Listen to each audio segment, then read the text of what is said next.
You can run, but you can't hide.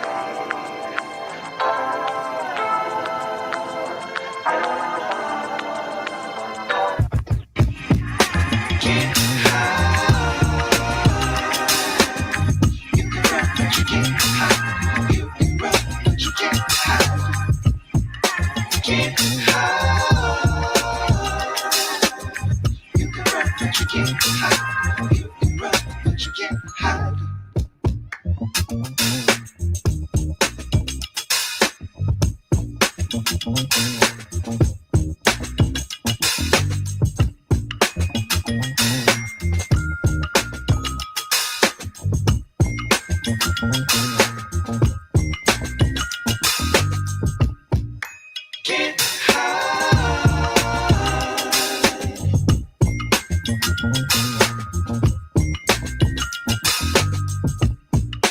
Can't hide.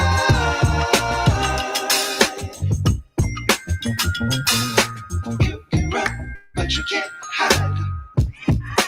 Can't hide. You can run, but you can't hide. You can run, but you can't hide. Can't hide.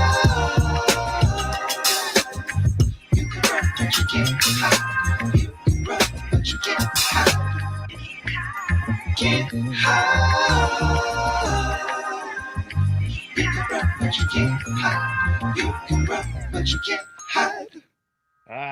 What up? What up? Welcome back to the channel. I'm Mo.J. This is the Mo you know. This is the Daily Diddy, or is it day 26? Wait a minute. Diddy had a group called Day 26. Oh, yeah, that's right. This is day 26 of the Diddy trial. Is there a RICO? We don't know. But we do get Brendan Paul in here, the suspected drug mule who got his charges dropped in December of 2024. It's Friday. Happy Juneteenth. It's the first day of celebration our freedom. Yesterday, I ain't do a damn thing. And today, here we are. What's going on, Miss Jaylyn? Today, here we are. Hear ye. And it's a short day, guys. We got from 9 o'clock to 1 o'clock. So that's good. Probably no lunch today. We're going to have us a grand old time. We're going to chill, kick off our shoes, and relax our feet. And we're going to party on down to the Diddy beat. This is the first time we've actually been in here as soon as the trial started. The judge is already back on the bench. So it looks like we're getting ready to start early. How Wednesday's delay could impact the trial timeline. The trial of Diddy has been adjourned on Wednesday. After one of the juries called in sick, the move potentially throws a major wrench into the scheduling of the trial. The judge said he believes the juror's absence was only a one-day issue. Regardless, it does throw off the court's tight schedule. The judge said since the start of the trial, he wants to be done by July 4th. Prosecutors were expected to rest their case today, but Wednesday's delay, they won't likely rest until sometime on Monday. The court was closed on Thursday due to Juneteenth, a federal holiday which Donald Trump believes is a waste of time and too many days off. But in 2020, he said it was a great day and he moved back his rally. But you know how that goes. After you win, who gives a damn what you're talking about? And today is a pre-scheduled half day, with the court running from 9 a.m. to 1 p.m. Eastern. The defense has said they expect to use between 2 and 5 days of trial to make their case and closing arguments in additional time. All of those steps need to happen before the jury begins deliberating, which makes for a tight schedule if we're aiming for the verdict before July 4th. So that gives us all the next week. And then the week after that, July 4th is on a Friday. So I'm going to be gone Tuesday. I'm going to be gone Wednesday, Thursday, and Friday. So I won't be here for none of that. I'll try to do an update. Yeah. When you've been doing the case, what is this, week 6? This is finishing up week 6. Next week is week 7. The 4th of July will be week 8. When you've been doing the same thing over and over, I'd be tired with it too. What's going on, Vonnie? We got 2 updates. You see, I got a little pep in my step. I got me some nice sleep last night. I slept in till about noon today. Woke up. They were doing construction. It was hot as heck outside. Brought the fan over here today. All windows are closed. We got the fan on, so we're going to be kicking it. We only got 4 hours. You know, that's good. Typically, we do 6 to 7 hours of lives just pertaining to this trial, but today we only got 4. Judge denies defense request regarding sealed issue with the juror. The judge denied the request from the defense team regarding the sealed issue of the juror. The judge did not elaborate, so it's unclear what the request was. In the past week, defense lawyers and prosecutors addressed an issue about the juror number 7 under seal regarding communications with a former colleague about the juror service, according to a letter filed by the government. Yeah, I did a Fat Joe video on the Mo You Know. So if you want to go over there, that's a breakdown of what Fat Joe has been charged with. Similar to Diddy, a RICO, forced labor, X acts. The only difference is in that case, there are 3 Jane Does who have under 18 candles on their birthday cake. So that one's going to be, if we do cover that, that'll be strictly on my other channel, the Mo You Know. After this Diddy trial, we'll be back to doing my TV shows and recaps. It's just, this is a big trial and it's 7-8 weeks long. So I'm going to cover it on both channels. But the Fat Joe, whatever comes with that, of course, that won't go to court till probably early 26, mid 26, unless they settle out of court. That's for $20 million. And yeah, that one will be a little harder to cover just because it's going to pertain to A minors. But that is over there on that channel. We do have it up.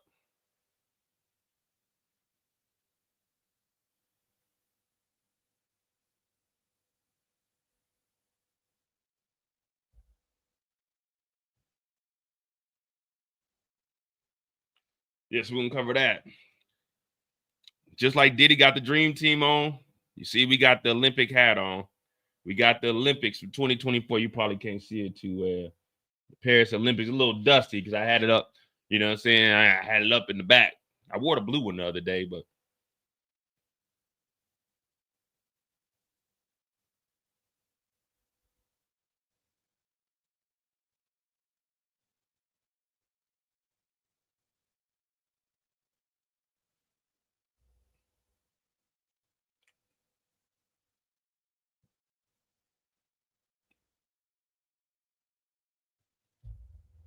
yeah, just like we got Diddy's Dream Team. I'm on the Olympic team. I'm a gold medalist. What's going on, Kirk? Welcome back. Welcome back. Like I said, we're early today.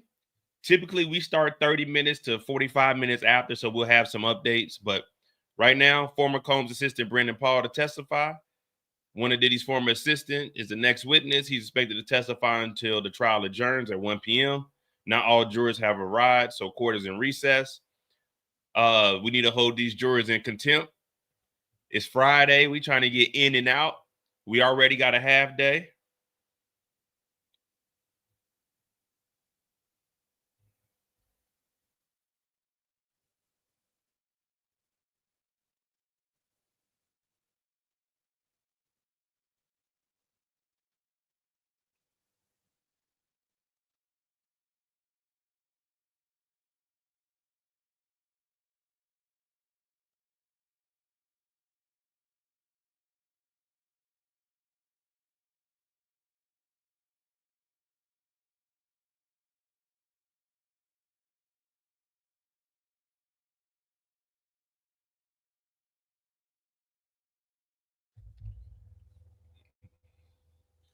Rock said the jurors on CPT time. Now, if you don't know what CPT time, back in the day, it used to mean colored people time. Nowadays, it means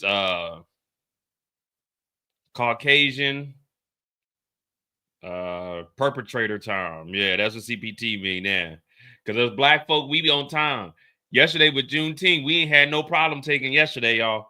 So we can't, color people, there ain't no such thing as color people time. Juneteenth, we had yesterday off. None of us hesitated to go into work.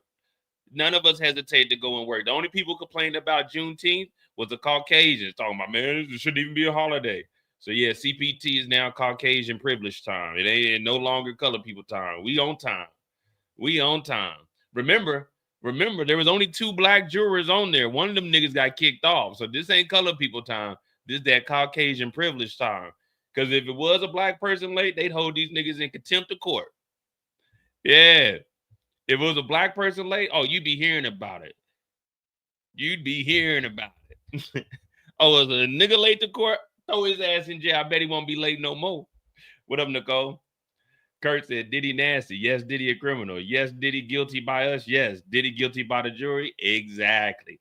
It's on the jurors to decide this. I'm not here to say if he's innocent or guilty. Brendan Paul is taking a stand now, so it might be a backup juror.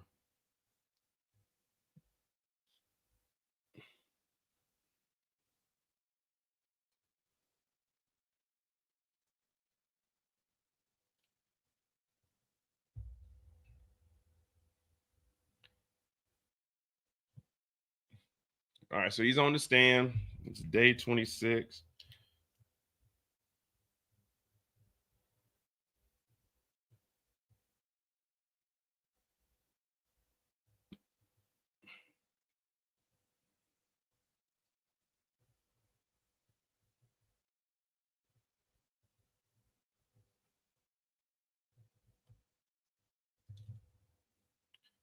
Oh, man.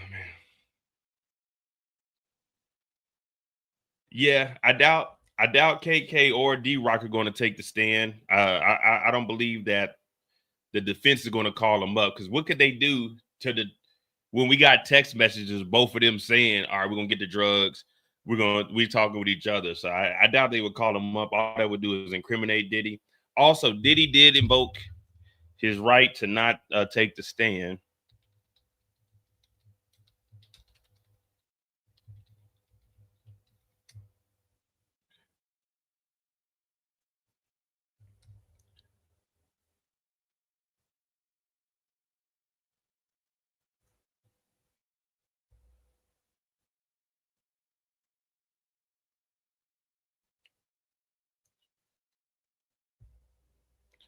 Diddy will not take the stand in his own defense in New York trial, report says. This is on Wednesday before we were dismissed prematurely. Diddy reportedly not testifying ongoing X trial. The music mogul will not take the stand in his own defense as the trial continues in the 6th week and prepares to enter the final phase. Sources told People in the report published on Tuesday, June 17th.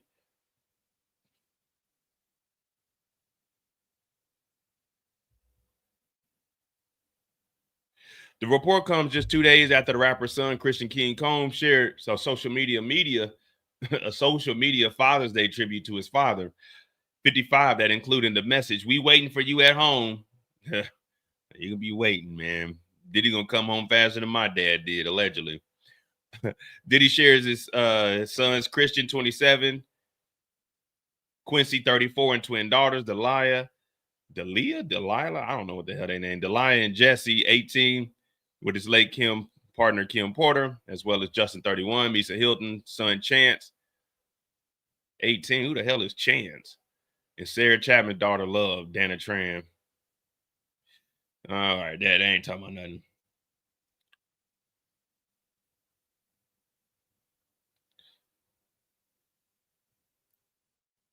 All right, the jurors are here. Your Honor, may we place a binder of documents of the witness stand? Yes, all rise. The government may call its next witness. First, Garagos, and I will introduce some exhibits. Under seal, except one. Judge admitted. The government calls Brendan Paul. So Brendan Paul's coming up here. We'll listen to our daily update. Because day 26, although a juror had... Okay, here we are. Matthew Russell Lee, Inner City Press, here at the Southern District of New York Courthouse. Today, Friday, June 20th.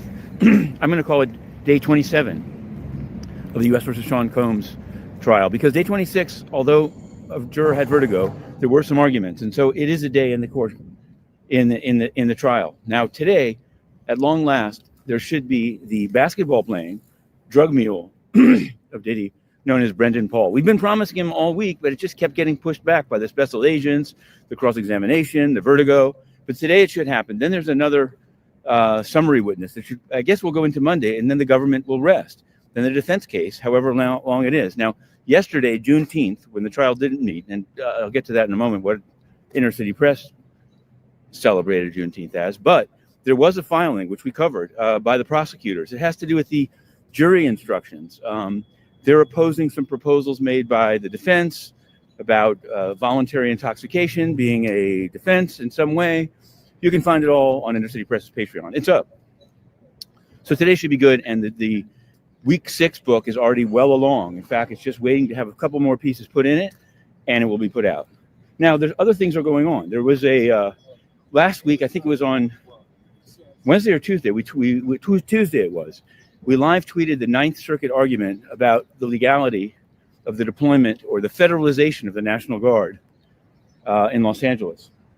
And many people said from the tenor of the questions, in fact, it seemed from the tenor of questions we said, though you can never tell, that the 3-judge panel was going to side with the administration. Well, they have. In a decision issued on Juneteenth itself, it was found to be legal. Will we see more of these deployments? Man, what the hell you talking about, man?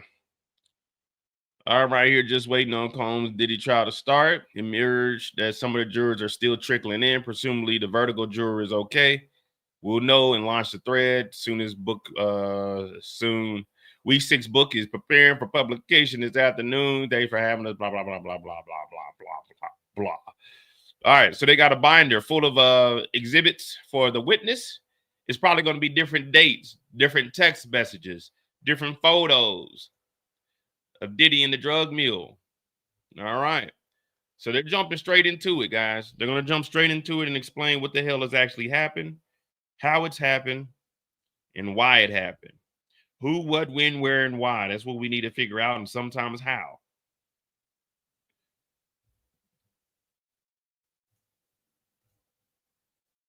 Make sure you hit that like button, hit that subscribe button. I'm Mo.J, and we are in the courtroom. We're in the courtroom, and we're about to get things started.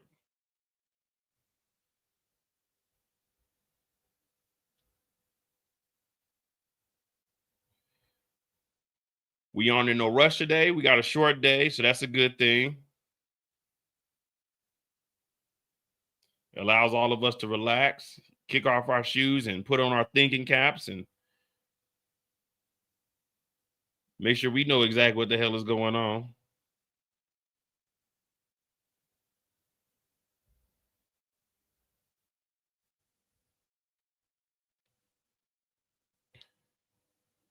Let me get set up.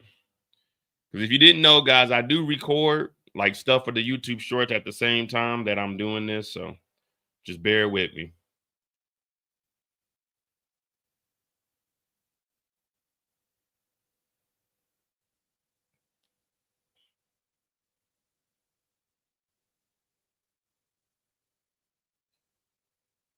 We'll start off with Brendan Paul.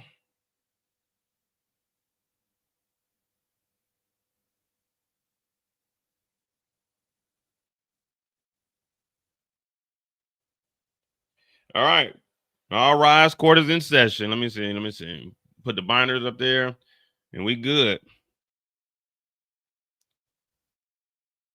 Diddy's assistant explains his 2024 cocaine arrest.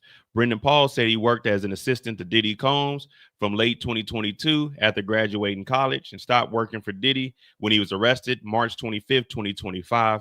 I was in London. I didn't have anything to do with it. And this is in Miami airport.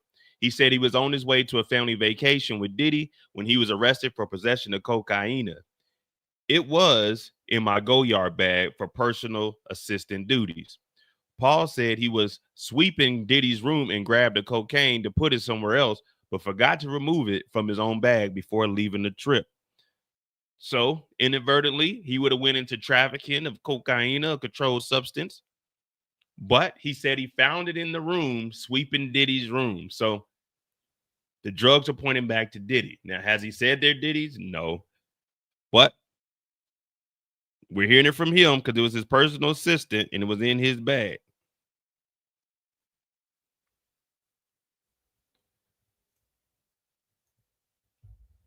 So the government calls Brendan Paul. Do you recognize this person? A tuxedo photo shown. Sean Combs. I worked for him. I worked for him until I was arrested at Florida airport for possession of cocaine in my personal assistant bag. Why was it there? I was sweeping Mr. Combs' room. How did you work for Mr. Diddy? Through Revolt. Ellie Maroon, he told me. Get in to get out. If you have a girlfriend, break up with her. You'll never see her. Did you interview?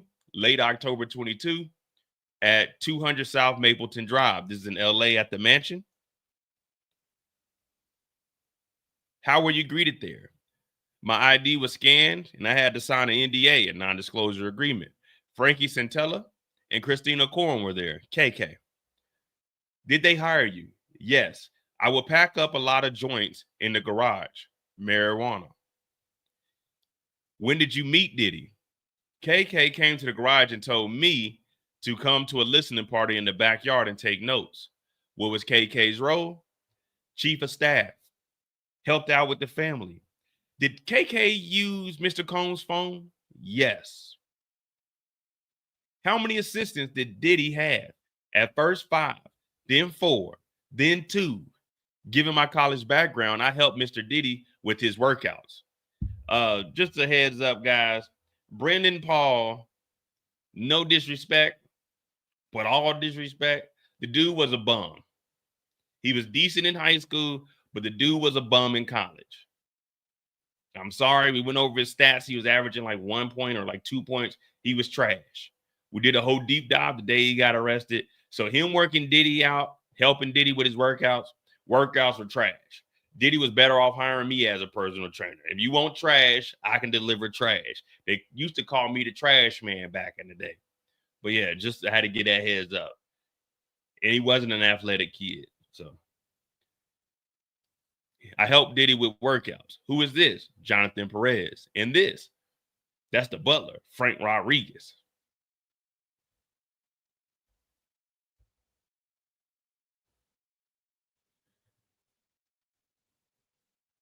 What did Diddy's butler do? Stand next to Puff. Gave him water, chapstick, whatever he needed. Do you have group chats with KK? Yes. Here we go. Turn to the binder and flip through it.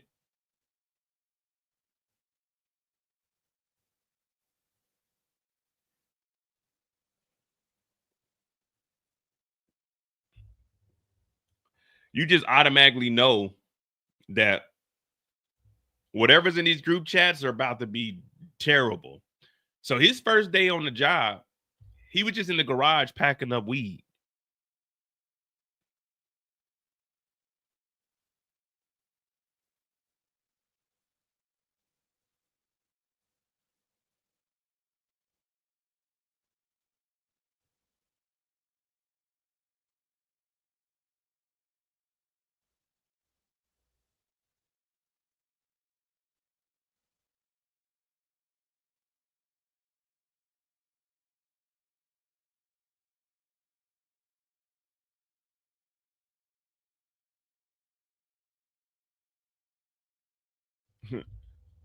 U.S. law, emotional manipulation alone isn't enough unless the prosecution proves Diddy knowingly, almost canceled the thing, Diddy knowingly exploited victims for a commercial X and toxic relationship. So that's why we got Kirk in here, the Shaky Tripod Productions. You know what I mean?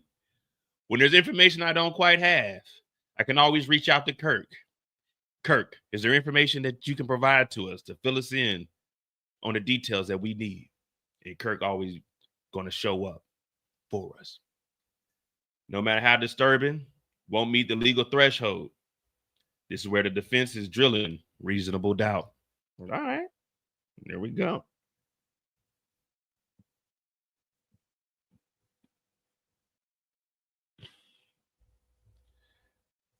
So you guys know how this goes. We need to go to these text messages. We need these text messages read aloud. What up, John?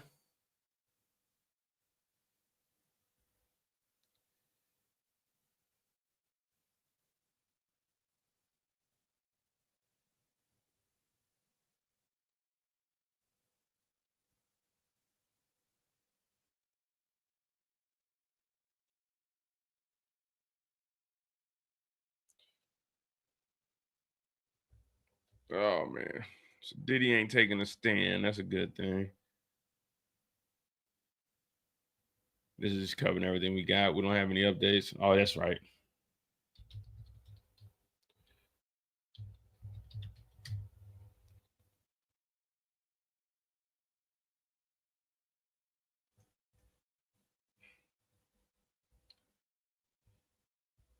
Oh boy.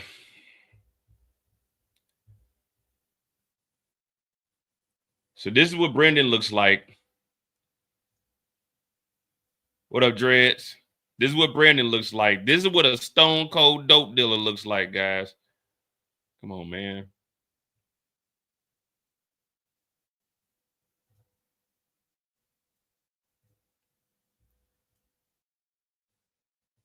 I'm trying to disable it, man, but it ain't letting me.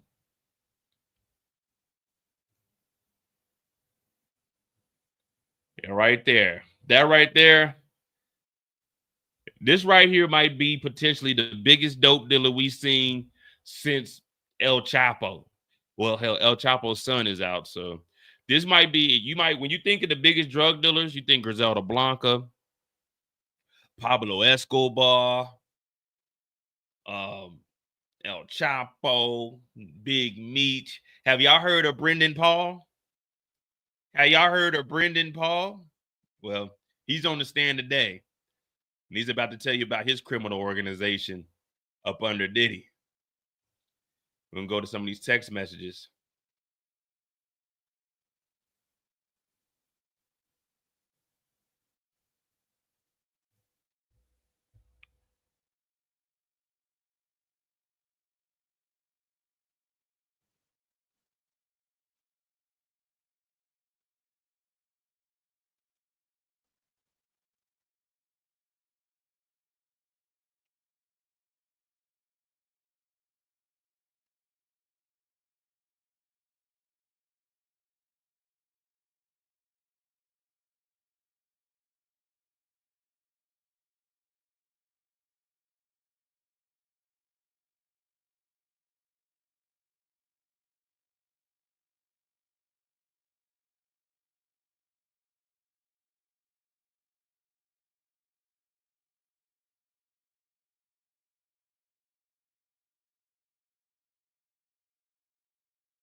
All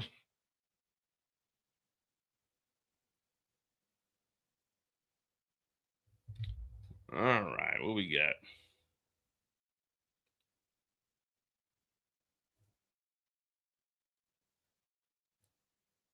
Who is this? Fahim. We called him Fa. What was your salary? Brendan Paul said he started at $75,000 a year and then went up to $100,000. I got paid bi-weekly by Combs Enterprise.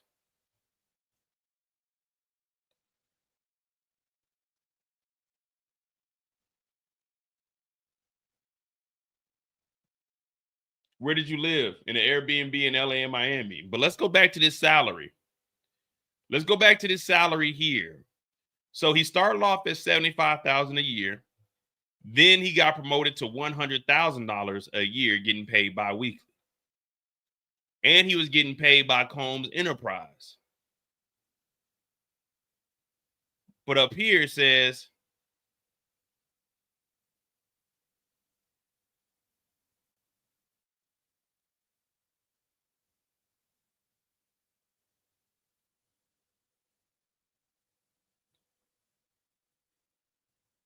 all right. So we're gonna break this down as we go. You know how we got it. We got to make sure we understand what we're reading. So, what was your salary? The dope dealer Brandon Paul said he started at $75,000 a year, then he moved to $100,000. I got paid bi-weekly by Combs Enterprises. But up here, he said my ID was scanned and I had to sign a NDA. Did they hire you? Yes. I would pack a lot of joints in the garage. Marijuana. So wait, they're paying you $75,000 and then $100,000, but you're packing marijuana in the garage. But Combs Enterprise is paying this for you. In the state of California, I like to say, in the state of California, weed is legal.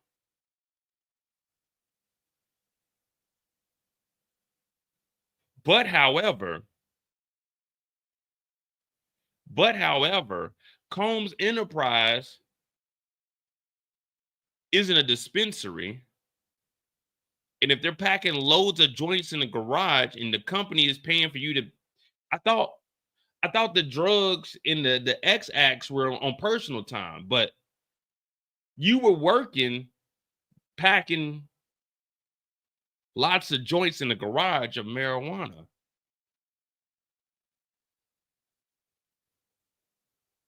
So the enterprise, Combs Enterprise, is paying you to pack drugs.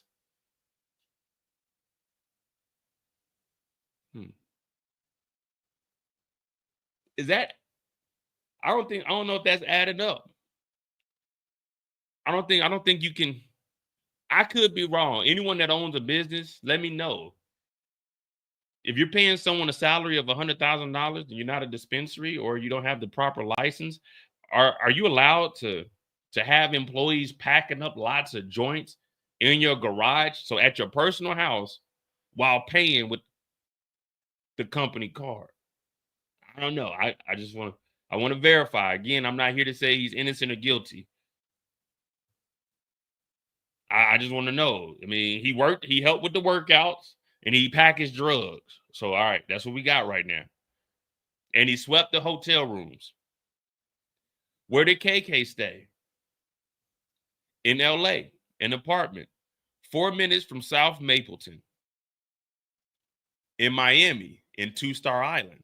Did you accompany Mr. Combs to paid club appearances? Yes. He would ask for $150,000 and they'd have to sell things for him. All right, we got to figure out what things are those.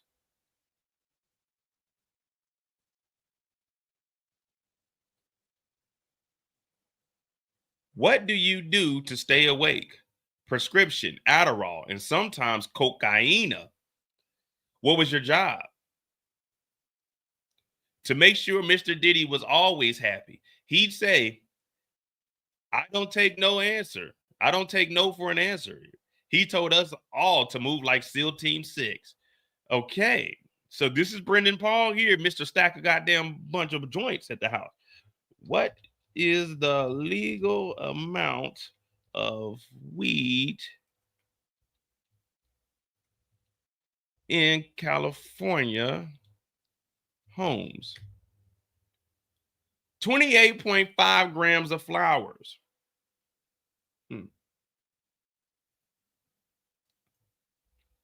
28.5 grams of flowers, or no more than 8 grams of concentrated cannabis, which is, the liquid THC and shit like that, they're walking around with that. Because when you get the concentrated THC, the oils, that shit there, it gets straight into the, let me tell you something. That's why edibles fuck you up. A lot of people say, I don't do edibles no more because I had a cookie or I had a brownie and I was fucked up. That's because you're not supposed to eat the whole brownie. You're supposed to take a little chunk out of it and eat that. You're not supposed to eat the whole cookie unless it's like 5 grams. If a cookie is like 5 grams of THC, you'll be all right. But normally a whole cookie is like 20 grams. So if you eat that whole cookie, you're getting fucked up. You're supposed to share the cookie with each other. You're not supposed to eat the whole, like you can do the candy. The candy usually be like 1 gram, 3 grams, maybe 5 on the high end. But yeah, you're not supposed to eat like a whole edible. Once you do that, you're going to get fucked up because it's like 20 grams the whole thing. You see what I'm saying?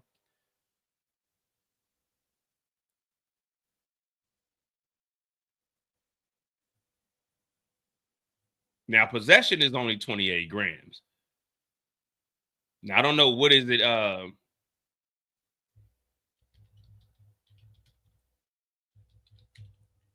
So in California, yeah, it is legal. You can smoke outside, but you can only have this much on you as far as flower goes.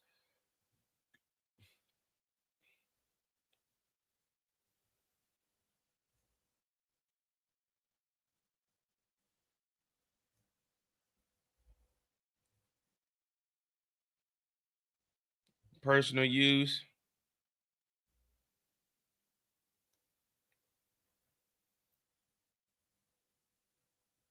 So in California, you can have 6 plants. I think in Missouri, I don't know if, well, it's legal in Missouri now, but at one point, the medical, you could only have 2 plants per patient. So what you want to do is get multiple patients. If you were doing medicinal marijuana, like in Missouri, what you would do is say you got 5 patients, which is 10 plants, but each patient ain't going to use the whole 2 plants. So you could basically factor it in like 1 plant per person, but you were allowed 2. And then anything else is the access that you have, you can actually sell that off. So the more patients you got, you actually got more plants because more will be used that you could sell off for a higher price than what you're actually giving to your patient. You see what I'm saying? So there's ways around it, but I wasn't too familiar with the California laws just because I was only out there for 3 years. And for me, I wasn't growing or cultivating or any of that. I was just on some chill shit. You know, my back was fucked up. Y'all know my hip be acting up. So the doctor told me I had to. But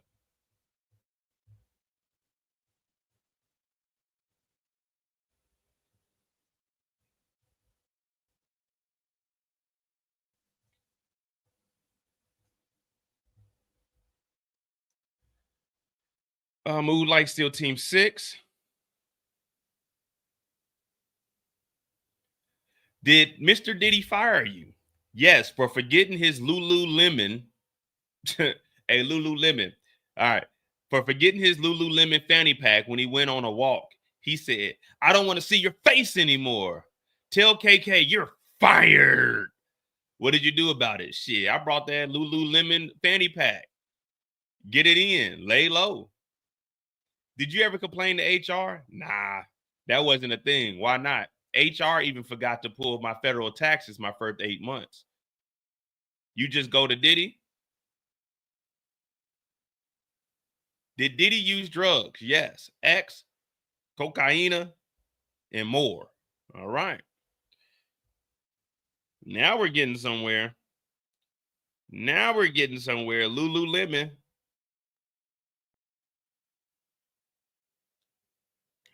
Now what we're about to get into is the forced labor.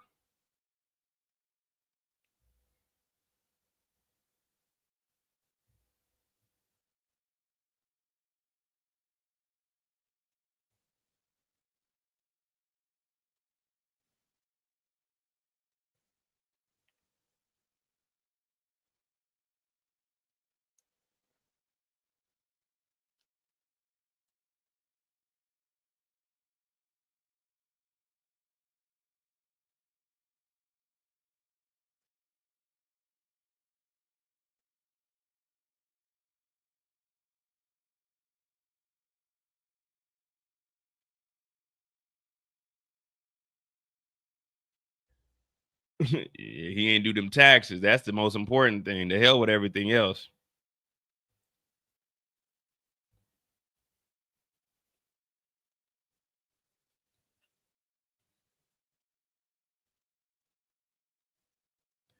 Diddy's former assistant testifies he knew working for Diddy would be a tumultuous job. Brendan testified he first heard about the opportunity by Diddy's personal assistant from Ellie, one of Diddy's former assistants. He told me to get in, to get out. If you have a girlfriend, break up with her. You're never going to see your family, Paul testified. He said he understood they were telling him that it was going to be a really tumultuous job and required all his attention. Paul interviewed for the position in fall of 2022 at Diddy's home in LA. Before entering the home, he said he gave his IDs to Diddy security, signed an NDA. He met with KK and the music manager for about 20 minutes. And he said he started working for Diddy a few days later. In the first week of the job, he said he worked for Diddy, mainly received instructions from other assistants. They divided the assistants up. Paul testified he handled Diddy's travel logistics, packaging, and helped Diddy work on fitness. He also would pack marijuana joints into Diddy's garage.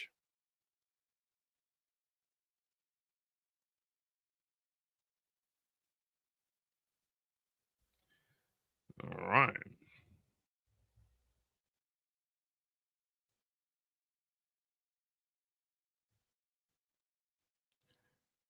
And here we're going to go into the forced labor aspect. So we're hearing bits and pieces about the drugs and what he was doing. He got fired over a Lululemon bag that probably had drugs in it. We can't confirm or deny at the moment, but we can assume and speculate because that's what the freedom gives us. It allows us to do. So Diddy took X, cocaine, and more. What's in this photo? My hand with X and a Tussie, which is a pink cocaine. Why did you take the photo? To ask staff what to do with it after I found it. I was told to put it in his bag. Did you buy marijuana for him? Yes. So the staff, he took a picture with some X in his hand, some Tussie. Now, I don't know if you know what Tussie is. Where I'm from, we call it pussy. I never knew what Tussie was. We called it pussy where I grew up. But it wasn't no pink powder. It was another pink thing. But we called that pussy. And you didn't put your nose in it unless you was a nasty nigga. But this is something else. So there's a photo of Brandon Paul's hand with X and Tussie in it. And he sent it to other staff members and said, hey, I found this stuff. What do I do with it? They said, put it back in Diddy's bag. So everyone was complacent and they all knew the proper procedure. We know in the movie that we watch, it's a cult classic. What is the procedure when you got a gun in your face? We all know the procedure. You reach with the right hand. What is the procedure? You reach with the right hand. What is the procedure when you got drugs that you found? You put it in Diddy's bag. If there's cocaine, put it back in Diddy's bag. If there's X pills, put it back in Diddy's bag. So all the assistants, they knew what the procedure was when you stumbled across the ecstasy and the Tussie. You see what I'm saying? So everyone knew, and all of these people are employees of what? Who do all these people work for? Who do all these people work for? That's what we need to find out before we can read this next entry. Let me know, who do these staff members work for? Because I get lost sometimes, and I want to make sure I'm giving you guys the right information because I don't want to be bringing down a black man.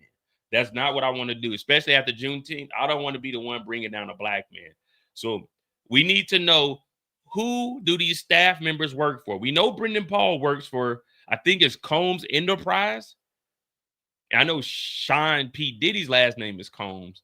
So Miss Jalen said Sean. Oh, so they work for Sean Combs. So all the staff members that work for Diddy know to put drugs back in his bag if you ever find them. Okay. I'm just making sure. I'm just making sure the timeline is correct, because I don't want anything. We're going into the last week. I want to make sure that we're covering this trial fairly and unbiased. So the staff members who were paid by Diddy, Brendan Paul, who makes $100,000 by Diddy, took a picture of X and Tussie in his hand as other staff members, and they said, put it back in Diddy's bag. Okay, we're good. Okay, we're good. So we got that part down. All right. Did Diddy buy marijuana? Well, did you buy him marijuana? He said yes. From whom? Philip Pines. Who is Philip Pines?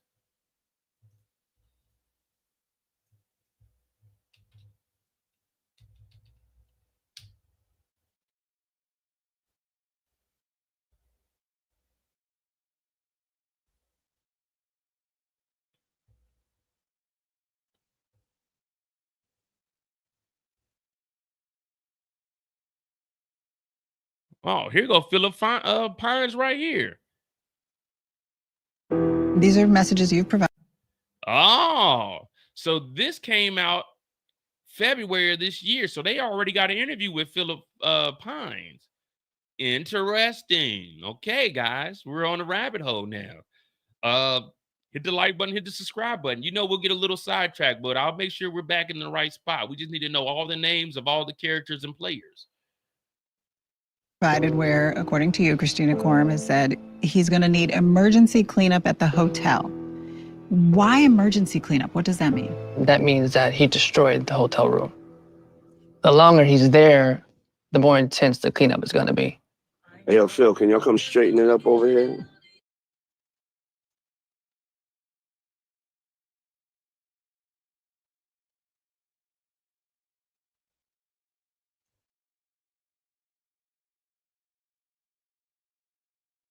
Hey, yo, Phil, can y'all come straighten it up over here? That kind of sounds like Diddy on that phone call. That sounds like Diddy. Let me give me a second. Let me check something. Let me put up my passport photo real quick. Let me make sure my name ain't Philip. Let me see. Julius Moore. All right, my name is not Philip, guys. So this audio recording is not with me. So don't say this is me bringing down a black man, because this sounds like Diddy talking to somebody else. It don't sound like Diddy's talking to me. My name ain't Phil.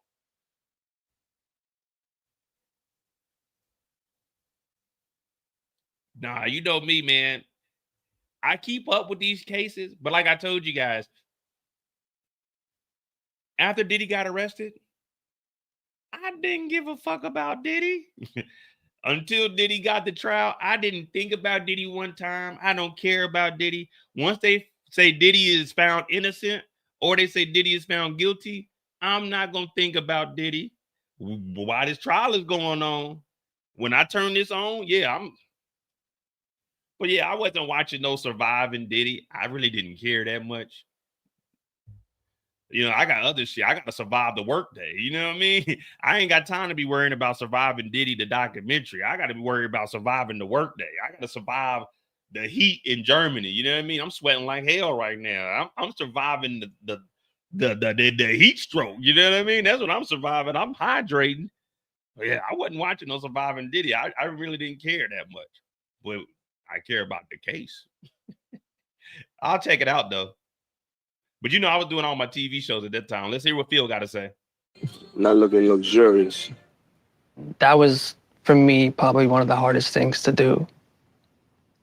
When you get there and you see the wreckage, you see the stains, you see the bodily fluids, you see the used condoms, you see the baby oil half used, the Astroglide oozing down the sides of the bottle, and you have to pick it up.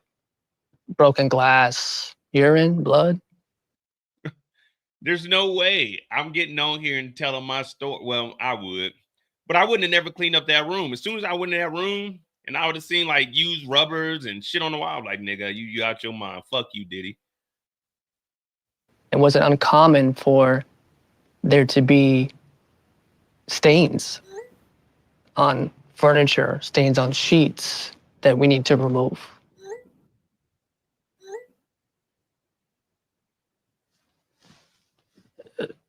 One can only imagine what was actually happening. It's disgusting. Nigga, we not about to be imagining. So Philip Pines is a guy that brought drugs. He brought the steam cleaner. He brought hair dryers. So Philip was the man of jack of all trades. Phil Pines, Puff like Sunset Sherbert. Who were the other drug dealers did he use? One Stop, Guido, Baby Girl, and I think it's special. It's spelled OEI. Who's this? Guido. Funny smile on face and photo.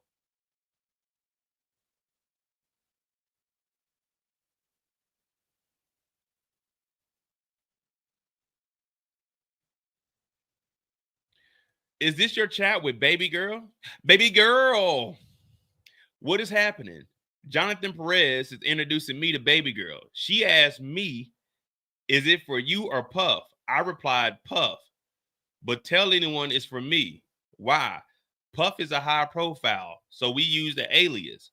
Who the hell is Baby Girl? We need Baby Girl's real name. Did Diddy use Cialis?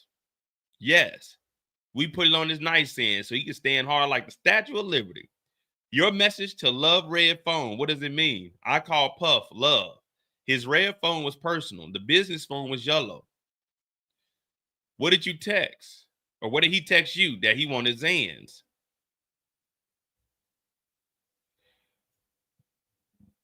All right. So this is getting interesting. This is giving us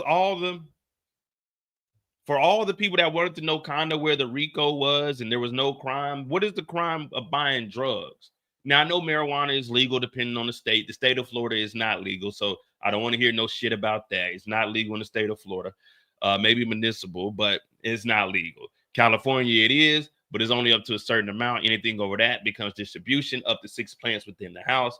So 6 plants, you could probably, let's just say, you might be able to get 100 grams out of a plant, depending on what kind of plant it is.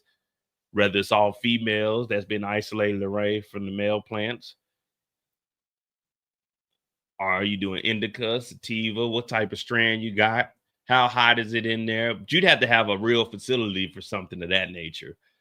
So I doubt that they were growing, but they are still probably copping a pound here, a pound there, going to a dispensary, copping.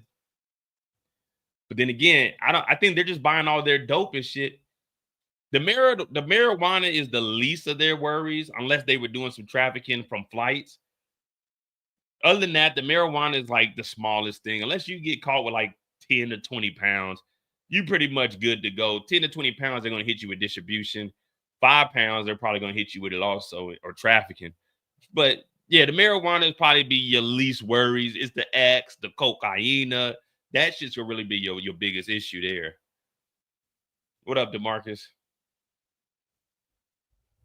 All right. Let's continue on. Diddy's assistant said he worked up to 100 hours a week. Brendan Paul said he typically worked between 80 and 100 hours a week. He said he usually worked between 4 to 6 hours a week, but he was always on call. Starting salary was $75,000 a year. Testified he later got a raise to $100,000. He was paid by Combs Enterprise. Paul said he traveled frequently to work. He flew with Diddy on his private jet 3 to 4 times, but usually traveled separately so he could get there and set up the rooms. So when you walked in, everything was seamless and he would know and have everything needed.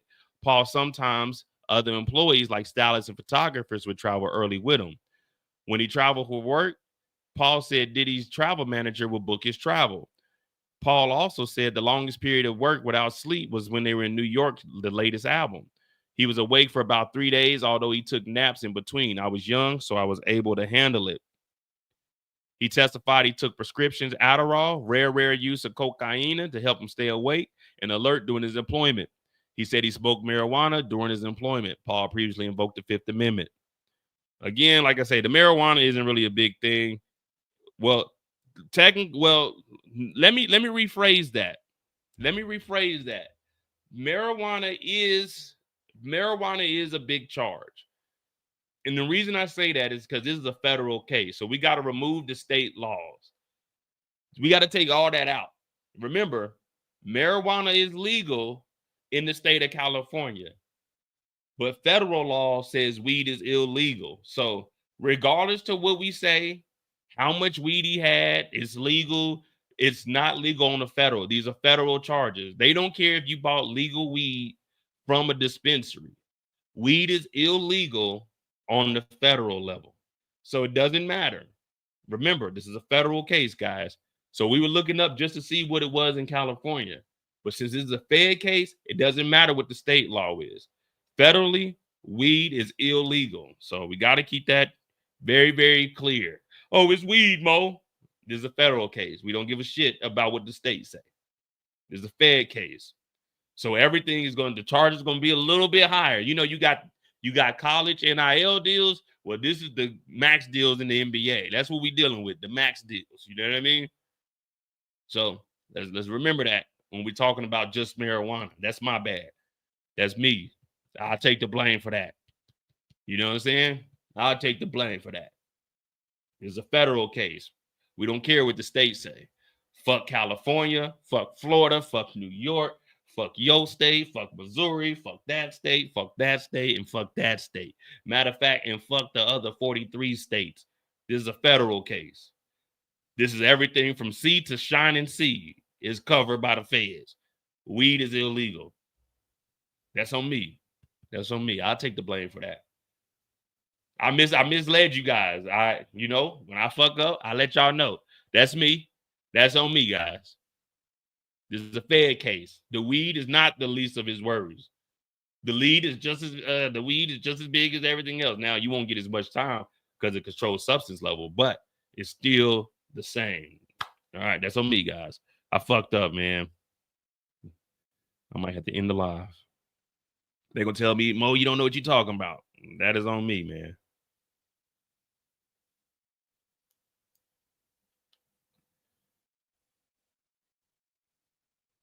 I'm docking my own pay right here. You know what I'm saying? I'm docking my own pay. So I'm moving some more money over to my savings account. This money I can't spend because I fucked up, man. That's on me. That is on me, guys.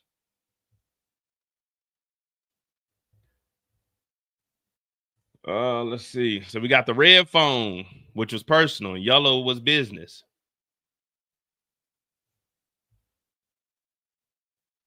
Also, they got Tyler Perry too this week, 210 million. Good thing I'm a broke nigga, man. Ain't nobody trying to sue me for nothing. All right, here we go.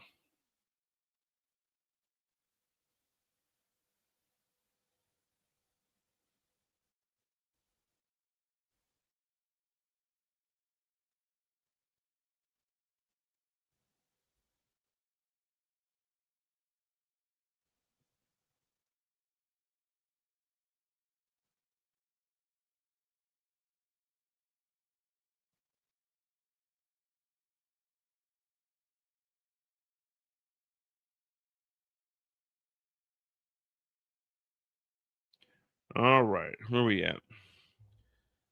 Did you use Cialis? Yeah. Here we go, guys. What did Diddy text you? Zans. How did you pay for the drugs? Cash from the Gucci bag or security, usually Fahim. In this text, what is flowers? Marijuana. Did you also call it tree? Yes. Here Fahim tells me, I'll go get back paid once Duke comes on shift. I'll get back paid once Duke comes on shift. So Fahim didn't have the money. Duke would come and give the money. Duke was another security guard.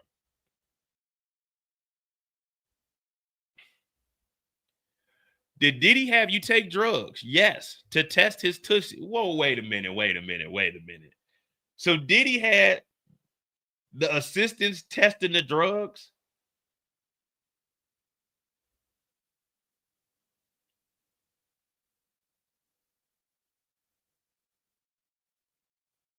You want me to do what?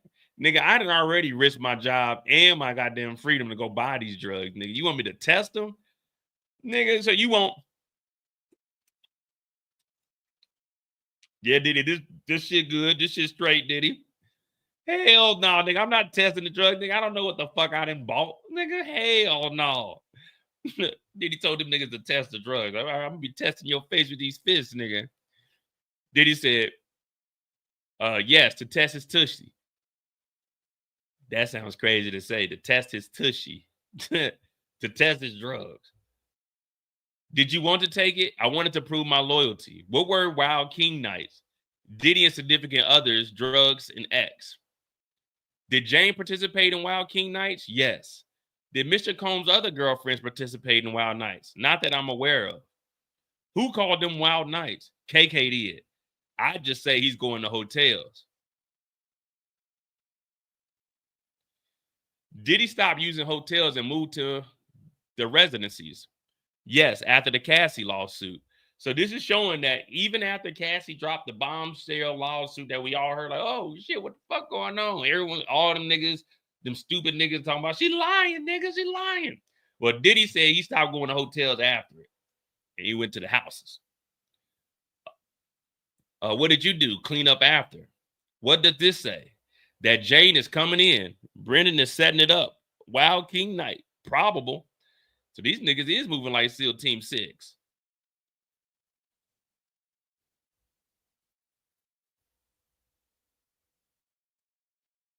Where did you make the reservation? No, boo. Where was this Wild King night? Jane's residence. I wrote running to Walmart for him. KK asked, Wild King night mode active or Gucci bag active? What did you say? I said between the two. So this is getting to that last night where shit was about to get crazy.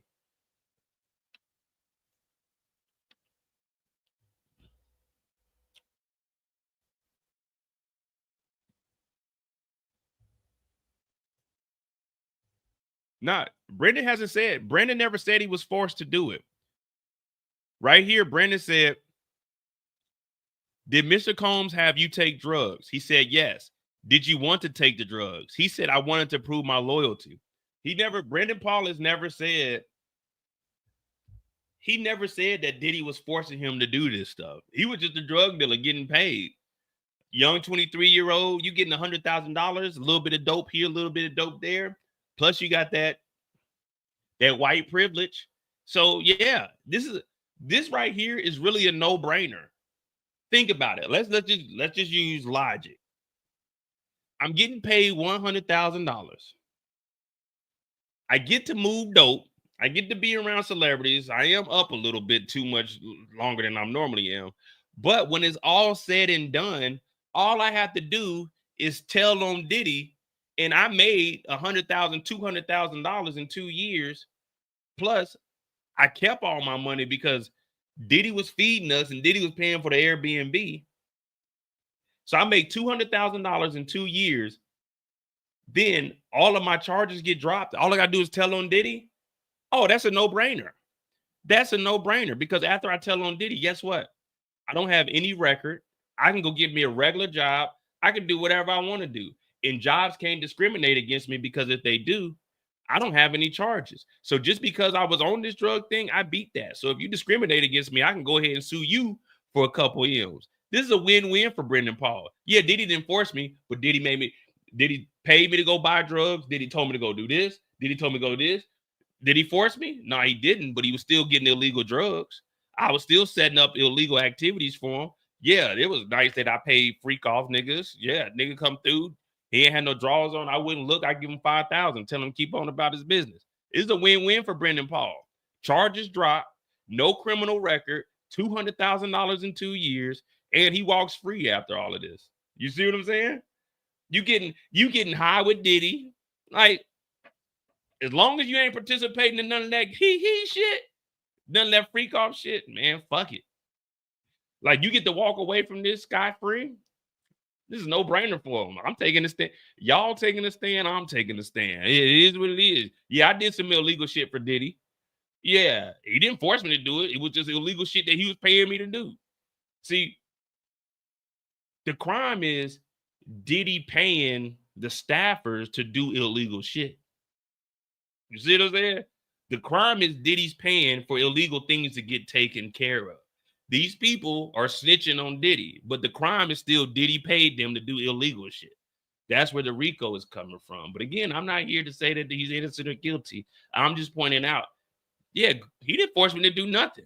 I did everything. But the illegal acts was Diddy paying for all of this. Diddy's illegal funds were going to employees that knew to put drugs back in his bag. You see what I'm saying? This is a win-win for the drug mule. He gets off $200,000. He got to travel around the world. Didn't have to pay for living expenses. Probably got the best food because they had chefs. Yeah, you had to stay up a little bit, but shit. At 22, 23 years old, let's be honest, what were we doing at 22, 23? We was all fucking off. 22 years old, I was living in D.C. And then I would go to Arizona. And then I would go to Reno, Nevada. I was traveling 22, 23. And I was making probably like 40,000 at that time, plus my per diem. So I was making roughly around like 60, 65,000 at 22, 23. And all I had was some trash weed, depending on what state I was in. You know what I mean? This nigga was getting 100,000 in the best weed, the best Molly, the best X. And he was around celebrities. I know he got some kind of kickback vagina. You know what I mean? Some girls just in there just throwing that thing just to throw that thing. They may not participate in the freak off. But for Brendan Paul, 22, 23, he was a bum-ass motherfucker in college. And now you rolling with Diddy, you the big dog. You might go back, y'all in the city, you up in New York, because he went to Syracuse. You in New York. Oh, shit, Brendan Paul in the building. Brendan Paul, the big dog. Oh, shit, I work with Diddy. Now, I can get like one or two of y'all to come through one of the parties, but y'all gonna have to dip around 2 o'clock. Shit get freaky. That's a win at 22, 23. Brendan Paul on the stand right now. Look at Brendan Paul. You think he gives a fuck? Look at Brendan Paul. His parents got money. Oh, Brendan made a mistake. He's such a sweet kid. He just made a mistake. And you know behind closed doors, they're saying that nigger made him do it. You know how it is. Brendan Paul is winning right now, man. That nigger Diddy. That's what his family is saying. I can't believe that nigger got my son high. That's what they saying behind closed doors. Brendan made $200,000, private jets, beautiful women, traveled the world. Yeah, you seen some fucked up shit, but he gets to walk on off the stand. When Brendan Paul gets off of here, guess what? He gets to walk on by. And guess what? His parents are going to know somebody. He's going to get a decent job because he's been an assistant, so he knows the ins and outs. He's going to be in some entertainment company if he wanted to stay in that business. He's just going to work his way up. And that little measly 100,000 that he was making at 22, 23, he's going to be making $250,000, $300,000. Brendan Paul's going to go on and live a regular life and be A-okay because he has connects. That's just the way the life is, man. But remember, you can only tell up. You can't tell down. So that's why Brendan Paul's up here like, yeah, I'll tell you everything. I wasn't forced to do shit, but I bought drugs for Diddy. Diddy wanted X. Diddy wanted Zan. So, yeah, he never said that he was forced to do anything. But he doesn't have to be forced. The crime is Diddy's paying employees to do illegal shit. That puts him as the racketeering boss, what they classify it now. I don't know what a racketeering boss is, but that's what they want to say it is. All right, so then he made the reservations.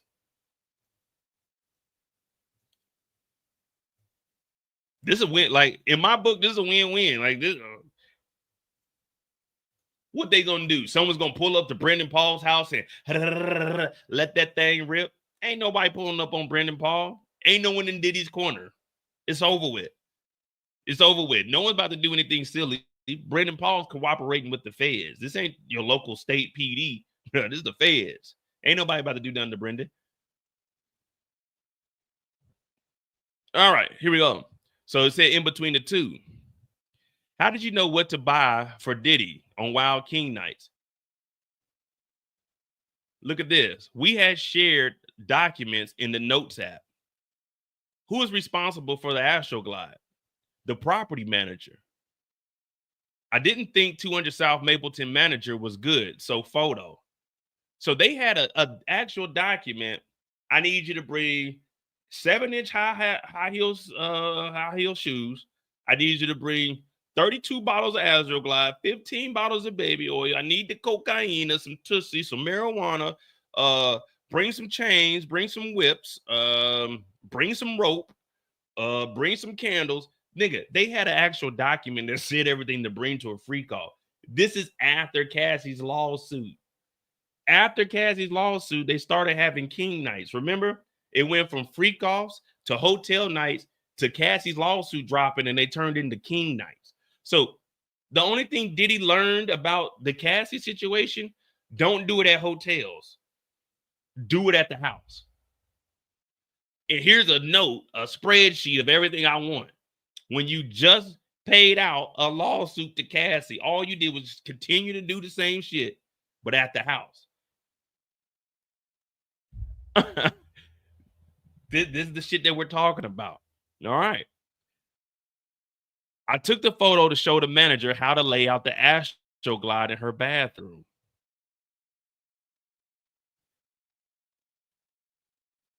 How'd you put in for the cash? Robin at TriStar. You guys remember Robin? Well, Robin is the accountant that worked at TriStar. Robin was the one that was in the group chat with Diddy, Christina Courtroom, and D-Rock. Robin said, I need authorization to release the funds to give to Christina Courtroom to buy the drugs from D-Rock. Diddy responded with, I authorize it. So the only way the drugs can get bought is via Robin, the accountant at TriStar.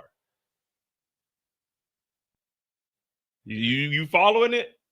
A told B and B told C, and C sold to D, and D gave back to C, and C gave the shit back to A, which was Diddy.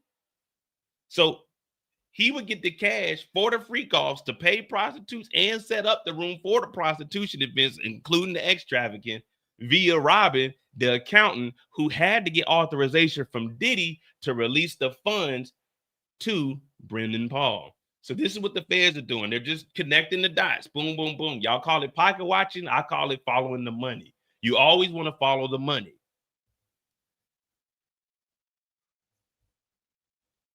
Did Mr. Combs contact you for Wild King nights? Yes, by voice or for FaceTime. And here's the box that was released. So this is what goes in the hotel room. When you want to get the hotel room set off or the King's night, you bring in the box. You see this box right here? It has a thermometer on here. You got to make sure it is at 82 degrees Fahrenheit. You don't want the Astroglide too hot. You don't want it too cold. If it's too cold, it comes out a little chunky. If it's too hot, it's too liquidy. So you don't want it at room temperature. You want it at about 82 degrees. And you got to put it in this Scorpio box with the big M on it with the lock on it. This Astroglide in baby oil collection is more precious than $1 million in cash. Do you see this box? Do you see the detail on this? Do you see Scorpio? Do you see what we have here? This wasn't your little play like, I got thumbtacks here. You see this? This some cheap shit right here. This little thumbtacks. You just open this up. You just get in there. No.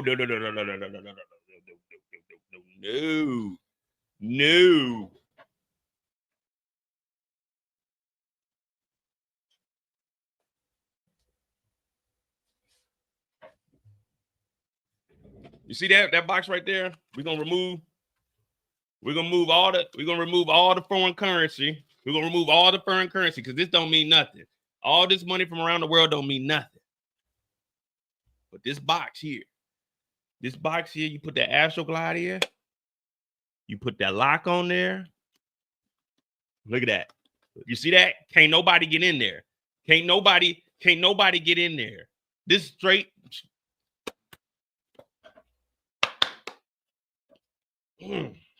Fuck, man, I can't get in there. You need the key to get the Astroglide. See, this ain't no play. This is the real deal here. I don't know what y'all do at home. Y'all getting freaky with y'all significant others. We don't care about none of that. We don't care about that. All this money means nothing. It means nothing. But that Astroglide and baby oil, oh, it's the most precious thing on earth.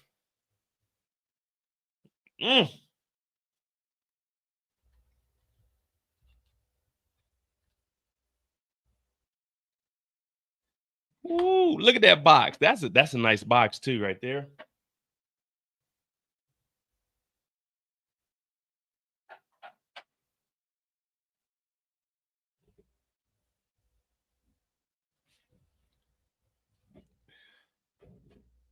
Oh yeah, if that battery down there, that's your ass, Mr. Postman. Diddy ain't playing that.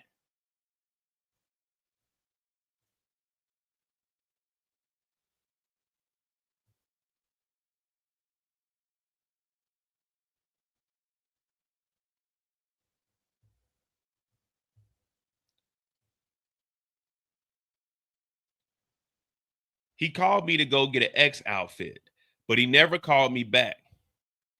How did you clean up after? I wore gloves. Why? Sanitary reasons. In this photo of the day of the arrest, March 25th, 2024, I rented jet.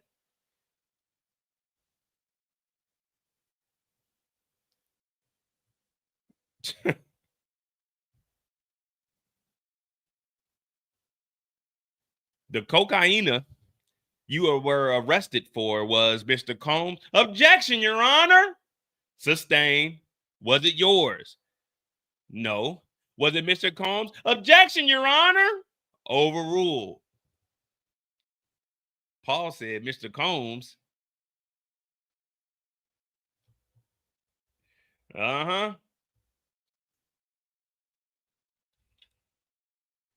So, was it yours? He said no. But this is right after he cleaned up. Remember, he just said he cleaned up.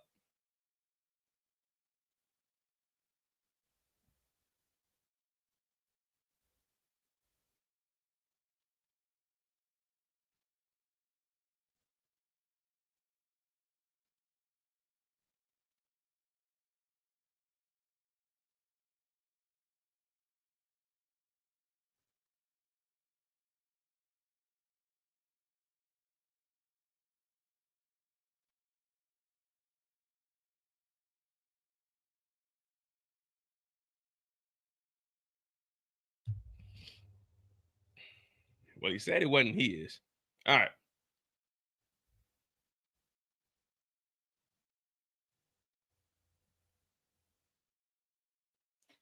Diddy wanted his assistants to operate like SEAL Team 6. Brendan Paul testified that at the mansion, he was next to Diddy and he always had to make him happy. Diddy told the assistants to move and operate like SEAL Team 6, the ones that took out Osama bin Laden. Paul said Diddy fired him 2 or 3 times. He testified after one incident that sticks out in his memory, late October or November 23. He testified Diddy's Lululemon fanny pack he wanted to go for a walk. When Diddy told Paul, I don't want to see your face, tell KK you're fired. That's because he didn't have the fanny pack with whatever was in it. Paul recalled that Diddy, former chief of staff Christina Courtroom, told him to lay low. Soon after, Paul sent up to Combs' London hotel room around Diddy's party. That year, Diddy never discussed that incident again. That's because Diddy was high and probably didn't even know that he fired him. Paul also said it wasn't a thing to talk to human resources. He said any issues, just talk to Diddy or Christina Courtroom. So Diddy was too high to remember that he fired Brendan Paul. Brendan Paul was still getting paid, and he just showed back up one day, and Diddy was like, oh, okay, what's up?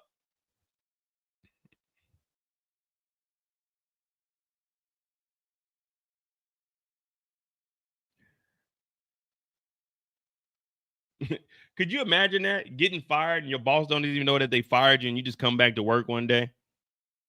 Hey, what's up, Diddy? Oh, what's going on, Brandon? You good? Oh, yeah, Playboy. You know, Christina Corum had me in the Miami house for a little bit working. Oh, okay, well, happy birthday, man. All right, man, get on out of here.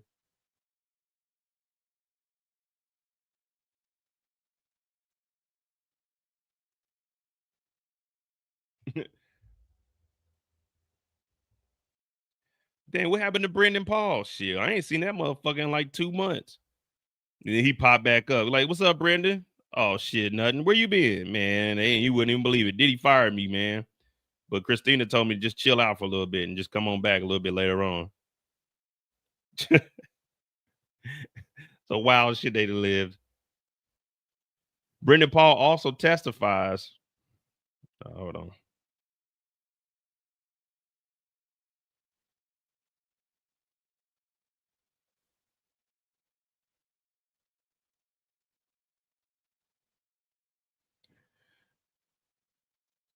Brendan Paul also testifies to buying drugs for Diddy.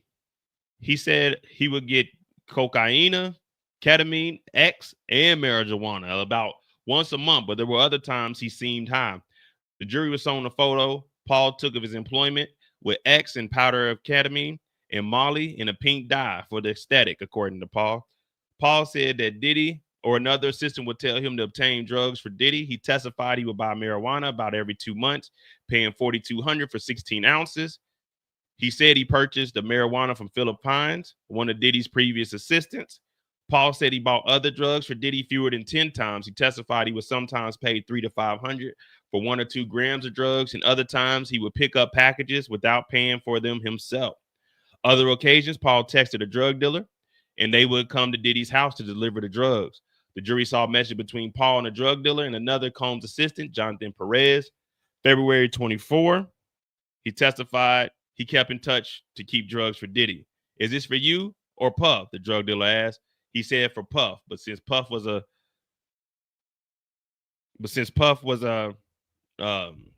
major figure, he would just say it's for him up under an alias. And the alias would be Frank Black.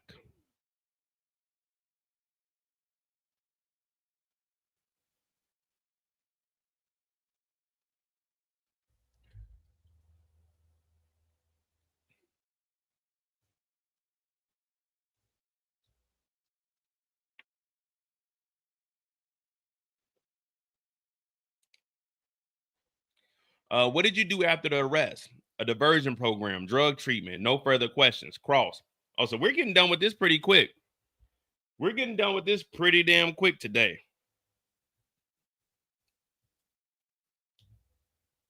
All right. So then they already on to the cross. I don't know if we're gonna get another witness today, but this is good. All right, Brian Steele is up. Here we go.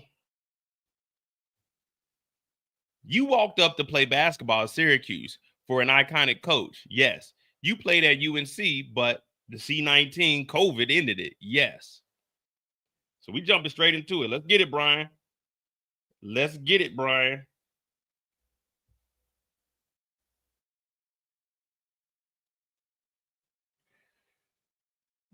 You weren't just a drug mule, were you? Objection, Your Honor. Overruled. Come on, Mr. Steele. Too early. You got 2 questions in. You already got an objection overruled.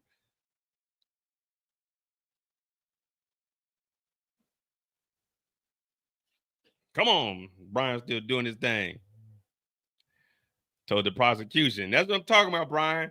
You getting that overruled. You asking the right questions at the right time, Brian. Remember, we are on the defense side right now. We're looking at this from a defense perspective. Overruled. Tell him what you was going to say, Brandon. You weren't just a drug mule, were you? Objection, Your Honor. Overruled. Brandon Paul, I was not just that. Brian still said, it was a minor part of what you did. Absolutely. Personal use? Rephrase that. So here, you guys wanted to know about the RICO? We already know that Diddy is addicted to drugs, toxic relationships, fucked up, needed therapy. You got to read what they're saying here. You weren't just a drug mule. They tried to object that. Overruled. Fuck that. You get to answer this question. Brendan Paul said, I was not just that. Brian Steele even admits it was a minor part of what you did. So you got Brian Steele, the defense, leaning into you was a drug mule. But that wasn't the only thing you did, which I don't know why they're doing this. Maybe, I mean, they lawyers, so of course they're going to know more than I am. But why would you even bring in that he's a drug mule and having him admit that, yeah, I was a drug mule, but that was just a minor part of what I did. So they're openly admitting that he was moving drugs for Diddy. We know that because that was their opening arguments. Diddy was on drugs. Diddy was in a toxic relationship.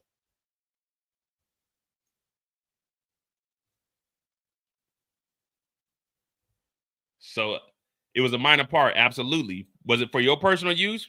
The judge said rephrase that because we don't know if it was your personal use or for Diddy's personal use. All right. Brian Steele. The hotel nights were personal. Objection, Your Honor. Rephrase that.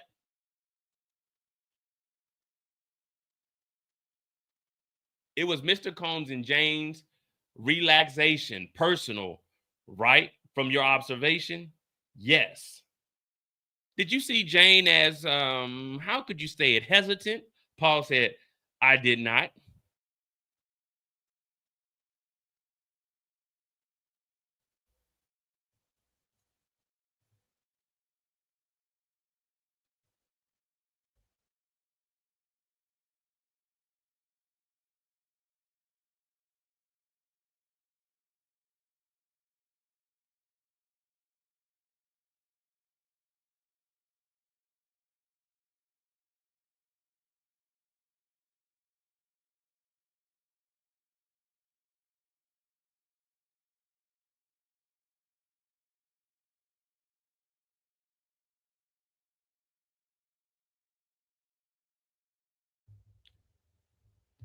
Okay.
Okay, so this is just talking about the cleaning up the hotel nights. The travel manager was booking stuff. We know all of that. We ain't worried about all of that. We're trying to see what the hell going on with these drugs. All right, so you didn't see her as hesitant. If you saw non-consensual activity, would you have not worked there, right? Objection, Your Honor. Sustained. You would not work for a criminal, would you? Paul said no. You care about your reputation? Yes.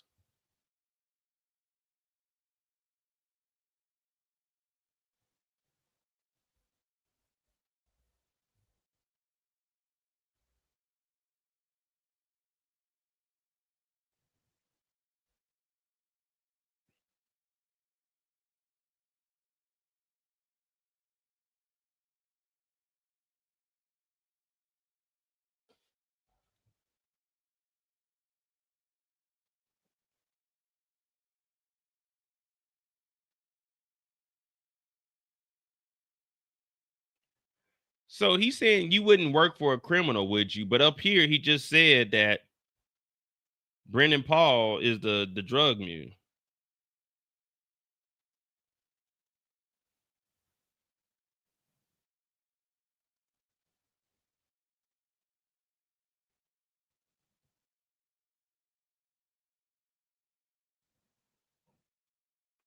You see what I'm saying? Like, why would he say you weren't just a drug mule? So a drug mule, let's just get the full definition, just so we understand. A drug mule, according to the Office of Justice Programs, a drug courier / drug mule is who is paid, coerced, or tricked into transporting drugs across international borders, but who has no further commercial interest in the drugs. A person who transports illegal drugs by swallowing them or concealing them in a body cavity or in a pouch in this case. So why would Brian Steele say you weren't just a drug mule and then say it was a minor part of what you did, but then contradict himself and say you would not work for a criminal, would you? He can't be a drug mule and there not be any crimes. He can't be a drug mule for a non-criminal. The only way you can be a drug mule is for a criminal. So what is he trying to? You would not work for a criminal, would you? Because you care about your reputation. But you just said that he is a drug mule, and that was just a minor part of his day-to-day task. So you're saying that he's working for a criminal just by calling him the drug mule. Is that, or am I overthinking it?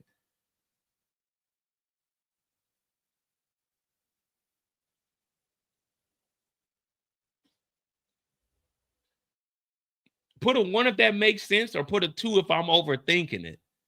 Because I'm trying to, in order to be a drug mule, you have to get the drugs from a criminal.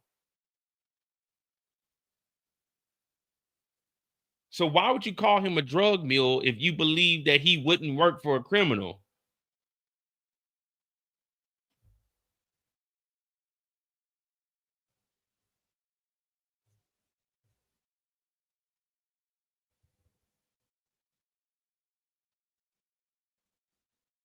I don't know, man.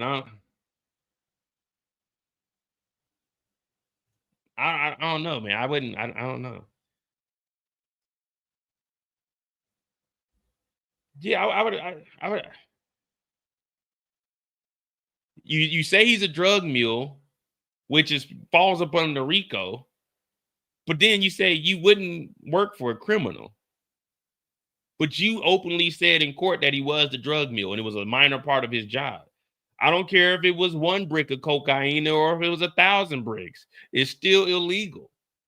So yeah, he would work for a criminal, and you're defending him because you just called him a drug mule. So that's like Brian Steele. Would you defend a criminal because you said that Brendan Paul is He's the drug mule. So that means he's doing illegal stuff for a criminal. I don't know, man. Maybe, I don't know. Maybe they're gonna flip it.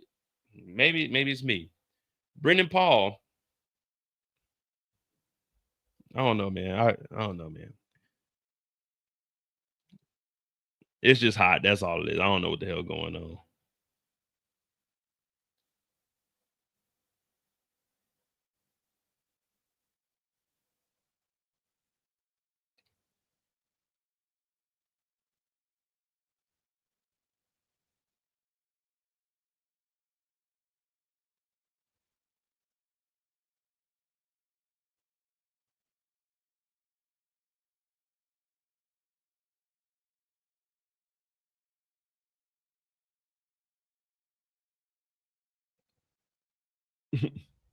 I think the defense is trying to paint Diddy as an addict and not a criminal. I mean, yeah, but just because you an addict don't mean you can't commit crimes. If I go rob a bank and tell them, hey, nigga, I'm a drug addict, they ain't gonna say, all right, well, keep the $37,000 you stole from the bank, and we're gonna let you go because you're an addict. It's still illegal. Tony Montana was a cokehead, but he was still a criminal. You know what I mean? Yeah, I don't know what defense they trying to. I don't know, man. Maybe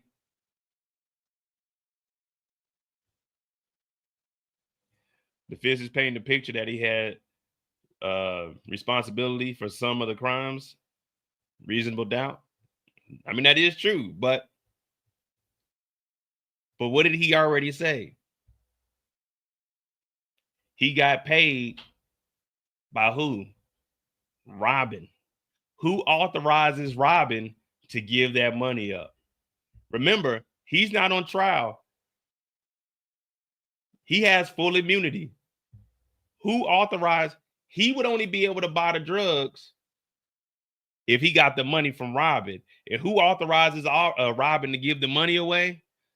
The racketeering boss.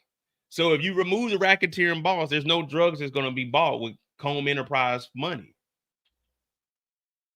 So I mean, I guess they could do it that way, and maybe the defense. I mean, not the defense, but the jurors, when they hear it, it's like, well, yeah, you have some responsibility. But my understanding is, all right, why was there any drugs being bought? Because Diddy was telling us to buy the drugs. But I guess, I mean, like I said, that's why I say it's on the jurors. It's how they're going to interpret it. And we don't even know what the rules are that they're going to have to go off of. You know, whenever they get their deliberation rules, they got, this is what you got to go off of. Don't judge it off of this. You know, it's guidelines that they got to follow. So I don't know. We'll see. And that's why I say I'm not here to say if he's innocent or guilty, because it's ultimately up to the jury. And I don't live in New York, so I wouldn't be a juror of his peers. So my opinion really don't matter.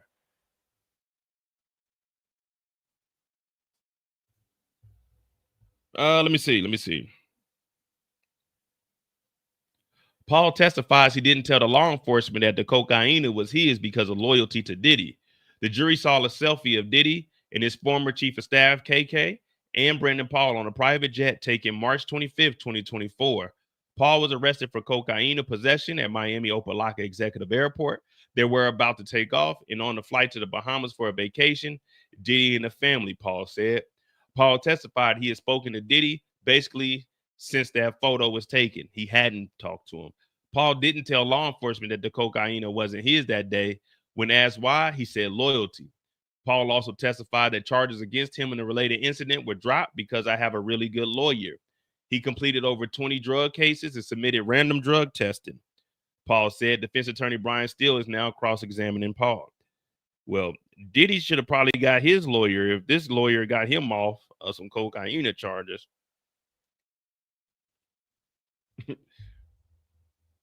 All right.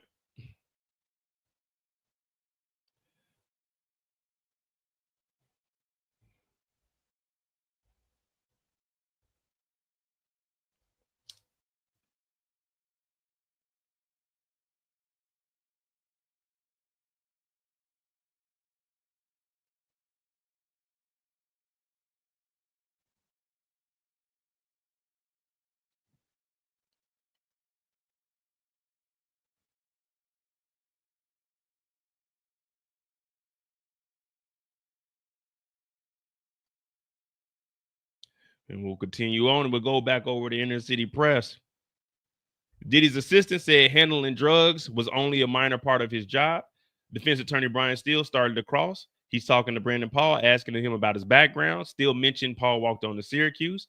Paul confirmed that he worked and strives for perfection. He was willing to work long hours for Diddy and learn from the exposure he got in the music industry through Diddy. Paul confirmed that handling drugs was a minor part of his work he did for Diddy. You were not some drug mule, right? Absolutely not, Paul responded. Paul said that he believed the drugs he obtained were just for Diddy's personal use. Still adds that Paul thought Wild King nights were also personal for Diddy. I considered it to be like an escape, Paul testified, confirming he believed it was Diddy's personal time to be alone with Jane.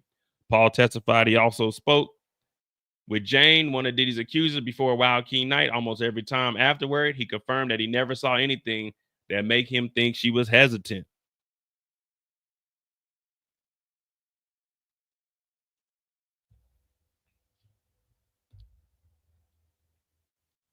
So handling the drugs, you were not just some drug mule, right? He said, absolutely not. So handling drugs was a minor part of his day-to-day activities for one Sean Diddy Combs.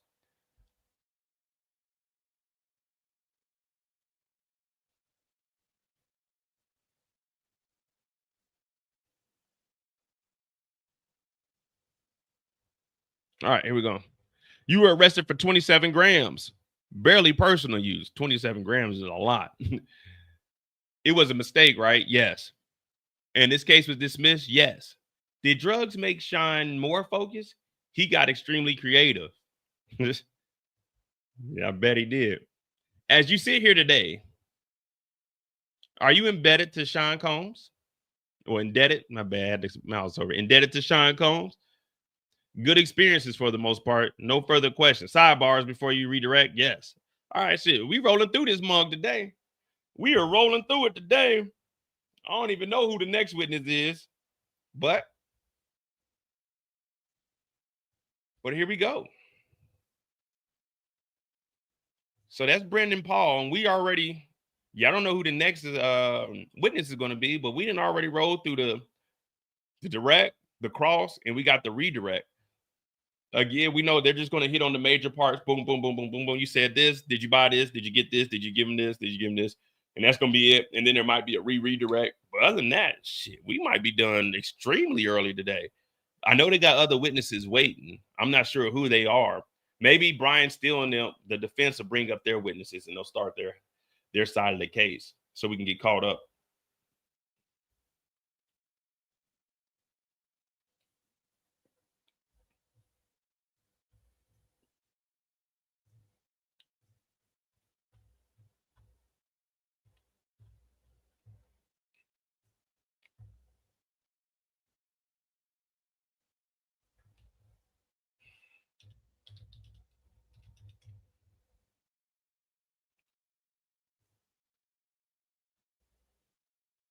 I'm not sure who's paying for Brendan Paul's lawyer. You would think maybe Diddy. Hell, he's paying for everything else. Sidebar.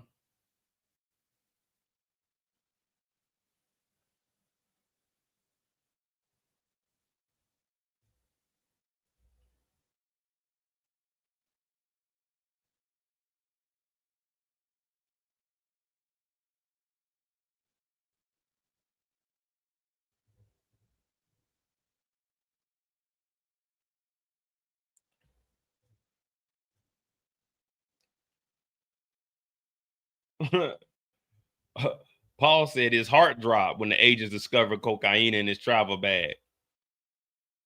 Paul confirmed his arrest for a small amount of cocaine for personal use that Paul had accidentally left in his travel bag. Neither Diddy nor Chief of Staff Christina Courtroom asked him to travel with it, Paul testified. Paul recalled telling law enforcement that everything in the bag was his, and then his heart dropped when the agent pulled the cocaine out the bag because he didn't mean to travel with it.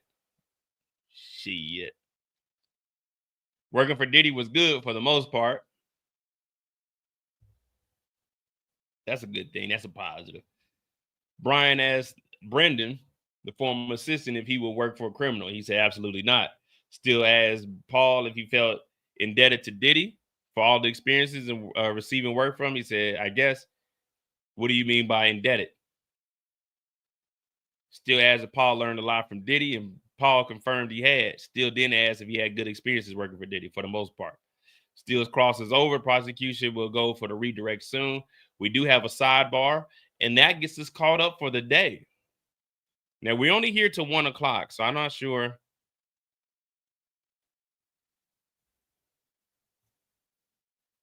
Sex trafficking, racketeering, and prostitution related charges is wrapping up its first week, and it's supposed to last for 8 weeks. And it's sort of hard to imagine how we could have any more bombshells than what have already come out this week. We've had celebrity name drops. We've had extremely graphic, sexually graphic text messages and testimony come out. There have been graphic images that the jury has been shown. There has been the infamous 2016 hotel footage of Combs allegedly beating up Cassie Ventura. The jury has now seen that footage several times. Some of the A-list names that have come out at trial include actor Michael B. Jordan and rapper Kid Cudi, who Cassie Ventura, the star prosecution witness, dated both of those men. And so that's the context that their names have come up. And Britney Spears' name also came up because she was invited to Cassie Ventura's 21st birthday party by Combs, according to testimony. And then today, singer Chris Brown's name came up because Combs's lawyer asked Cassie if she remembered a time when Combs had been mad at her because he thought that she was dancing with this singer Chris Brown. And she said she remembered the time when he was mad at her, but she never danced with Chris Brown. We also found out that Cassie settled her bombshell lawsuit that she brought against Combs and kind of blew the lid off this whole thing and started the the floodgates of civil cases against him as well as the criminal case. That lawsuit she settled for $20 million, and we didn't know that previous to this. She had settled that within 1 day of filing it back in 2023. And the jury also saw still frames of the freak-offs that Ventura participated in. The public didn't see that. The media didn't have access to that.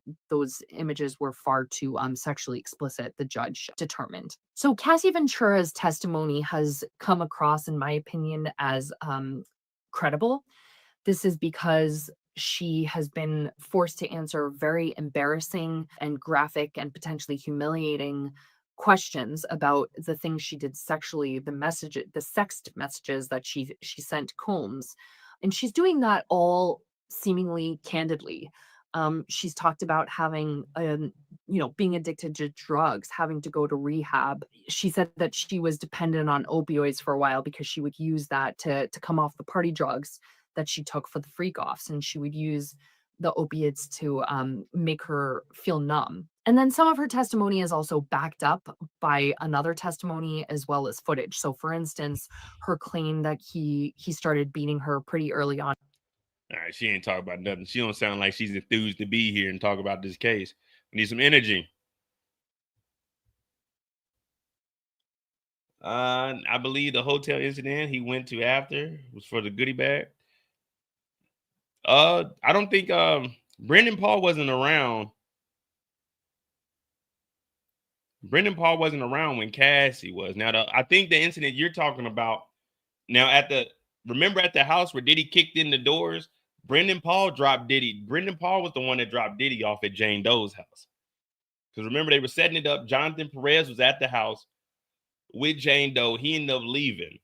Brendan Paul was the one texting Christina Courtroom talking about, is it a King's night or the Gucci bag? He said somewhere in between. He had to drop Diddy off and went to Walmart. But what they're showing here, 27 grams, that's a lot. And they're talking about for personal use. This is what 27 grams looks like. And Brian Steele was talking about personal use. Oh, yeah, the video they put. Yeah. I thought you was talking about the one where Brendan Paul was going through. Yeah, you're right. That video was. He probably had a goodie bag in there with. And there's 2016. So this is what 27 grams look like. And Brian Steele told us this was personal use.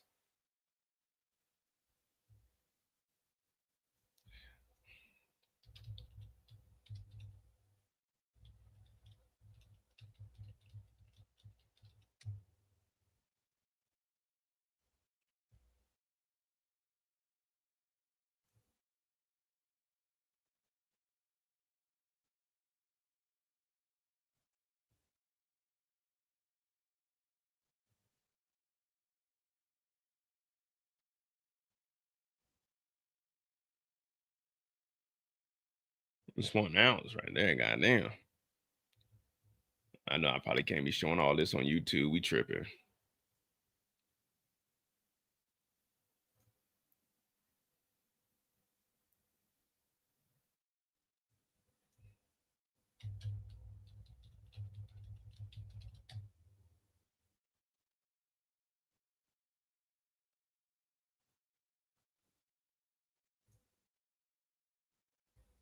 Oh man, what the hell? I'm just trying to give us a reference.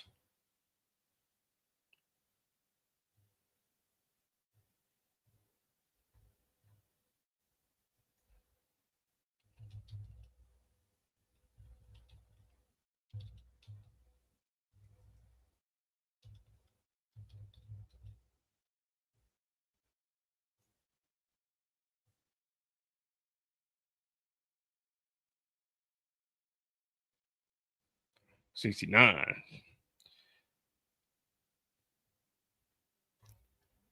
I'm trying to get us. Oh, these are on video. That's why.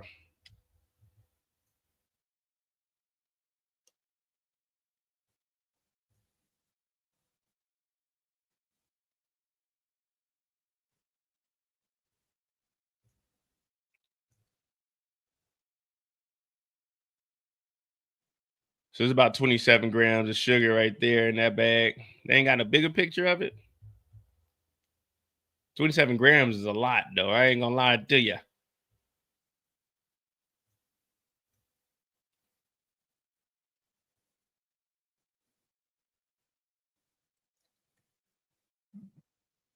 This is about this bag right here. This one right here, 27 grams.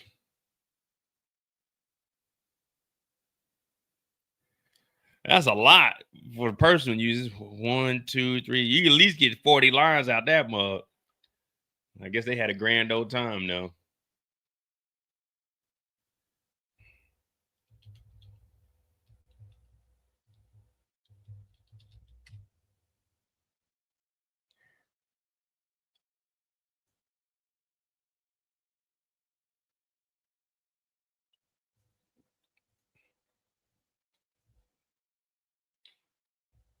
But that's hard right there. That ain't. That is powder. It says 27 grams.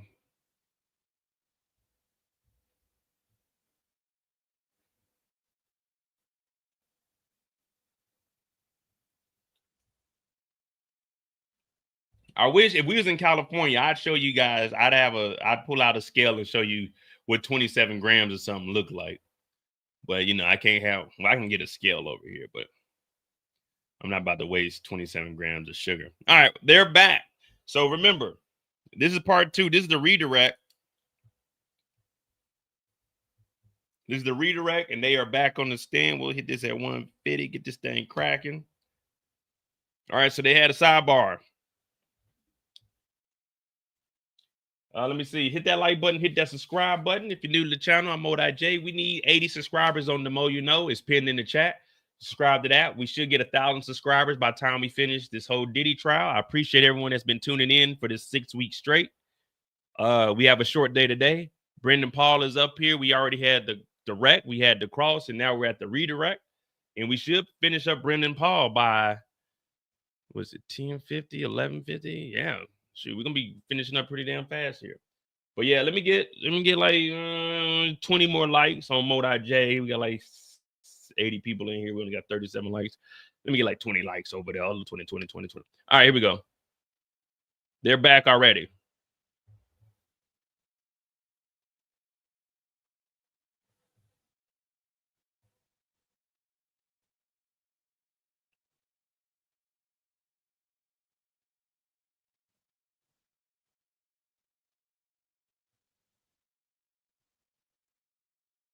All right, here we go.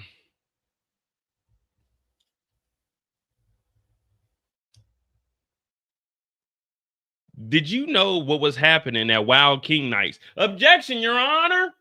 Rephrase it. Were you there? No. What did you think the $5,000 were for? Objection, Your Honor. Sustain. All right, still you got one in. Sustain. Let's hear what it is. Did you give Mr. Combs $5,000 in cash in other contexts? No. You said you wouldn't work for a criminal, but you bought drugs for Diddy? Yes, more than 5 times, less than 10. That's what I was saying. Wait, you said you wouldn't work for a criminal, but you're openly admitting that you bought drugs for Diddy. So you did work for a criminal. You know what? We should hit you over your head with perjury. We just gave you immunity. We should hit you over your head with perjury because you're sitting up here lying to the people of the court. You just told us when Brian Steele was up here that you wouldn't work for a criminal, but you also said that you handled drugs, and you're sitting here today telling us that you bought drugs for Diddy. So which is it, Brendan? Because we can take that immunity from you right now if you're going to sit up here and get to lying to us. Did you or did you not buy drugs for Diddy Combs? Oh, I did. Oh, so you did work for a criminal. Okay, I just want that to reflect on the court. Jurors, you hear that? He did work for a criminal. He bought drugs for Diddy. All right, we back on the prosecution side, so I got to do it. I got to attack it this way.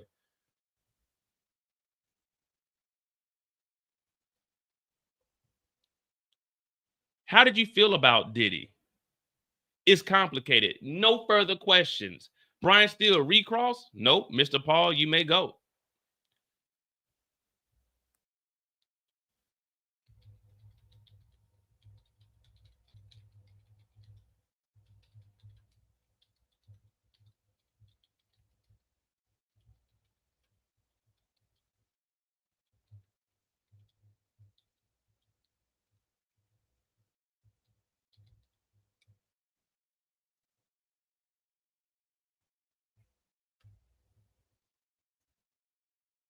All right, so that's it. 153.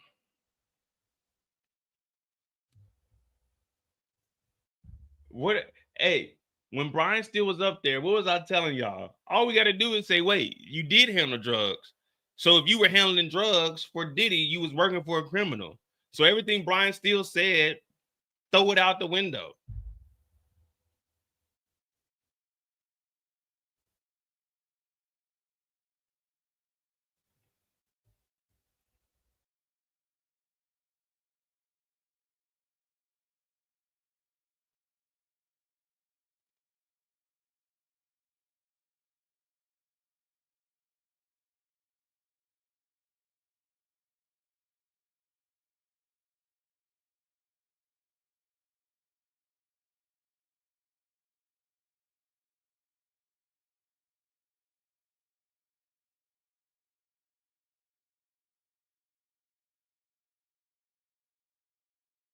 All right, well, we here, guys. I guess we got the next witness. Who the hell is this next witness? Government calls this next witness. First, some exhibits. Reading text between Diddy and KK, April 25th, 23. Diddy said, I can't take it no more. Album not done. KK, you can have release after the studio. We control our energy. Whatever, get me Frank. The fuck does this mean? Frank Black?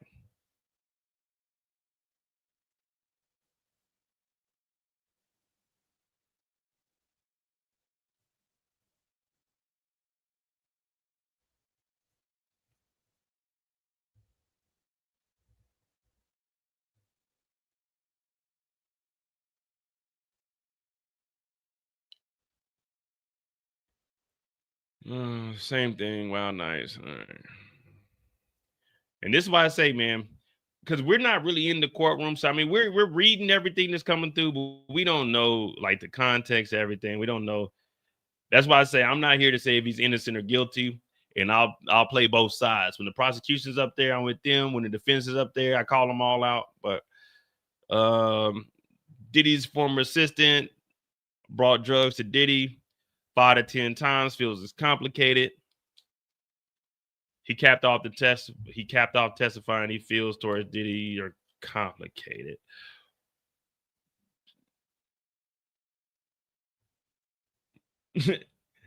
Anthony Williams said, Cassie not gonna let you. nigga, I don't know about you, Anthony.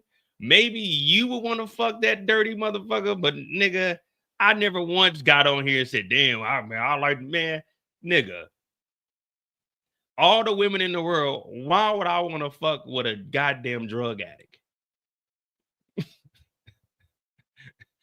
All the women in the nigga, I live in Europe, nigga. I don't give a fuck what Cassie got going on, nigga.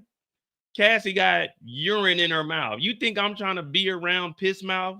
Hell no, nigga. I already said Cassie was a bum. I called all of these motherfucking Jane Doe's bums. I don't give a shit about nothing. You mean you need to chill. Cassie ain't gonna let you hit, nigga. Unlike you, I ain't going after no motherfucking Cassie, nigga. Cassie was just a skinny girl that was hanging with Diddy. Yeah, she had a cute face, but it wasn't nothing. It's like, man, you damn, look at Cassie, nigga. Nigga, you were going somewhere with that shit.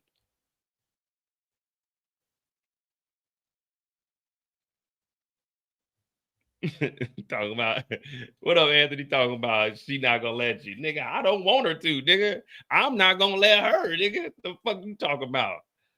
I'm gonna shit on these walls, Ray. You think I'm about to let piss mouth come over here, man, nigga? Please.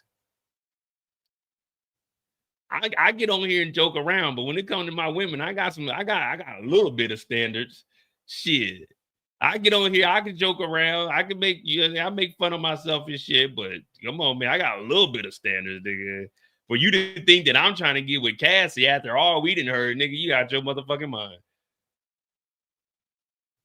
You the type of nigga that'll want to try to smash motherfucking Sexy Red or Suki Hana, them fucking nasty bitches.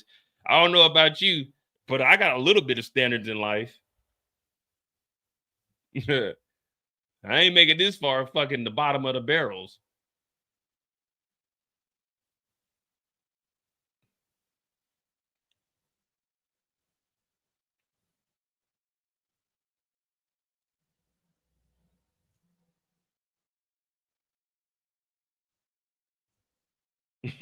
Talk about Cass ain't gonna let me. Nigga, I don't want Cass. Nigga, I already said what Cass was doing was disgusting. And I keep telling you, we are not here in court today for the dumb decisions that people made. We are here for the crimes that Diddy committed. Jane Doe, a fucking bum. Cassie was a fucking bum. All right? We already know that. I called about for it. They were bums. We get it. They were there for the money. But there's nothing wrong with being there for the money. There's nothing wrong with tricking on a woman. The crime is paying for sex. The crime is buying drugs and giving it to people. What up, Eric? What up, Alma? What's going on, Princess? Yeah, we here for, I don't know if you guys understand. This right here tells you what we here for. It's highlighted at the top. Entertainment. I don't care if Diddy's innocent or guilty. I want to be entertained. We ain't got cameras, so I'm doing the entertaining. I don't live this lifestyle. This ain't me. My woman at least got to work at Dollar General. Jane Doe didn't even have a job. Cassie, I put out more hit records than Cassie did. She had a 10-year deal with Bad Boy, and I had more albums dropped than Cassie did. Rent still due on the first. I didn't give a fuck about Cassie. Cassie got 3 kids by a white boy. What the fuck do I want to do with Cassie? Nothing. I'm a nigga. She fuck with white boys. That means I'm out anyway. Talk about she ain't gonna let you. Nigga, I don't want to. The fuck? The Louise trial, I forgot about that. Ain't they raising him money? I mean, we can do it. We can do it. It depends on when it drops. If it's doing like Power or something, then I had to just do like updates. But we'll definitely see. It is hot as hell over here though. Hit that like button, hit that subscribe button. You haven't really missed anything. It's kind of like these last couple of days, it's kind of been slow on both sides. I mean, we heard testimony from Jane Doe for like 6 days. It could go either. Honestly, it could go either way. And that's why I say it's up to the prosecution to lose this case. I mean, they believe that they have all the evidence they have. But it ultimately comes up to the jury. So even if you think that it's an open and shut case, what's the name? What's her name? Karen Reed, whatever her name is. Everyone thought that she was gonna get hit with that bang bang, but she beat that case. Somehow she beat the case like Rocky. And you got the little girls out there. They, oh my God, I thought they was gonna get her. I don't even know what the hell happened in that trial. I mean, I heard about it, but I ain't really read into it. See, it's all kinds of trials going on. Diddy's 85-year-old mother, Janice, and son, Justin, arrived at court today. Diddy's family is in the courtroom supporting the disgraced mogul as he stands for the trial of the ex-trafficking, racketeering, conspiracy, transportation to engage in Pete Tushin. The rapper's mom, Janice Cohn, 85, walked into the building. Okay. Friday, wearing a short blonde wig. Now, that's her natural hair. Printed pants with a black sweater and a cross necklace. Thank the Lord.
Oh, boy.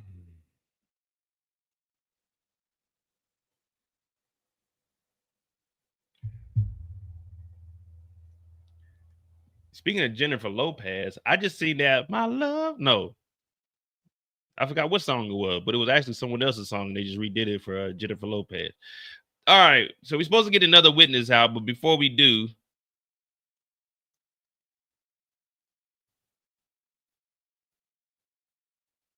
Paul Lees, the government called their next witness. They inserted text messages from April 25th. Christina Coram said, you'll get a release out to the studio. We control our energy. Whatever, give me Frank. Play the audio message by Diddy. All right. It's a voice note. Have Jonathan do it. Christina Coram replies, John will go to the hotel. We have a bit more, then we request a break. Okay, a message is shown on the screen involving Veronica Banks, then taken down. Who the fuck? We went over Veronica Banks, haven't we?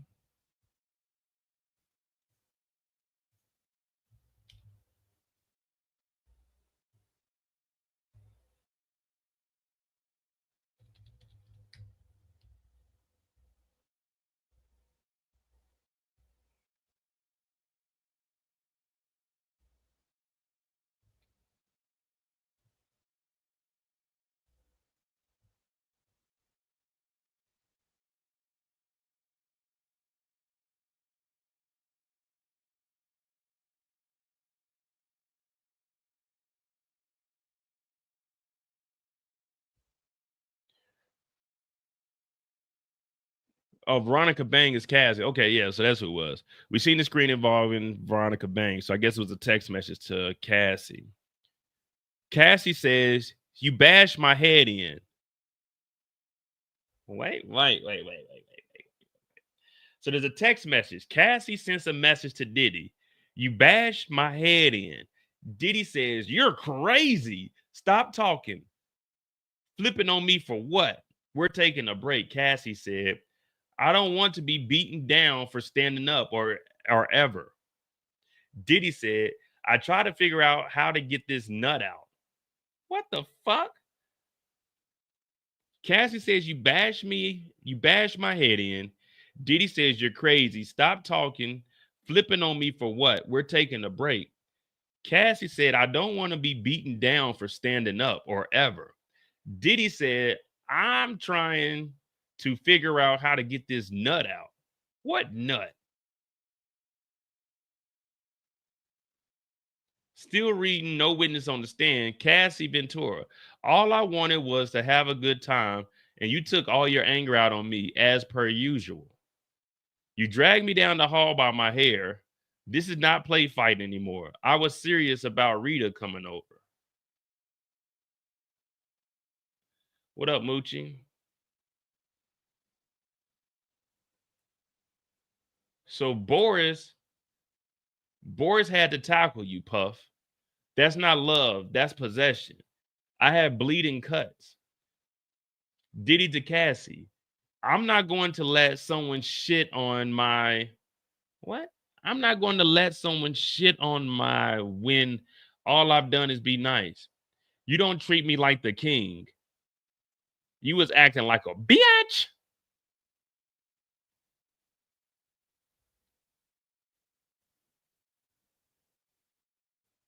Hey, yo, chill, Kirk. I'm trying to get this nut out. Nah, man. What? So here, Diddy said he beat the shit out of her and got tackled. But that's because she wasn't treating him like a king. So Diddy got frustrated and beat her head in, and she had bleeding cuts. And Boris had to tackle Diddy off of Cassie.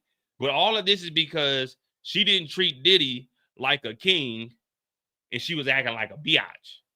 These are Diddy's words. These aren't mine. This is not text messages from Mo. I wasn't around in 2016. I was stationed overseas. So these text messages are from Diddy to Cassie saying, you didn't treat me like a king. And he ain't going to let nobody shit on him when he's been acting nice. So you need to treat him like a king or get your head beat in. And don't act like a bitch around Diddy. Because if you act like a bitch around Diddy, that means the king is going to beat your head in. That's what Diddy's text messages are saying. I didn't write these.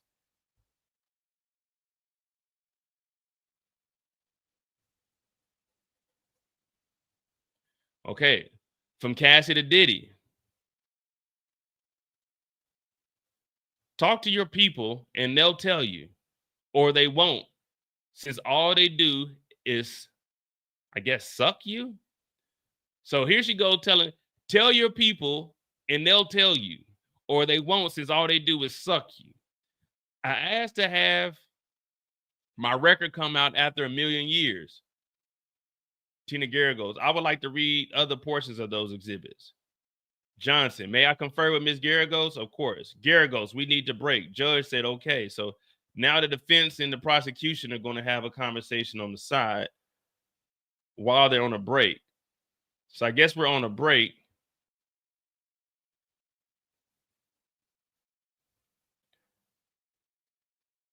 And then the coercion part is coming from, you beat my head in. So basically, Diddy is saying, you're going to do what I say. As long as I'm nice and buy you shit, you're going to treat me like a king, and you're going to do what I say, and you're going to fix your motherfucking face. Don't be acting like no bitch around me. Treat me like a king, and accept the gifts that I buy you, or I'm going to beat the shit out of you. So that's what they're trying to insert the coercion here. Hey, she's telling you that the people around you won't even tell you what to do or ask it from you because all they do is suck you up. Now, I don't know if that means literally that all they do is suck Diddy up, or is she just saying, you know, hey, man, get up off his meat, man. You know what I mean? Just because he pay you. So that's what they're inserting this to let the jurors know that Diddy wanted to be treated like a king. And if you wasn't treating him like a king, he'll bash your fucking head in. Those are the text messages. I'm not making any of this up. This is Diddy's response. I'm not going to let you shit on me when all I've done is be nice. You don't treat me like a king. You acting like a bitch. So these are Diddy's text messages. These are not mine. Yeah, we got the Tyler Perry case. I know, guys. I don't want to turn this into dum dum dum dum dum dum dum. Every time we look up, we got another case. We got Fat Joe, we got Tyler Perry, we got Diddy's verdict. I know people hitting me up talk about, oh, you only talk about the black people. You won't talk about the Abercrombie and Finch CEO. Go to the Mo You Know, look it up. There's a 4-hour live. That's all the information we got provided for Abercrombie and Finch. I talk about white folk. I talk about black folk. I talk about Asian folk. I talk about Indian folk, Middle Eastern, Central European, South African, Central African, Saharan African, Australian, New Guinea. It don't matter. I talk about everybody. Oh, all you do is talk about the black people. I got a 4-hour fucking live talking about the Abercrombie and Finch when that case dropped. He's not in the limelight. He's not in court right now. There hasn't been too much information. Oh, well, why they ain't treating him like that? Because he doesn't have trafficking. His charges are just fucking on the boys. All right? 2 different cases. But they the same with him. They ain't letting that nigga leave the country. They ain't letting him do nothing. It's 4-hour live on the Mo You Know. We broke it down over there. There's a video about Fat Joe. I haven't done one on Tyler Perry. It's a lot of shit, guys, and it's just me. I didn't think I was going to be into the press, but I'm here now. All right.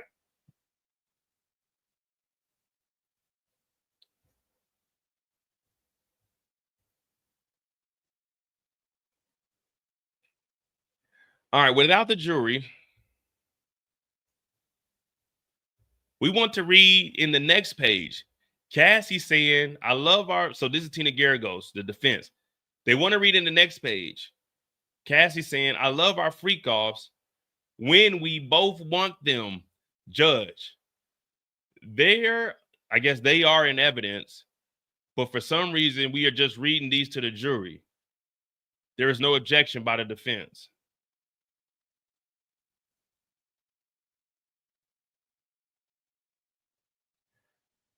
Yeah, like this text message that the defense is reading in, again. You know, he had these freak offs, and he admits to having these freak offs. You know, I mean, you can have them. You can have freak offs. They're not illegal. The text message says, Cassie says, I love freak offs when we both. Like, there's nothing wrong with having freak offs. We get that. No one ever said that was wrong. But if Cassie only loves them when they both want them. So if she doesn't want them, she doesn't love them. And if she doesn't love them, that means she's acting like a bitch. And Diddy doesn't like to be getting shitted on when all he's been is nice. So you need to treat him like a king and agree to a freak off or get your head bashed in, according to the text messages. This ain't alleged. These are text messages from Diddy and Cassie. So it ain't alleged, is what they said. Like, but I don't know why the defense, yeah, she says she loves them when they both want them.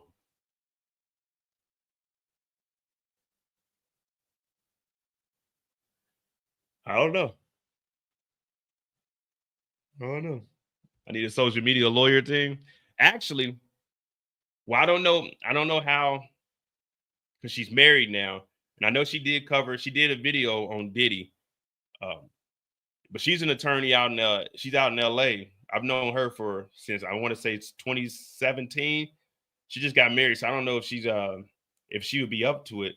But I would definitely like to have her as our legal correspondent because she's an actual attorney out in LA. So I'm gonna reach out to her and see if she want to do anything, especially when the verdict comes. The court is on a short break. I don't believe we're going to have a lunch today because we're going to be done at 1:00. And since it's already 11, we'll probably just push on through, take a little short breaks here and there.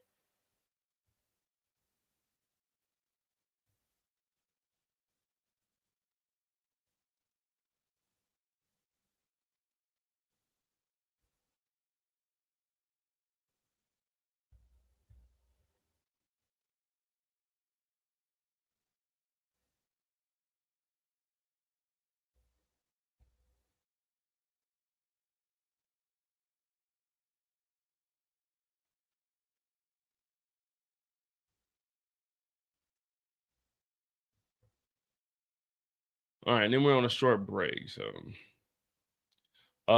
someone said, let me go back. I think there's a special agent that's taking the stand. I think it's one more special agent that's taking the stand. The government calls this next witness. Let me see. I think someone in the comment actually said.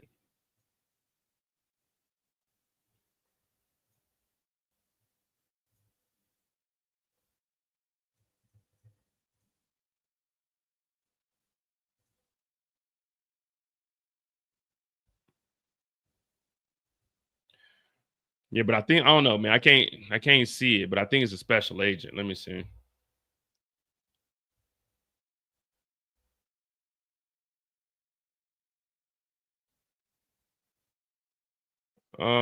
They're in evidence. I don't know why we're just reading these out.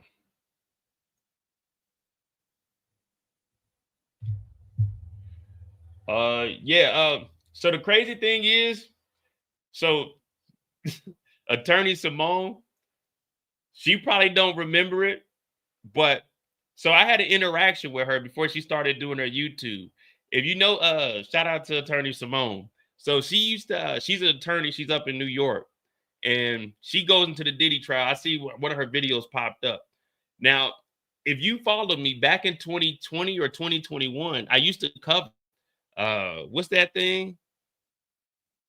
Looking for Love or whatever it is that was on the OWN network with nephew Tommy. Simone, the attorney, was on there, and I was reviewing it. And this is when I had my old Facebook before it got blocked because of copyright. She messaged me on Facebook, and she was asking me questions about the show because I was reviewing it, and she did something on there. So I won't say it was like a back and forth, but I told her straight up, I was like, hey, don't come to me about how OWN network edited. All I'm doing is watching the episode and I'm giving my opinion on the episode. So that's one reason I stopped doing like the reality shows, because when the contestants, they reach out to me, I really want to tell them, you better get the fuck out of my face. I'm not trying to hear none of that bullshit. Don't get mad at me because the network edited. She said, oh, you don't know what was going on behind the scenes. And I had to tell her, I don't give a fuck what was going on behind the scenes. I'm talking about what happened on the TV show. So that was like 2020, 2021, whenever she was on Ready to Love. Yeah, Ready to Love on the OWN network. So that's the first time I interacted with Simone. But that was like 2020, 2021. It wasn't nothing bad.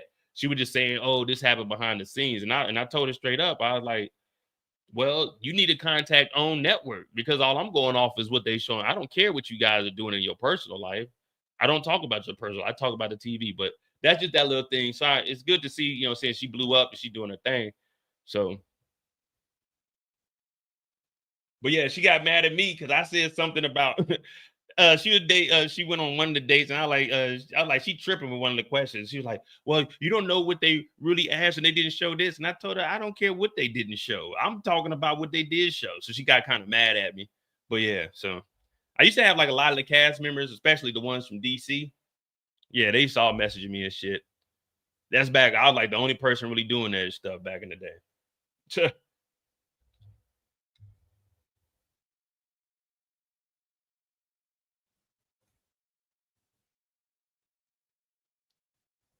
But you know how that is. You know what I mean? Like I say, man, when we going over this, don't get mad at me. Don't tell me, oh, I don't know what I'm talking about. Nigga, I'm reading what's coming from the courthouse. Nigga, contact the courthouse. Contact CNN. Contact Inner City Press. Don't tell me I don't know what I'm reading. Nigga, I'm reading what's on the paper. Come at me. Oh, yeah, they said it. All right, well, contact them, because I don't give a fuck. I'm reading what's on the screen.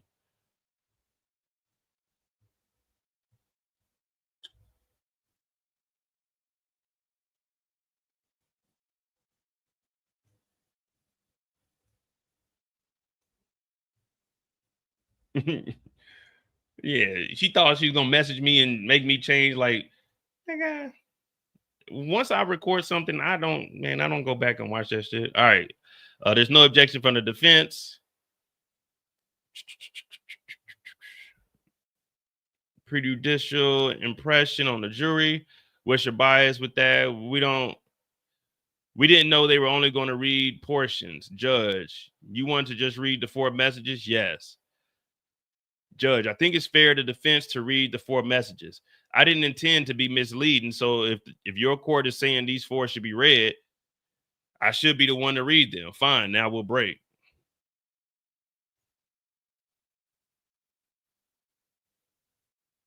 So they keep telling us that we either on a break or we not on a break. We on a break or we not on a break?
Yeah, so this is where's that? So this is the one attorney Simone was on. Genuinely. This is back when I used to use the green screen.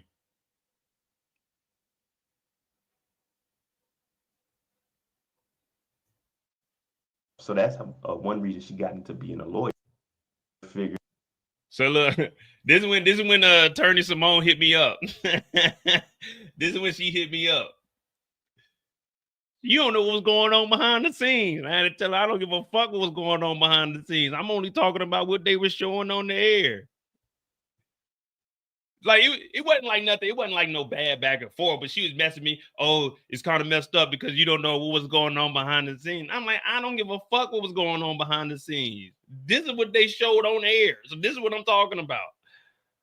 That was super caring. Even if she did, she got a B. That's good, man. But for him, it wasn't good enough. It was never good enough. So that's one reason she got into being a lawyer. And she admits to everyone that it's hard for her to open up just because of her professional side and just the relationship she had with her father. So her dating is going to be a little bit tough on her. She did actually have my boy David as one of hers that she was interested in, but they just clashed in the beginning. But now, so she getting mad at me because they I have was an talking about understanding her of each clashing other. with the niggas and shit. Like, nigga, I was just talking about what's on the screen. So she messaged me. But I did season 3, 4, and 5. And then after that, I was like, man, I ain't doing no damn. I wasn't doing no more goddamn reality TV. Cause I'm not, man, because I'm gonna have to tell one of these motherfuckers, man, shut the fuck up, man. Talk to me, tell me what I can and can't say on my channel. You just get the fuck out of here and goddamn watch. But yeah, she passed me up on YouTube. So, you know, do your thing. But yeah, man. And that's why y'all always hear I don't really talk like related because I'm not trying to go down that path, man. I don't give a fuck about none of that shit, man. Mess with who you want to mess with, but you're not gonna come and tell me what I can and can't say.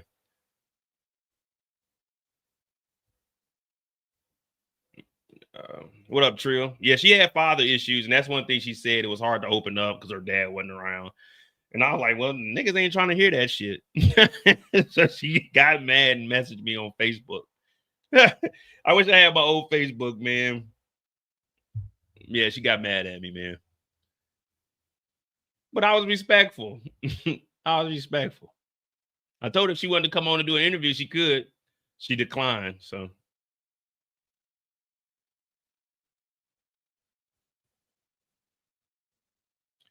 So we're still on break. I don't even know if we're back yet.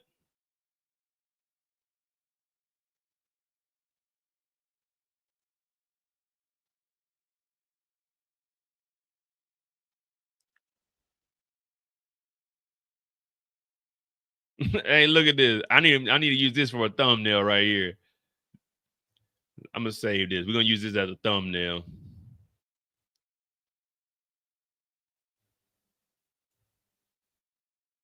Desktop.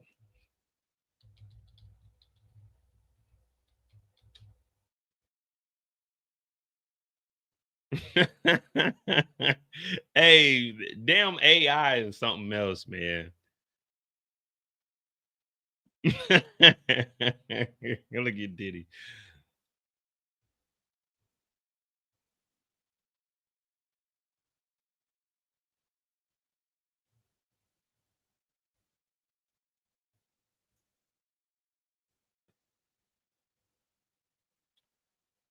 Oh, still on break. All right. So we just sitting here waiting for an update, guys. Just sitting here waiting on an update.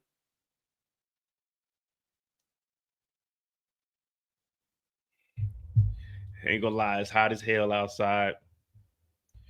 I'm in here sweating, 80 degrees.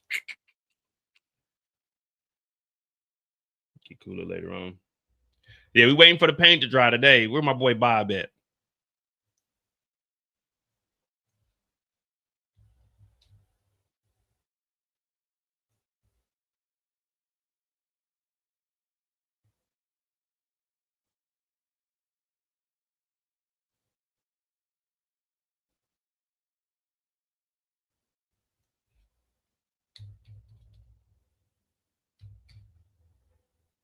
Again, we're only here till 1, so we got an hour and a half left. And then after that,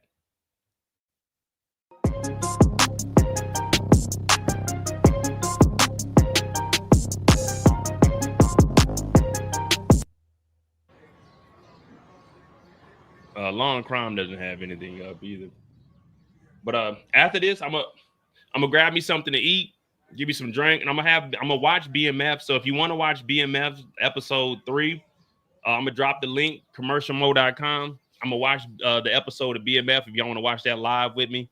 So I haven't watched it yet. I've been a little bit disappointed, and we'll watch that. You know what I mean? I might let some people come up and we'll just talk about that, and that'll be our Friday evening since we're off of here at 1 o'clock. But that'll probably be around like 5, maybe 5 or 6 Eastern, and then we'll just watch that for the evening. Yeah, I gotta get back on that site, man. I just spent all that damn money. So we'll be over there. We'll watch BMF episode 3.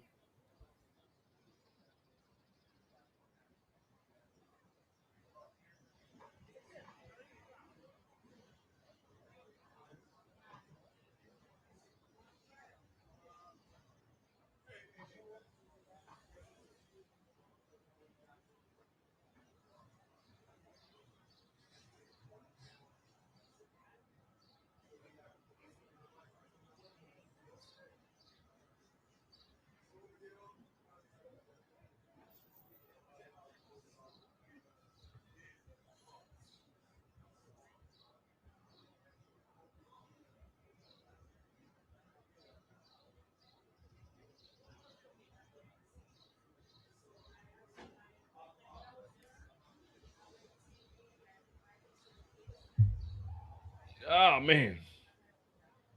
Yeah, so we got that tonight. Hit that like button, hit that subscribe button. Matter of fact, let me go give you something to drink, man. Because I don't, like I said, we only got an hour and a half. So I think once we get back, it's probably gonna go straight through. Whoever this next witness is, it'll probably be about 30 minutes for the prosecution. Then they'll just jump straight over and redirect. And this will probably be it because it is a short day. So I'm gonna grab me some water and we're gonna be out of here in probably like 4 hours. Yeah, 4 hours. So I'll be right back. We ain't got much cracking today anyway.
All right, man.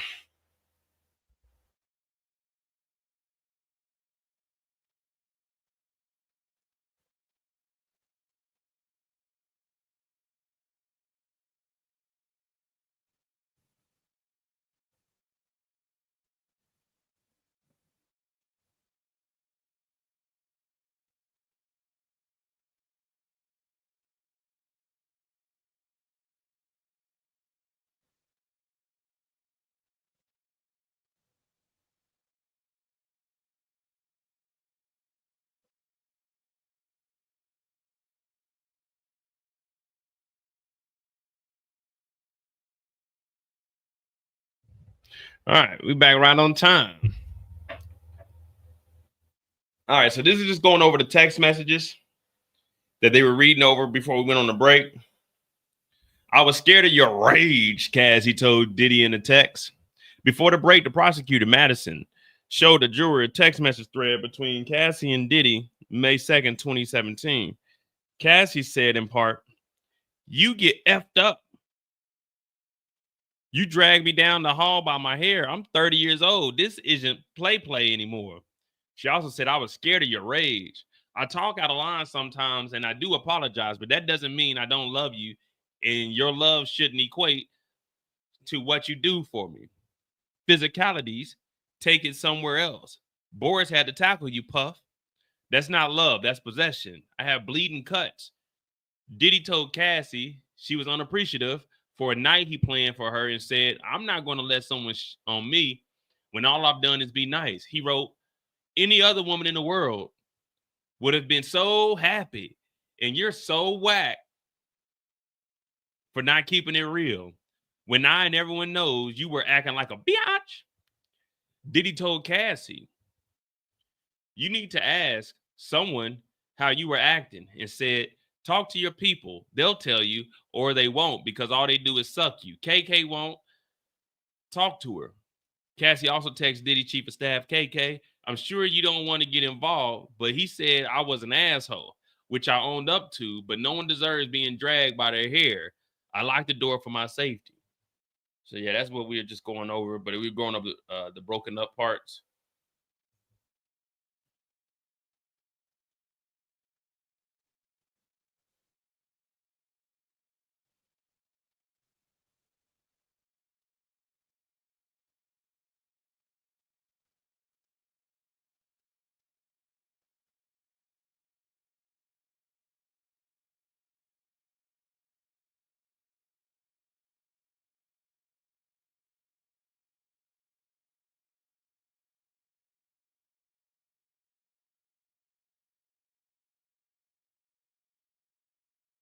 Jeez Louise. The hell? Did I order something? The hell buzzing? Give me a second. Give me a second. I don't know. It might just be the Germans doing construction. "Oh, we're done. You can use your garage now." Okay, man. Thanks. Give me a second.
Oh, my bad, guys. I'll just explain what was going on out there. So they redid the sidewalk in front of my house on my side. So they started working on the other side. So we couldn't like park out on the street. And they let us, because it's only like maybe on my street, it's probably like 7 of us that got garages. So I had to move my car out the garage this morning, and I'm off today. So I had to move my car out the garage. So if I needed to go somewhere, I could go in and out because they were going to have the shit blocked off. So I had to go down the street and get my car off the road because they park on the right side of the street. I mean, I went down there. Everybody's trying to get back to parking their spot. So I got to wait for everyone. And in front of my house, because my front door is my garage door. So it's like a smaller door and then the garage. So it all opens up to park in here. I got to wait for everybody. These motherfuckers then parked over the line because there's no parking like on my side of the street. Well, on my side of the street you drive on, there's no parking on the other side. I mean, they parked over the line, so I got to get out and make sure I ain't hit their car, trying to maneuver in there. They were like, "Oh, could you?" I'm like, "Look, man, I ain't got time for all that bullshit. It's hot out this motherfucker. I'm trying to put my car in the garage and continue on about my day." So I was out there fucking with them. It's like 4 people in front of me to try to get back on the street, man. The German roads is different. I'm gonna take a photo of like what my street looks like, man. You got to drive on the sidewalk to go down the road, but that's just how fucking Europe is, man. But it's hot as shit out there. Fucking trying to get in the house. All right, we back, man. We back though, man. It's behind us. We good. We good. Shit, boy. I ain't gonna lie to you. I'm out of breath. I think it's fair to defense read those messages. Okay, here we go. Let me read it again. I had read the wrong version. Miss Ventura to Mr. Combs. You want to party and have a good time. I want to focus, or I'm ever. You want to party. Wait, you want to party and have a good time. I have to focus, or I guess I'm not ever going to become anything. You treat me like a hooker for 10 years. I love our freak offs when we both want it. So she's admitting Diddy's treating her like a hooker. So he's basically forcing her into doing some things. And also, it says, I love our freak offs when we both want it. So if Diddy wanted a freak off and she didn't want it, Diddy wanted a freak off. So they want to insert that text in here. All right. Oh boy.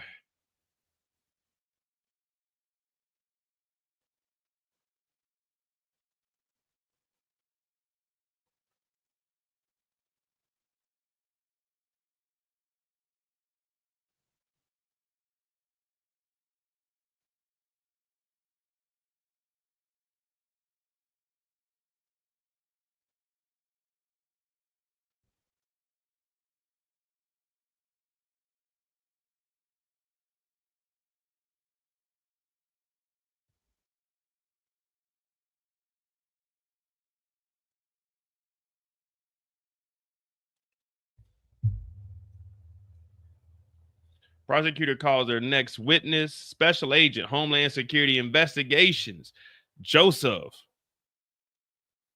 Caselio. Now on the stand. Oh, Joseph. Okay, we'll just let that run all the way through. 153. Special Agent Joseph.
Both by both.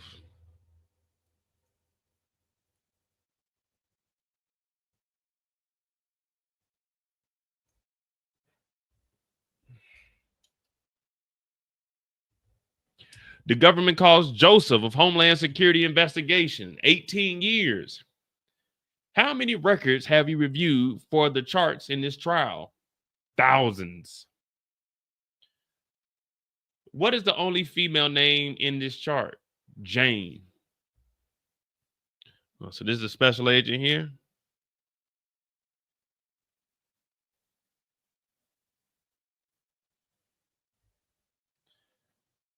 Let's see if he's been on any other cases.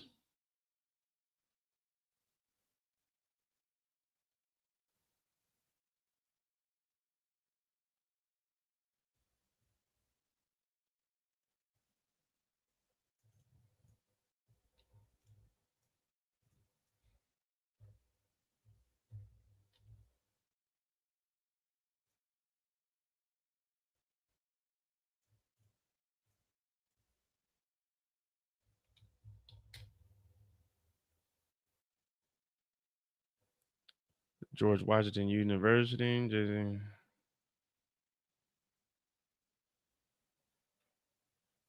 New York subway blast. Well, I'm not seeing too much for him. Let's see what this is. AK Ula. What case is this?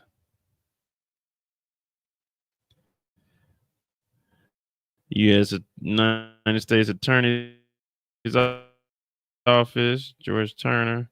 Oh, we definitely about to go through this and we'll just leave it at that. I was trying to find any cases that he was on so we can see what his credibility is. I know he got 18 years.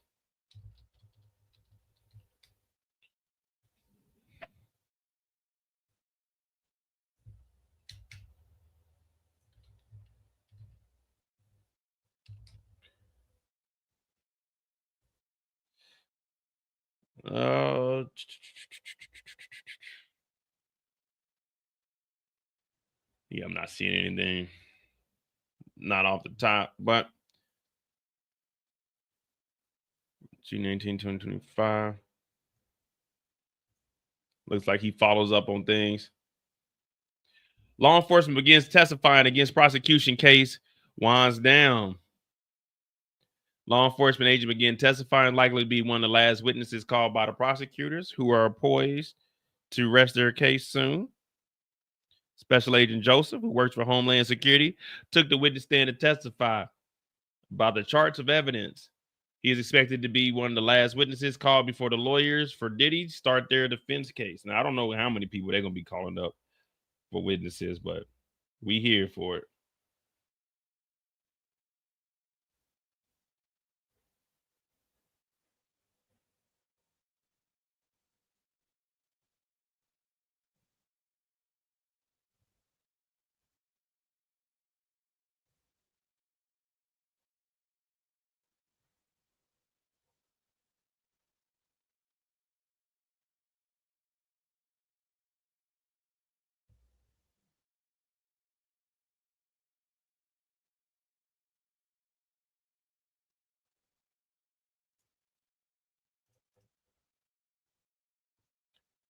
So you say it went over 1,000 records for this, and there's only one woman's name on the chart, which is Jane Doe's name.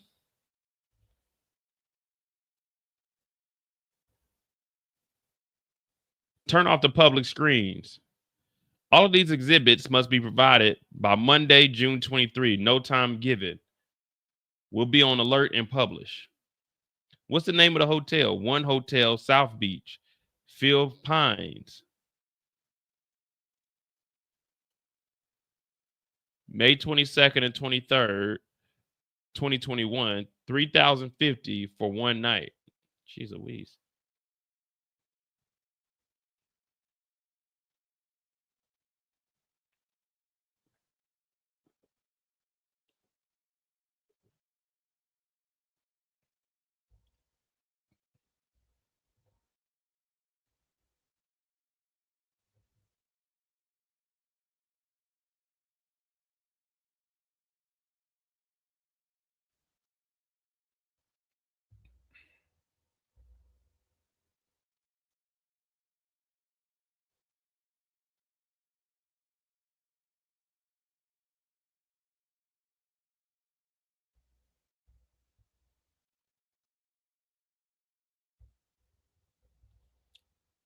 So Phil Pines, who gives the drugs up, one hotel night, 3,050.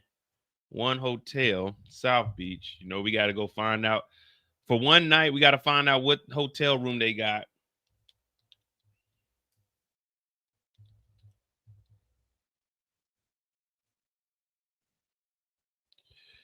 $3,050 for one night. South Beach.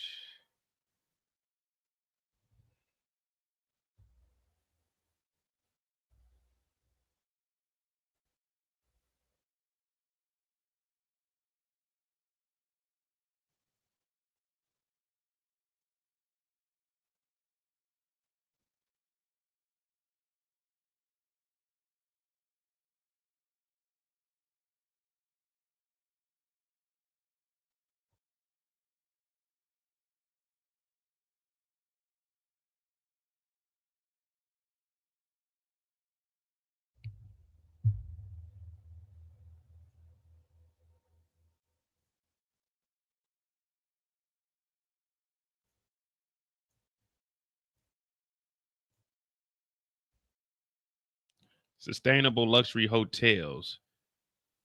Come on, man. Why is it taking so long to load this up, man? These rooms better be top notch.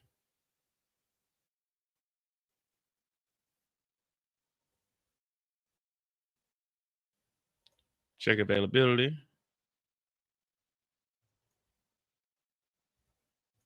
We'll do a little further out.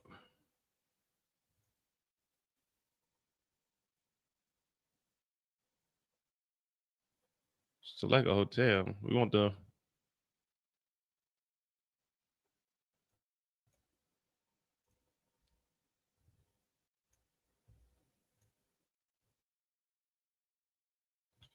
So they turned the exhibits off, so we can't see them. We haven't seen anything. So they might be either watching a video of a room or it might be photos.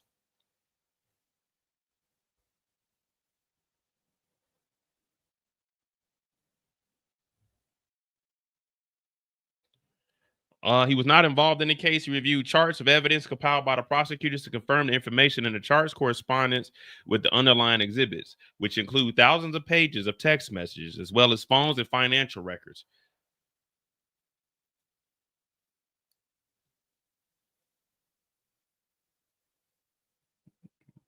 Flexible. No. You mean these rooms is already booked? We just want to get an estimate of how much these rooms cost. Probably the presidential suite. Let me see something.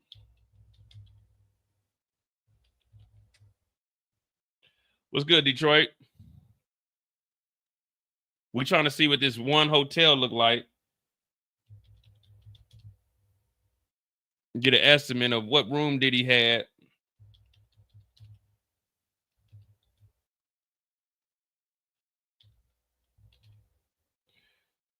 That ain't gonna be on here. So I guess we do got to go through the website, but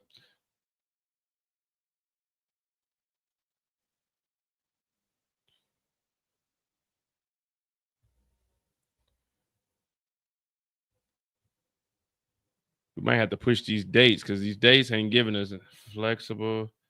I guess unless we pick one. But this is Diddy. Diddy like to be treated like the king, so we need to look at this one bedroom. And the Sky Penthouse, 3,000 a night. I'm assuming that this might be 3,000 a night. Let me see.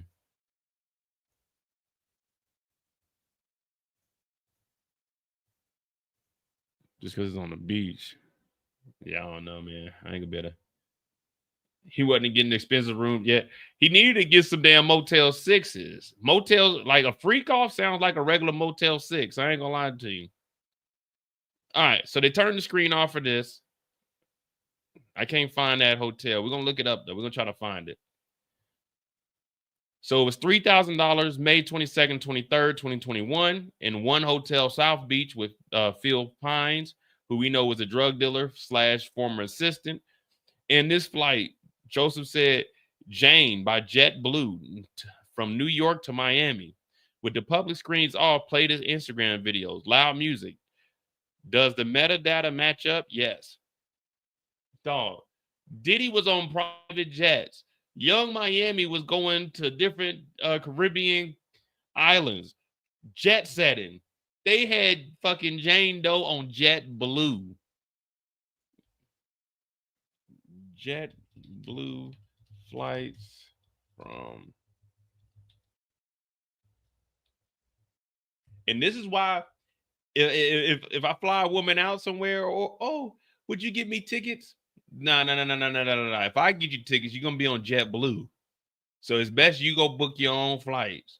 But my thing is, book your flight. I'm not booking a flight for anybody. You book a flight and you come over here and show me that you for real. I'm not booking flights. I can help you look for flights, but I don't book flights. No way, no how. You book a flight to your comfortability. I'm not booking you a flight. I fly Lufthansa and Delta. Those are my primary go-tos. Over here is Lufthansa, but when I'm in the States, it's Delta. But I don't book flights. You book your own flight. So she was taking flights from JFK to Miami.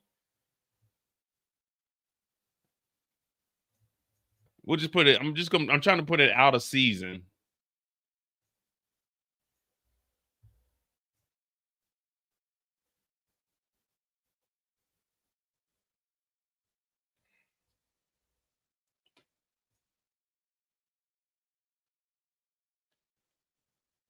From LaGuardia, 437.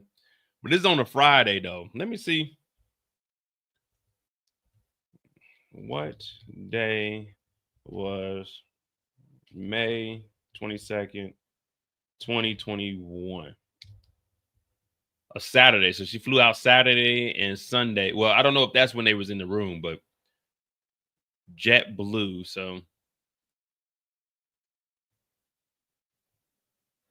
then that'd be fucked up if Diddy put her on a flight with one stop, a layover. Where's the layover at? MCO? Where the fuck is MCO at?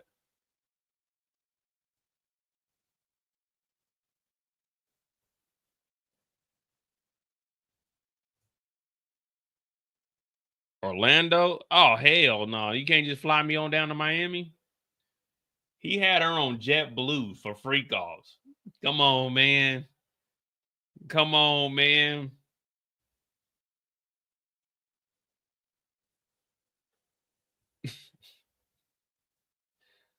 Oh.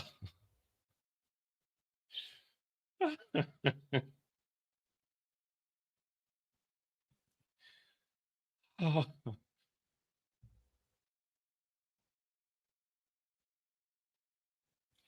But now y'all see why I harp on.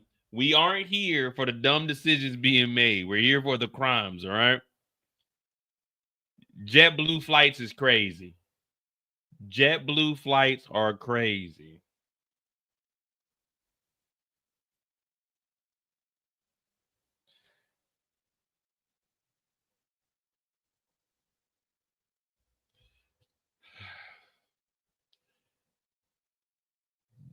Come on, Jeannie. Jeannie, ain't nothing wrong with Coach. Ain't nothing wrong with Coach, but JetBlue? Well, at least JetBlue, you don't really hear too much of scrapping like a Spirit and Southwest. Hell, even American that went to shit. JetBlue is all right. JetBlue is an economy, you know what I'm saying, economy-based airliner. I mean, let's be honest. Why spend a lot of money on, economy plus, you know what I'm saying, business class? Because there's really technically no first class anymore. They changed it from first class as business class and then all kinds of other bullshit titles. But the only time I ever upgrade, like me, I'm riding in the cabin. I'm riding in the back in the cabin with the regular folk. I don't give a damn. I either got the aisle or I got the emergency exit or I got the front row. Yeah, I'm not. The only time you ever see me upgrade to business, it has to be over a 10-hour flight. Well, let me not say 10. It's got to be over like an 8-hour flight. That's the only way I'll upgrade to business class. If I'm taking a 4-hour flight, regular flight. Let me get that regular ticket. But it's free and I ain't got to book a seat.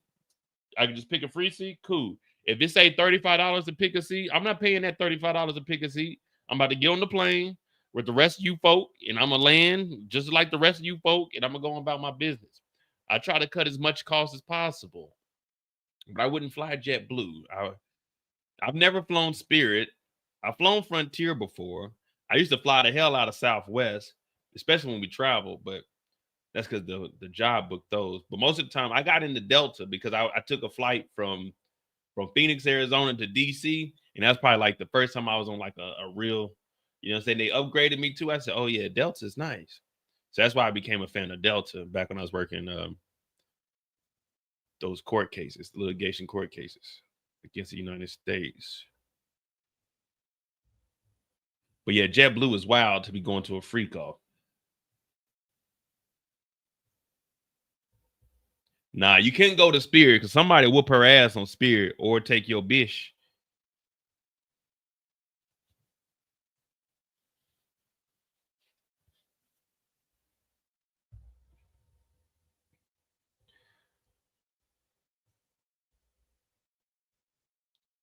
Does the metadata match back up? So yeah, they playing some music.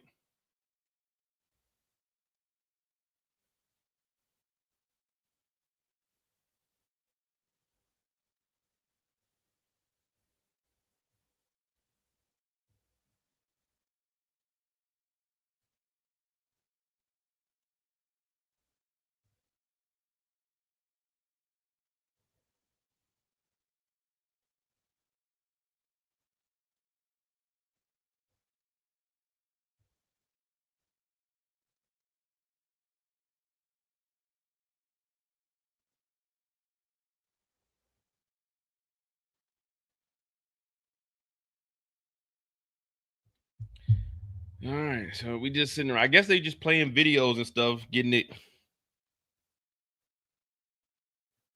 hype and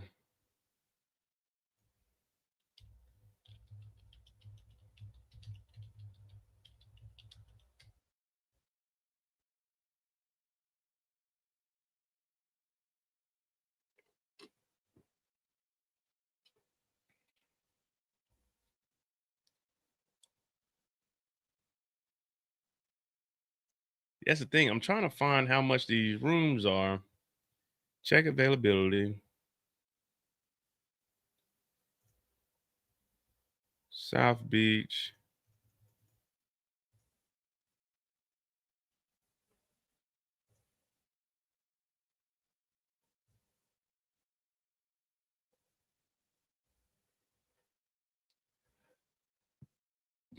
Mm-hmm. All right, here we go. We got some prices. So we're looking at $3,000. So anywhere, I think around 3,500 to be kind of what we were spending back in 21.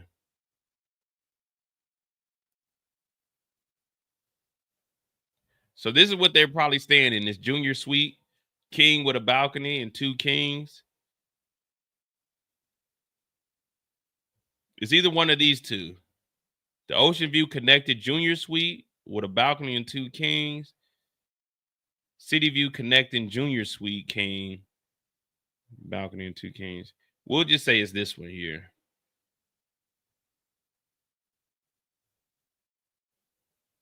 All right. Nice room. Little couch to overlook the water.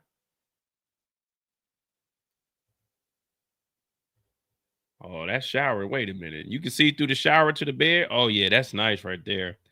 That's like this hotel I stay in down here. Well, I haven't stayed there since I've been back. Balcony's trash. Oh, no. This just must be where Phil was staying at. Phil must have just had this room by himself.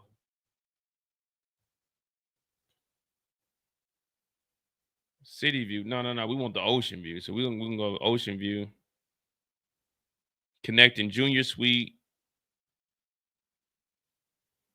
with balcony and 2 kings. So it's 2 rooms.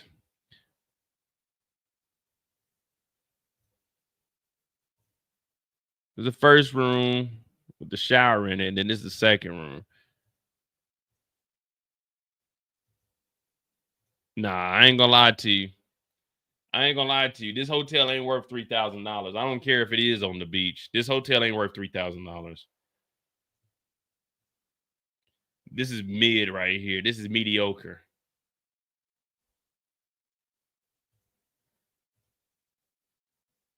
You don't even really get a good beach view.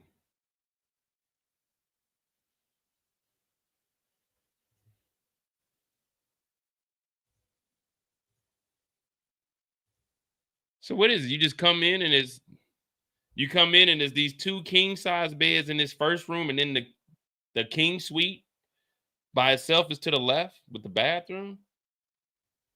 Nah, this ain't worth it. I don't care if this is right dead on the beach. I'm not paying $3,000 for this. Not a night. Hell no. $3,000, man. That's my whole trip right there.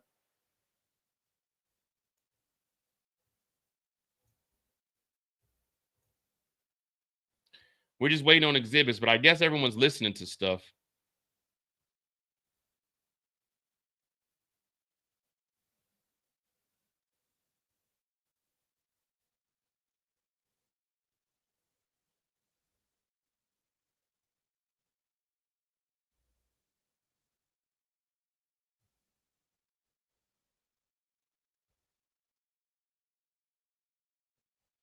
That ain't even the actual hotel view that you're getting right there. We looking at it right now.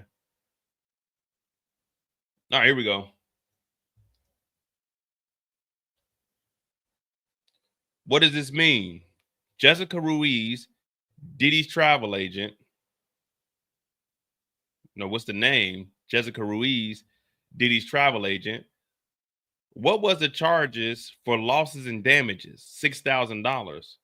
Who flew on this one? Jane and Carborough. Jane from LA to Miami to LA, and Carborough, Atlanta. So what they're showing now is that there's damages to the room and that Diddy flew Carborough out. Now, I don't know if Carborough was flying on JetBlue, but we know for sure she was from New York to Miami. So she flew from LA to Miami and back to LA, and Carborough flew from Atlanta to Miami. So they're just showing that Diddy was bringing them in and out, bringing them in and shipping them out.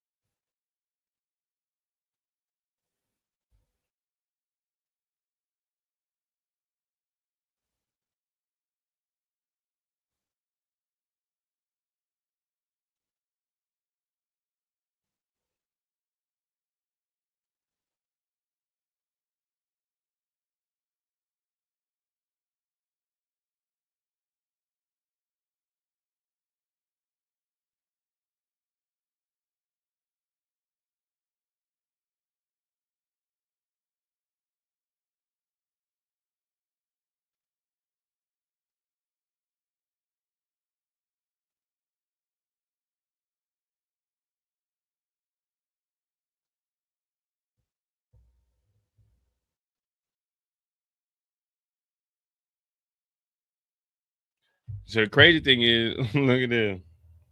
Hold on.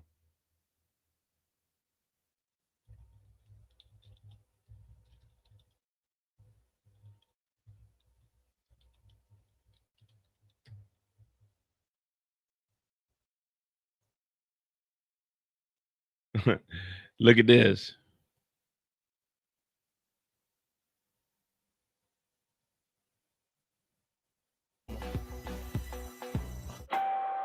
Open the door, man.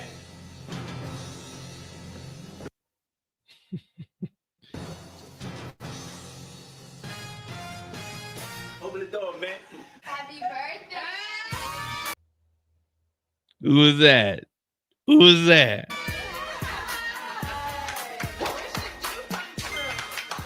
How you doing? Good. Now I'm better now. Can't believe my dad got me Lauren London as my date. She's an actress and the hottest Sean John model. Then Diddy got his son Lauren London for his 16th. Agent's testimony focuses on the chart with 44 entries from May 21st, 2021 to August 2024. Now, ain't nothing crazy happened. Joseph, the special agent, explained the chart includes the location, individual names, and transportation records associated with different date ranges. Joseph is reviewing charts of evidence compiled by the prosecutors to confirm the information in the charts corresponds with the underlying exhibits, which includes thousands of pages of text messages as well as phones and financial records. He said the 44 entries on the chart range from May 2021 to August 2024, and the only woman's name on the chart is Jane Doe's, one of the accusers in the case. He said before the accuser Cassie's lawsuit was filed, most of the locations were hotels. After her lawsuit was filed, none of them were hotels. They said there were 3 of these events. Diddy posted an Instagram video on May 19, 2024. Diddy apologized for physically assaulting his then girlfriend Cassie 2 days after CNN published exclusive hotel surveillance from 2016 in which Diddy appeared to grab and shove her down by her neck and kick her and drag her. Joseph testified that the charts do not include every time Jane or Diddy were at a particular location, but these were the instances with documentation to support it. The chart he's testifying is similar to the chart Delisha Penland, a special agent with the U.S. Attorney's Office for the Southern District of New York, testified about. So they're just getting another confirmation from another source.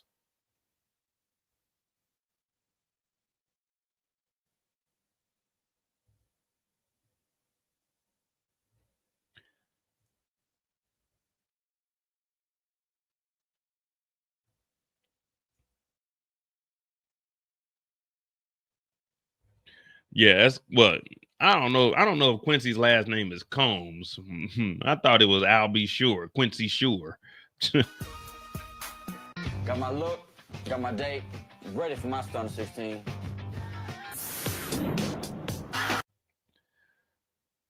Hey, man. Why Lauren London show up with this man? Come on, Lauren. Get away, man. Get away, Lauren. Run away, love. Run away, love. All right, what's the name? Note. Oh, here we go.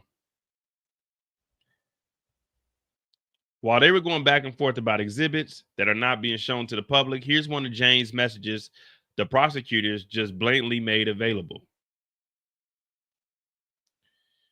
You want to get a party going before you spend the weekend with a boring chick? Whose message is this?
Yeah, it is like watching paint dry. I mean, all we going over is we're just going over the charts, and they released like some text messages, but ain't nothing gonna be exciting For the rest of the time we're here, nothing's going to be exciting. The defense ain't about to bring up nothing.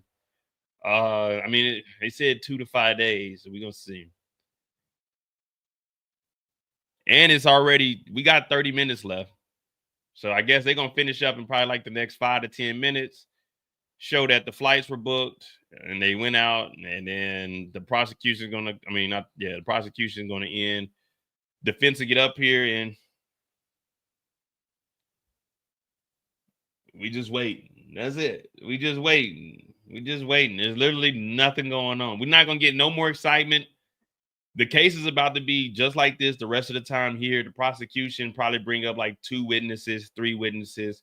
Was Diddy a good man? Yeah, he was. Did you ever see Diddy do anything? No. Did you know Diddy to be addicted to drugs? Yeah, he had a drug problem. The psychiatrist is going to come and say, yeah, when you're on drugs like this, you might not be in the right mind. And that's really going to be it. And then we're just going to sit around and wait, and we're going to see if they deliberate.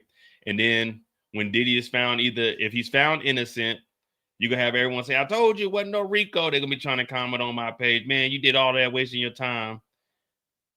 And I'm going to respond with, thank you for your input. This is the exact quote I'm going to be putting. Thank you for your input. I didn't care if Diddy was innocent or guilty. That's going to be my response to everything. Oh, we told you he was innocent. And I'm like, I never said that he was guilty. I just lined up the things that I thought aligned with the crimes. But I didn't care if he was innocent or guilty. But I appreciate you commenting. Matter of fact, hit that like button, hit that subscribe button. But yeah, other than that, I don't give a fuck. I wasn't in these freak offs. It ain't my family member in these freak offs. Because even if this is like my cousin or something, man, you on some dumb shit. What you doing, man? We already covered that.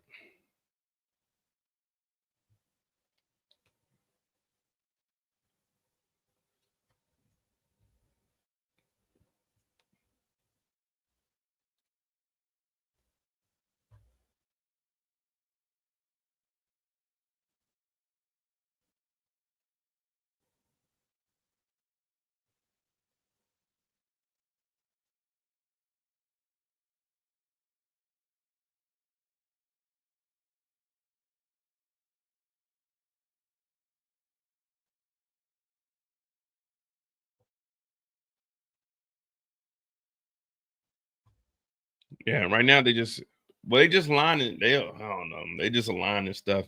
We sitting here. You know, I'm not really into all that. Well, all right. What is this? Here we go. What is this? Hotel damage. Report at the London Hotel, room 229. The report says bodily fluid spread on the floor. Pictures attached as evidence.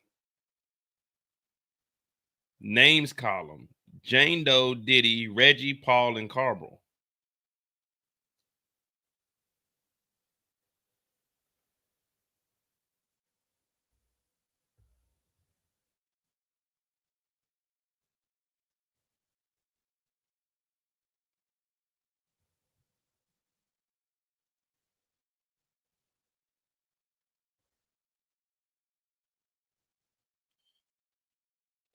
So the London Hotel, room 229. If you guys ever go to the London Hotel, do not stay in room 229.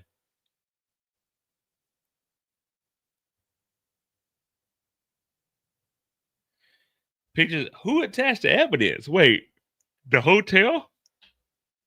The hotel took photos of room 229?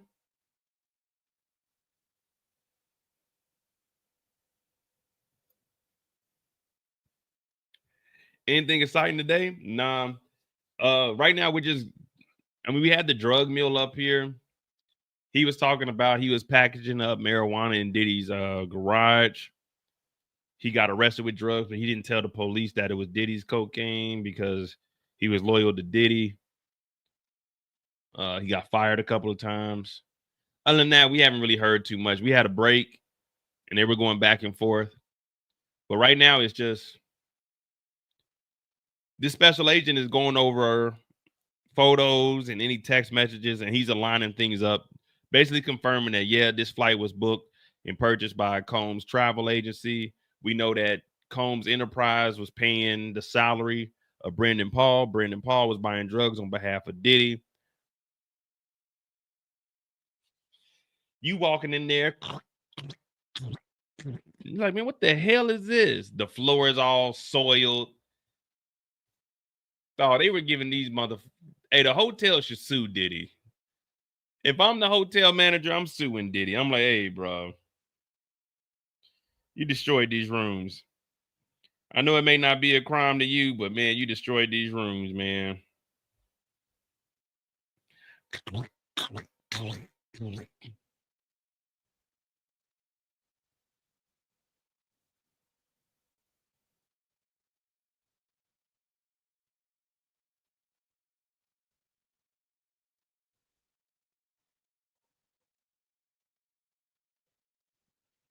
Walls terrible as hell.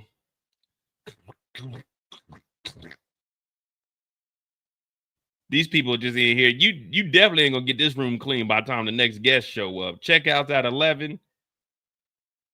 Checkouts at 11. You got to get this cleaned up by check in at what, 3 o'clock?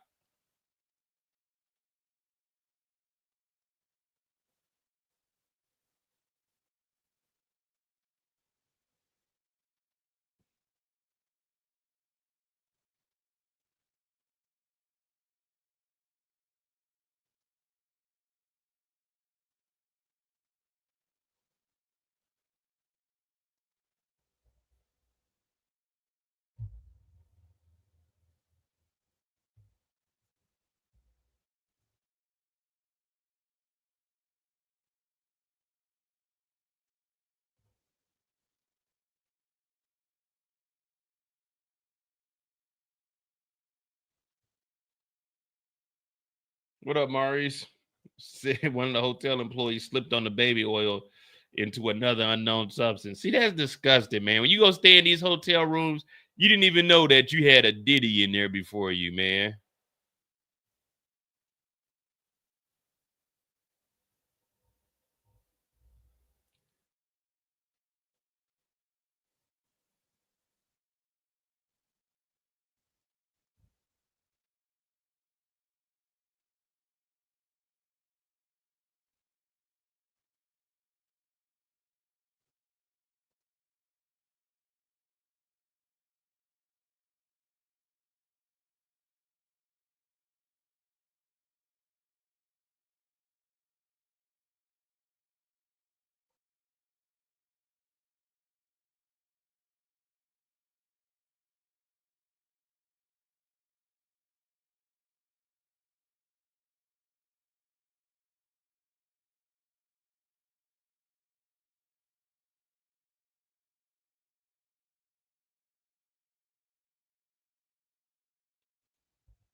Yeah, man.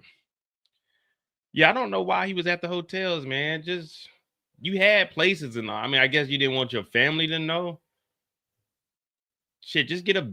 Nah, I ain't gonna say get a basement because you get a basement, they're locking them in a dungeon. But I don't know, man. You had these big ass houses. Do something.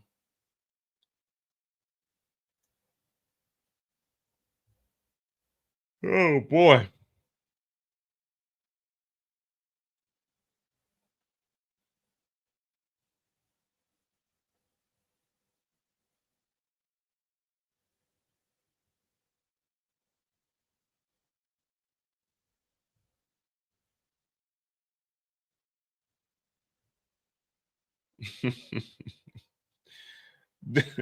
I mean, I know this is serious, but you just like scroll down. I like to just scroll down and like look what people say because the comments on social media are the best. Just look at we talking about the bodily fluids spread on the floor. Just look at everybody's like the gifts and memes. Like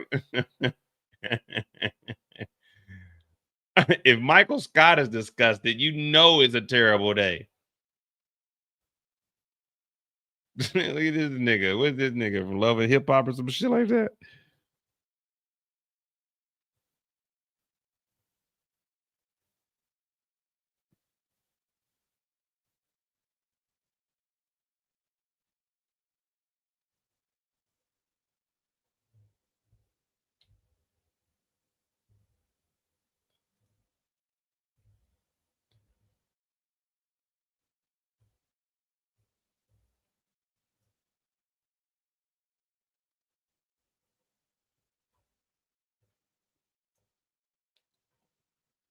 All right, so we got that, flew in, the ticket.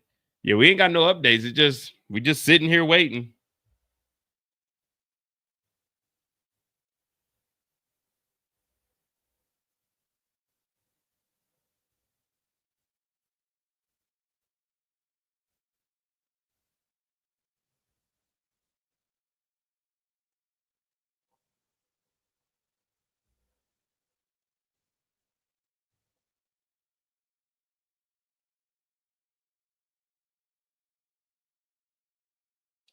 This is what happens when you a freak ball. You just can't. I mean, I don't know, man.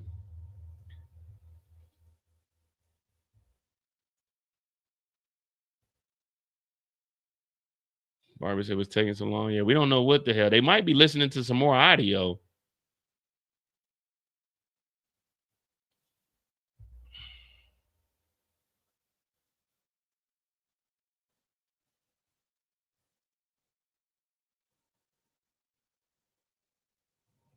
I have no idea what's going on, man. I'm just here waiting to find out like y'all.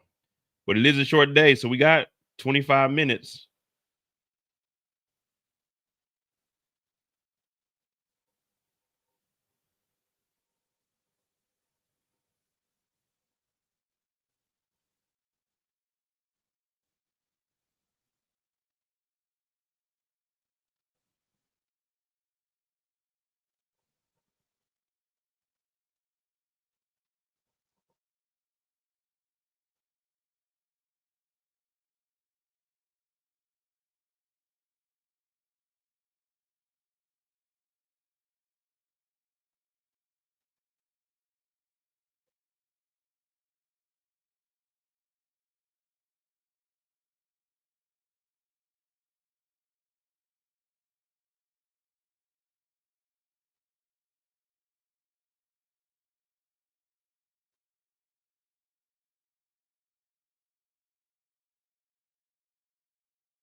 Yeah, there's a Fat Joe video on my other channel, The Mo You Know. There's a Fat Joe video over there. I'm actually gonna watch BMF on my website, commercialmo.com. I'm gonna watch BMF tonight with you guys because I haven't watched it. So I'll probably just do a live on there. So if you want to join me while we watch it, and we'll actually watch the whole episode. So that'll be on my main channel, probably at I want to say maybe 5 or 6 p.m. And that'll be like the last thing I do for the evening. So yeah, Slime, if you want to watch that, I'm gonna just look on Mo.J, the community tab. I'll put the link on there, and I'm actually gonna watch the whole episode with you guys. I was gonna do it this morning, but shit, I slept in. I ain't gonna lie. Let me see. It's gonna be.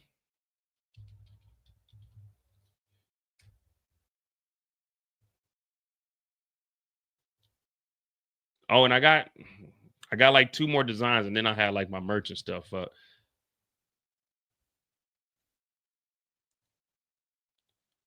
So to be here, I think I deleted everything off of here, but yeah, I deleted all these off. But yeah, this will be the link here. I'm gonna watch it tonight. So that's the link to where we're gonna watch it. This we did House Party over here. We watched House Party. Pregnant. Can I do?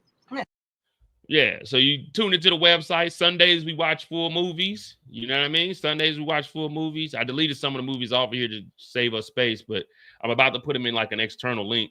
And then whenever I do the actual like watching the episodes, they'll all be here. So commercialmo.com. I'm about to get back over here and we'll be watching like full movies. On Sundays, we watch a movie from like the 90s or the early 2000s. We did House Party, Dead Presidents.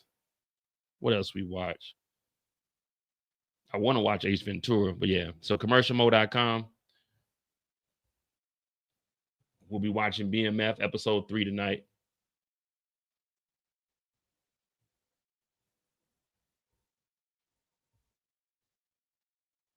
Sophia Marks with the selling drugs that killed Robert De Niro. Oh, this is something whole different else.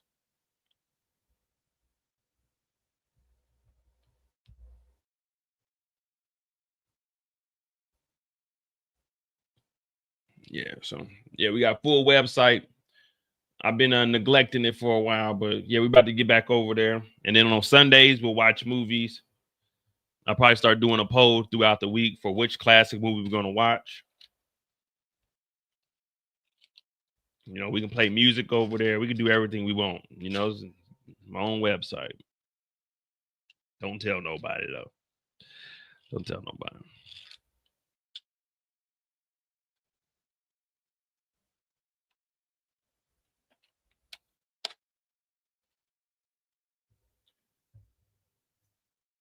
Yeah, we don't have any updates. I don't know if they listening to evidence or the hell's going on. We literally just sitting here. Let's hear what the fuck John Legend got to say.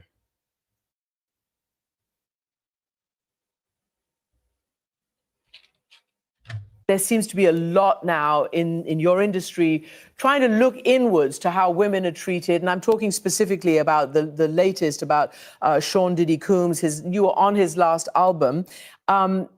Are you also feeling that the idea of the abuse of women, domestic partner abuse, it needs to be really handled once and for all and not swept under the carpet as it has been for so long? Let's just say in your industry. Oh, well, I was horrified by the allegations that I heard about Mr. Combs, and of course horrified by the video evidence that was released after that. But I was horrified by the descriptions that I read before the video evidence came out, and absolutely is something that needs to be brought to light when it happens. And my default stance is to believe women when they make these accusations, and to make sure that we do whatever we can to support women who are making these allegations, and make sure that they're heard, and that any kind of accountability and reparations can be made to make these women whole again. It's shameful what Mr. Combs has been accused of. And, I only want the best for Cassie, but also for all the other victims that have alleged that he's abused them. It's really tough to see those descriptions and to see those videos.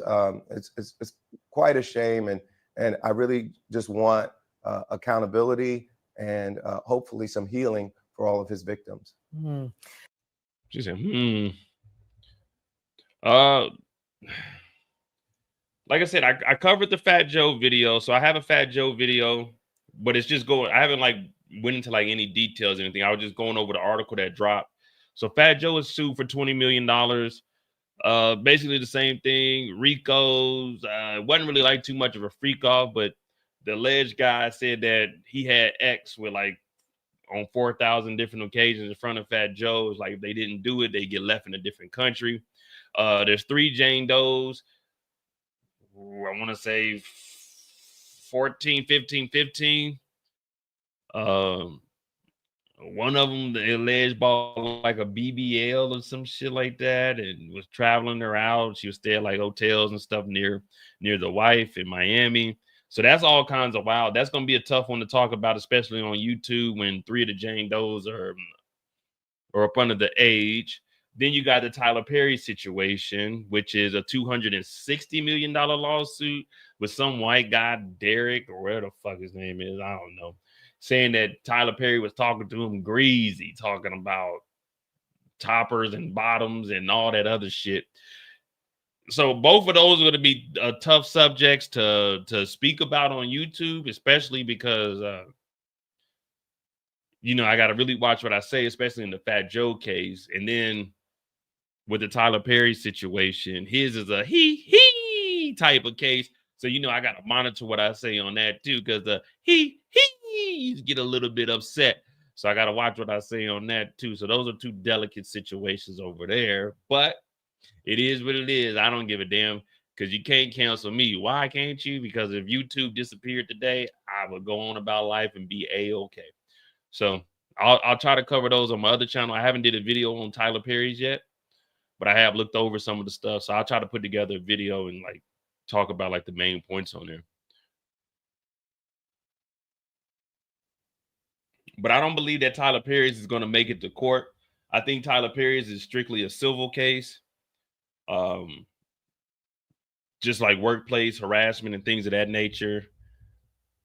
Now the Fat Joe one, that'll probably make it to trial because they even put in the 157 page complaint, and they're talking about RICO type things, him taking money and not paying his artists, and them not filing the taxes and things of that nature. So that might end up blossoming into what we see here with Diddy, because it is filed in the Southern District of New York, which is a state civil case at the time of filing. So I'm not sure where the Tyler Perry's is filed. It's probably in Georgia, but who knows, man? Who knows? The Tyler Perry one, like I said, I haven't gotten the text messages. Well, I seen some of them. Well, I read some of them. I ain't seen none of the messages, but if he's talking to that, to like, we gotta just be real, man. If he's talking like that to an employee, you can't talk like that to employees, man. It's just, you gotta have that buffer in between. Like, even if y'all are on some he shit, he can't be someone employed by you. You just can't do that. We know that when you go to work, you can't fuck the boss. The boss can't fuck the employees. Now, if Tyler Perry's sending him that shit while he's on, like, see, this shit's wild to even talk about because I'm not in that community, but I'm comfortable in myself so I can talk about it. But it's still like, still weird shit to talk about on my behalf. But if Tyler Perry is sending these text messages and this nigga's got to come to work and it's awkward at work, the onus is on Tyler Perry for sending those, if he sent them. Like, you see what I'm saying? Now, if they had worked together before and they aren't working together anymore and they, all right, cool, maybe we can see something. But if this is an employee, nigga, you can't be talking about you trying to F the employee. That you just can't do that. That's illegal on all levels. Yeah. So 260 million is crazy, but remember, always ask for the most. Always ask for the most. But do I believe it? I mean, I don't know, man. I ain't got no problems with Tyler Perry. You know, I got family members that invested in Tyler Perry early, so I don't have no problem. I used to watch Medea. I ain't gonna lie to you. I used to watch all the Medea shit. So I ain't got no problem with Tyler Perry, but hey, man, I gotta, shit, if I'm gonna cover it, I'm gonna cover it.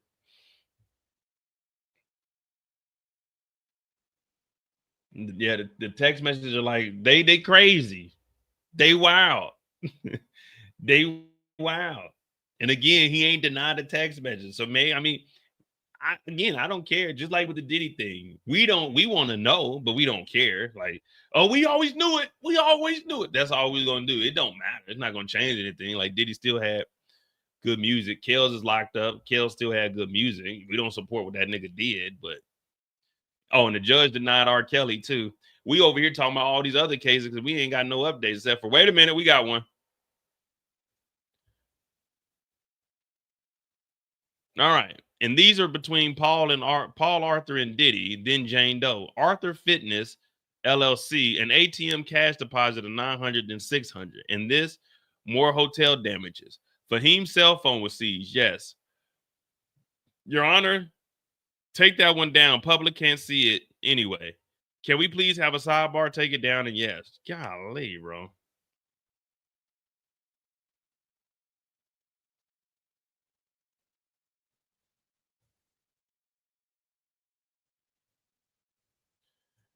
Mike Jackson, the only one who get a pass. Mike Jack don't get no pass. Mike Jack wasn't found guilty on nothing. Mike Jack beat his cases.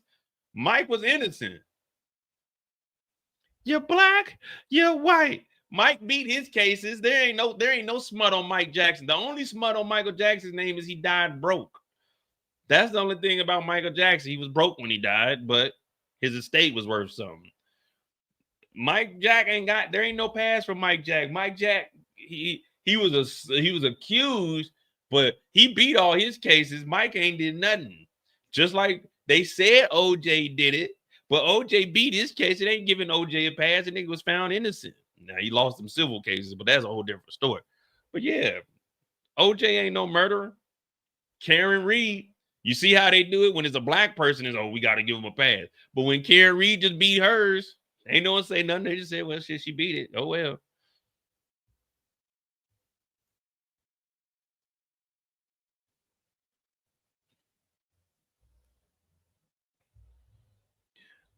Hey, Maurice, if you working at the hotel desk, you over here, you going through the paperwork. Okay, we got 7 rooms open. I need to make sure that they go up there and clean up that room.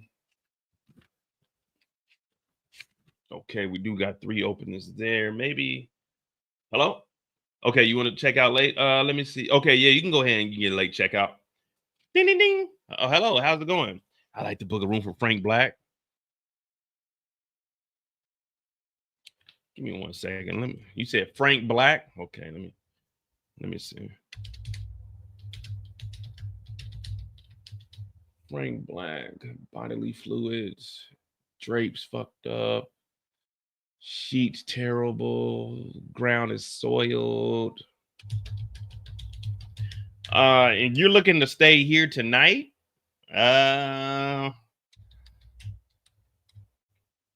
We're looking a little overbooked. Give me a second. Let me call my supervisor. Hey, I know you on lunch, but my stomach, I don't know, it ain't really feeling too good. So, Trevor, I'm gonna bring Trevor up here to fill in for me, and I'm gonna head over out. I gotta go to the house. Oh yeah, and there's a dude by the name of Frank Black, but I looked up his shit in the system.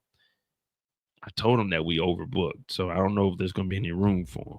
But I'm just looking at the notes that are in here. I don't know if we really want him to stay here, but I'm gonna let Trevor. Oh yeah, I gotta go. Man, hell yeah! You up front? You looking? You doing all your work? Ding ding ding ding. You look up. Oh, y'all like the book under Frank Black, that guy, nigga. Lift that hat up. The hell nah, nigga. Your real name Diddy, ain't it? Nah, we good. We overbooked here. You can't sit here. You can't sit here. What's wrong? You boys can't read? He look over at the sign and say, no freak offs in this hotel. Diddy talking about how much to turn this non-freak off hotel into a freak off hotel. How about I turn you into a freak off, nigga? Diddy said we're gonna go down to my 2-star over at Star Island. We're just gonna go head back to you can't sit here. Hell no, Diddy. You coming in here with no fucking Frank Black name, nigga. Get your goofy ass on somewhere. Nigga, rooms is terrible.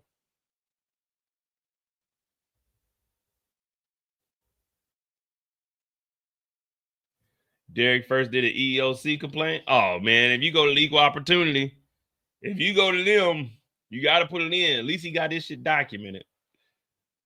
Hotel records show 3750 charge for damages after one hotel stay. Joseph, a special agent, Homeland, he testified, reviewed the documents related to the hotel Diddy stayed in Los Angeles, January 2023. Hotel records showed that he reserved under the name Joseph Chavez. What? Diddy booking up under the name Joseph Chavez? Get the fuck out of here. Yeah, my name is Joseph Chavez. Hell no, nigga. Let me see some ID. We ain't doing no aliases here. Matter of fact, your name Joseph Chavez. I got something for you. Stay right there. The FBI. Yeah, this the FBI. Can you get me in contact with ICE? Yeah, we got a Joseph. I think his name is Chavez. Yeah, I need you to come on down here. This is one freaky ass nigga. Nah, my bad. Y'all ain't gonna be in an emergency rush if I say freaky. We got a nasty nigga by the name of Joseph Chavez. We need his ass deported to the nearest prison right now. Hell yeah.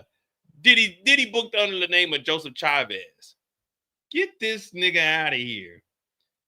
And included a $37.50 charge for damage of furniture. A report from the hotel said there were bodily fluids stained on the wood floor. That shit was sitting there for days. Across the entire room and some of the furniture. The evidence charge referenced Diddy's text message with Jane and one of the accusers. The message showed the two coordinating the arrival of 3 men at the hotel.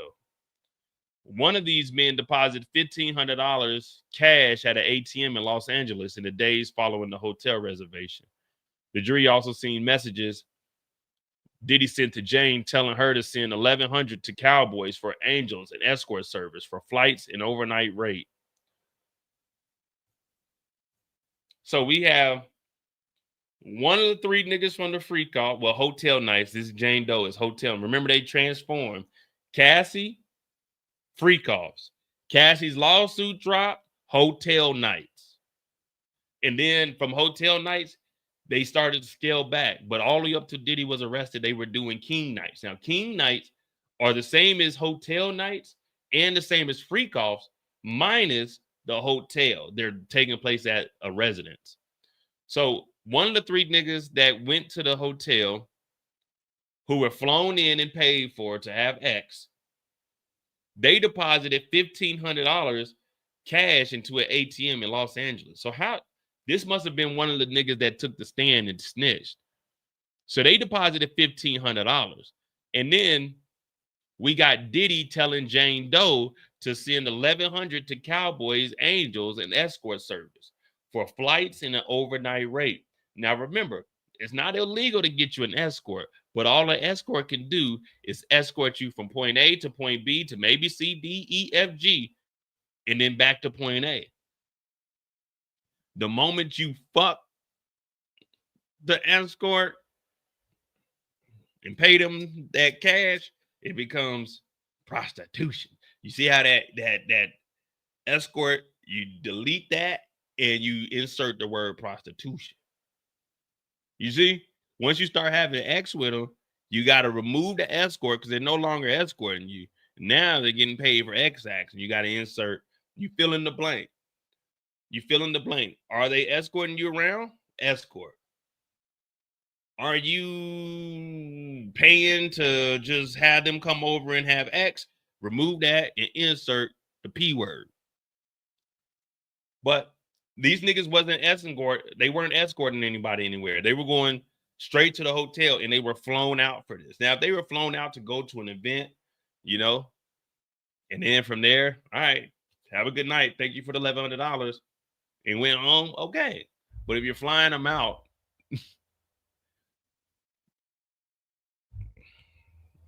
I'm not here to prove if Diddy's innocent or guilty. Let me just put it like that. All right, so we got that. We got the sidebar. Okay, so here's all the messages here. More hotel damages. Fahim's phone was seized. Take that down. It's public. Can't nobody see it. So during the sidebars, this is what we got here. During the sidebar, here's another Jane message the prosecutors blatantly made available today. All right, so this is, I think this is to Diddy from her. I'm crying. I'm so triggered by this, but it's too close to some nights. Because it's too close to some nights, I felt forced. So I'm so triggered by this because it's too close to some nights I felt forced. So she's talking about the Cassie text. Well, after the Cassie lawsuit dropped, this is her texting Diddy. She's saying some nights she felt forced. Please stop drugging and using women for your fetish night. It creates demons inside of us and trauma to women who are only doing it to please you. Let that pain on other women stop with me. Leave women alone who don't want to be, leave women alone who don't want those nights with you. Hire prostitutes and stop emotionally harming women that love you. So this is after the Cassie lawsuit, and she's texting Diddy. So she even said some nights she felt like she was forced, but the only reason she was doing this was to please Diddy. And the only reason the other women were doing it was only to please you. But they don't want to feel like they're forced, and they don't want to be drugged. Here's another message.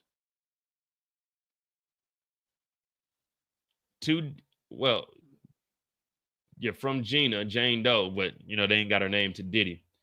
This says, these are text messages from Jane Doe. These aren't from Cassie. This is after Cassie's lawsuit. This is her texting Diddy. So then Jane Doe texts Diddy again. You want to have me suck some dick so you can jet off to an island with Gina or Young Miami. And then she said, and have me do the dirty ish in the hotel room after hotel room. Wow.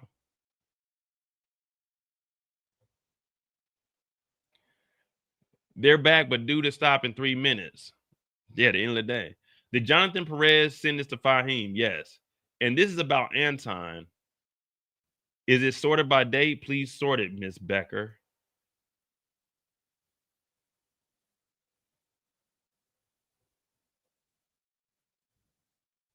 So these texts, all of these text messages. So you got Cassie's lawsuit. Cassie's lawsuit drops. These messages, I think all of them are right after. But no, this one's from December 7th. So Cassie's lawsuit drops. This message right here, the I'm so triggered, is Jane Doe to Diddy. Daphne Joy, 50 Cent's baby mama, is the one that says she's triggered because it's close to the night she felt that Diddy forced her, and she told Diddy to stop drugging women and using them for his fetish nights. They're only doing it to please him. So Jane Doe is telling Diddy to leave other women alone and let the pain stop with her. Before the lawsuit dropped, this is Jane Doe telling Diddy, basically, you want me to go suck up some escorts, and then you'll leave and go hang with Gina or Young Miami on an island. Then she also said, this is the message right after, you got me doing all the dirty shit at the hotel. So having the hotel nights, hiring 3 or 4 escorts. You got her doing all the nasty stuff while you go on trips with Young Miami and Gina. So they don't have to do everything that she's doing. And she's calling them out via text message. But these messages are before Cassie's lawsuit, because Cassie's lawsuit was in November. And this message here, where she said she was triggered, is after. And remember, Diddy replied back. And I think that's what the defense was trying to bring in.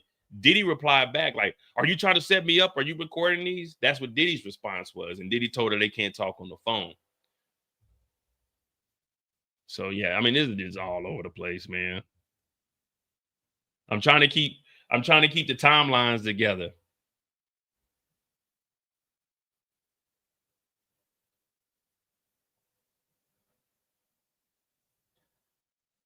And then this one's from Diddy to Jane Doe. But what day is this? So look. So at October 17, 2023 at 12:41, UTC, is this UTC? UTC. So after she told Diddy, you want me to suck some dick so you can get on a plane and go hang with Gina or Young Miami and have her do all the dirty stuff in the hotel, this nigga Diddy texts her back, I'm not even horny no more.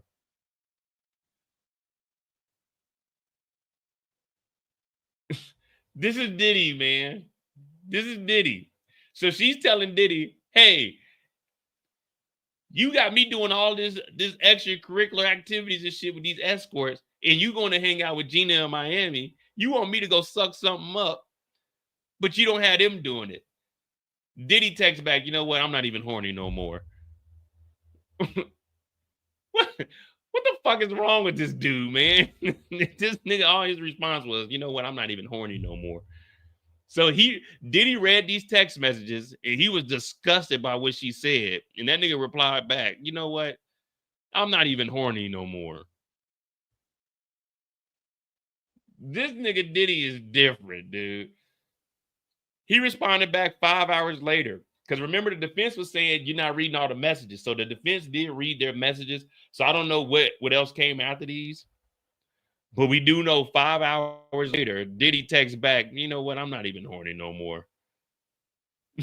She was over here pouring her heart. You want me to do all of this so you can go hang out with that bitch Gina in Young Miami? Have me do the dirty shit at the hotel? That nigga Diddy said, you know what? Fuck it. I ain't horny no more. I'm good. Don't even text me. Dog, this nigga Diddy is different.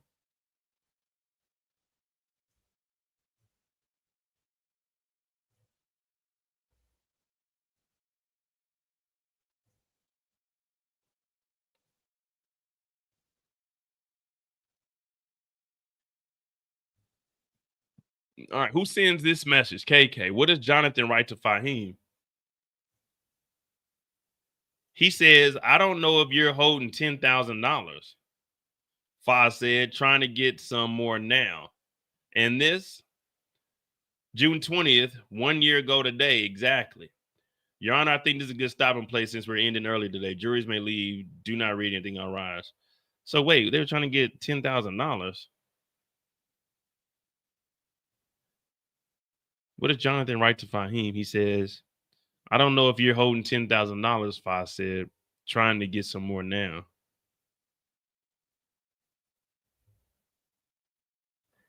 Yeah, like that. I don't want to do this no more, Diddy. You're not treating me like the other girls. You're just gonna run off and I gotta do all this freaky shit. I'm tired of it, Diddy. I don't want no more. You know what? I'm not horny no more. That's all rise. Court is adjourned for today. This is week 6. Jurors don't go home, don't read nothing, don't bullshit nothing.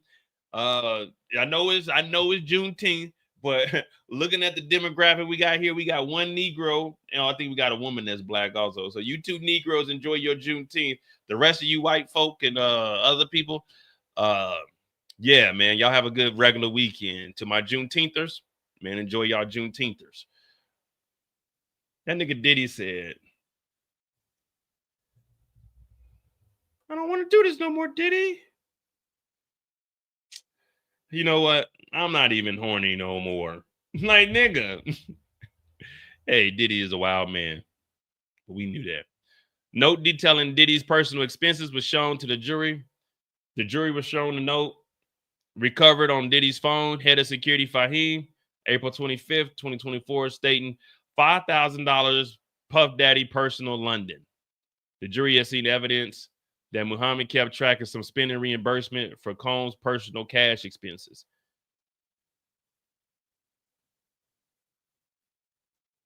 Aha. So they're keeping track of the spending reimbursement. So who's reimbursing Diddy's personal cash spending? That's right. Combs Enterprise. So everyone's saying that this is personal. It could be personal, but who's reimbursing him? He's not reimbursing himself. That's not called reimbursement when you reimburse yourself. That's just moving some funds around.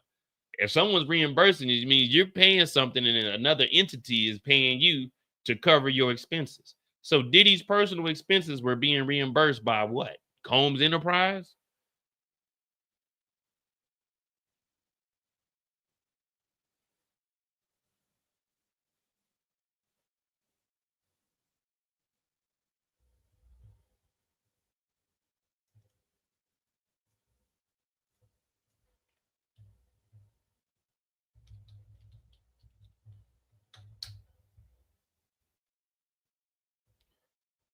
A spending reimbursement is when an individual or organization pays back someone for the money they've already spent, typically for expenses incurred on behalf of the payer. It's a common practice in both personal and business contexts.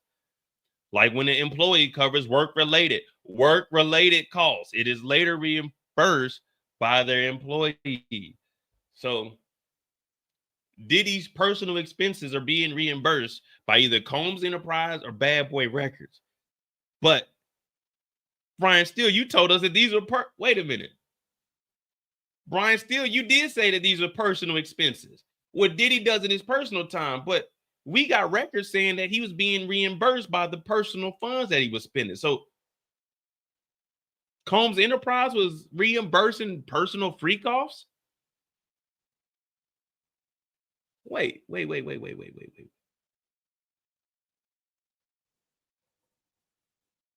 Brian Steele told us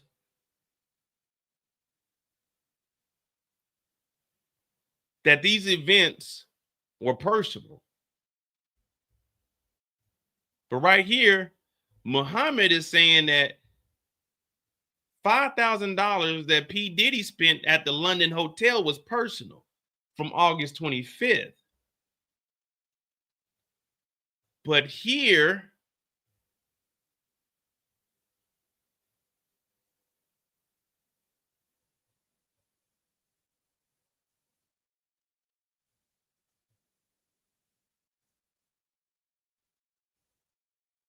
So this is April 20. So this is last year. Hold on, let me see.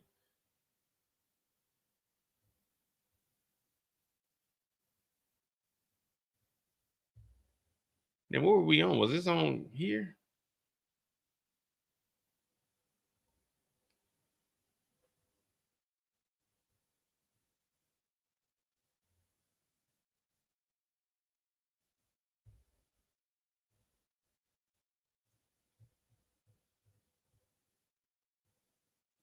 April 25th, 2024. That was prior to.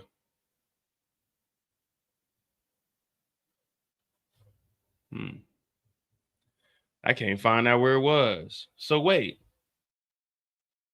If this is done in his personal time, $5,000 to be reimbursed.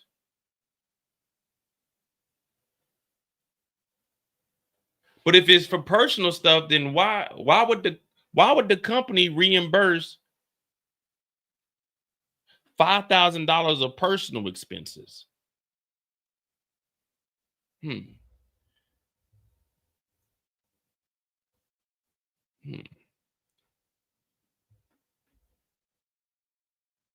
jury saw evidence that Muhammad kept track of some spending reimbursements for Combs' personal cash expenses. So who reimbursed the $5,000 personal? London. I hope the company wasn't doing that.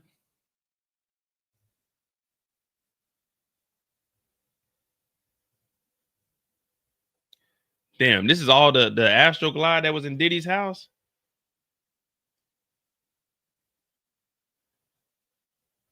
One, 2, 3, 4, 5, 6, 7, 8, 9, 10, 11, 12, 13, 14, 15, 16, 17, 18 boxes.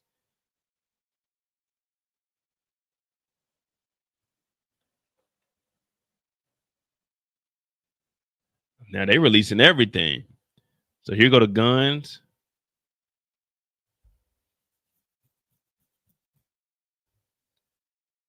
Diddy's medicine shelf. Hemp's invisible foot powder. That nigga had foot powder. That nigga had fungus on him. Shit, stocked up on baby oil. This nigga don't wear deodorant.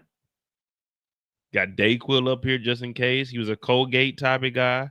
He got some vapor rub in case your throat get to acting up. He got Bayer in the back. All right.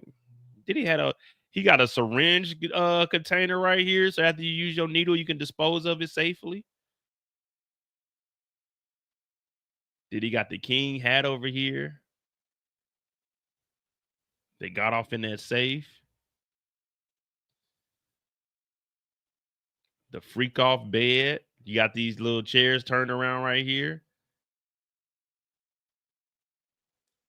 For him to be a billionaire, he was really living like a modest lifestyle. You don't really have like everything you would think would be decorated in the house. Here go the drugs in Diddy's house. 2.5 grams. Homeland Security packaging. Here go the other guns that was found in the, I think this is the Miami home. One of these had the serial number scratched off. There go the drum. There go the shotgun.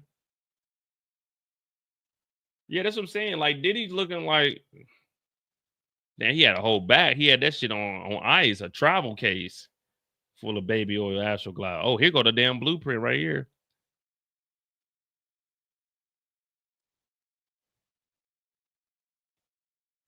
Item C's doing the march. This is Humbly Heals.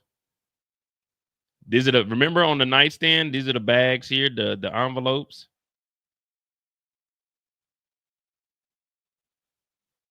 Diddy's passport.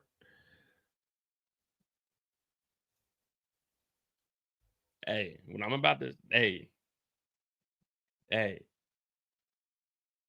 what I'm about to tell y'all, y'all keep that between us, all right? No Diddy shit, all right? But what I'm about to tell y'all, keep that between us, all right?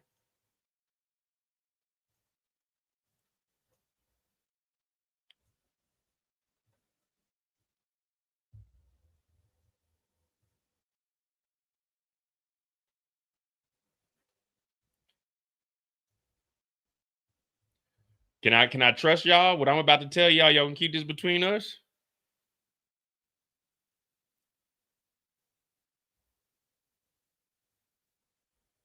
I gotta know if I can trust y'all. Y'all ain't gonna do like Brendan Paul, are y'all?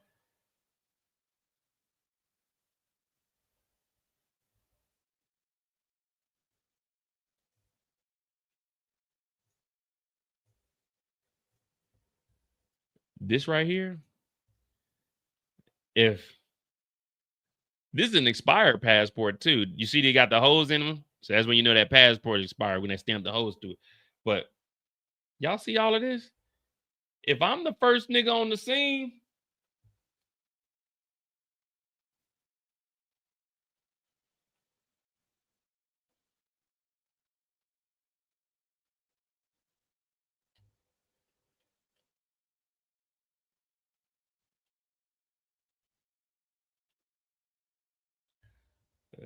I'm not swiping the 20s. I'm getting this Rolex right here. I'm getting whatever watch this is right here. I'm taking, what is this, a ring or a watch? He won't be needing these where he's going. I would have walked about there with that black watch on. Yeah, this room is clear in here. We got an expired passport and some 20s in here. Looks like some drugs. Yeah, no jewelry or nothing over here, though. Yeah, and it's probably about 60 and 20s and maybe with 20, 40, 60, about 120s over here. Yeah, nothing to see here. Nothing to see here. Oh, they came with that motherfucker with that rollie on. Yeah, we've been here for about 3 hours. Oh, yeah.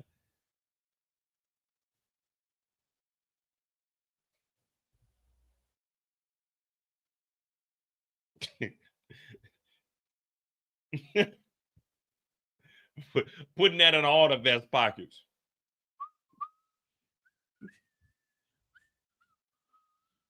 Nothing to see. I'm gonna go outside. I'm gonna go check the guest house. I'm gonna go over to the studio and see if there's anything over there. I didn't see anything back there. Some money. Hey, go get photos. There's some money back there and a passport. Yeah, that's it. That's all I see. So get the photos. It's probably like 120 and 20s back there, but nothing else back there. No, nothing else.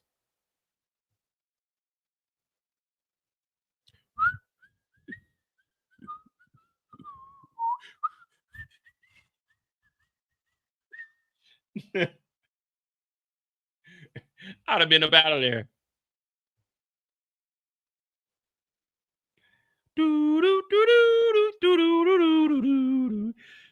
I would have dumped this box out, took this little cooler insulated box too. Shit, I could put me some peanut butter and jelly. Well, nah, I wouldn't want to put no food in this motherfucker. Let me see. It ain't nothing worth taking out of this box over here. And like phone charges. Who's this white lady's photo right here? Why is she in here?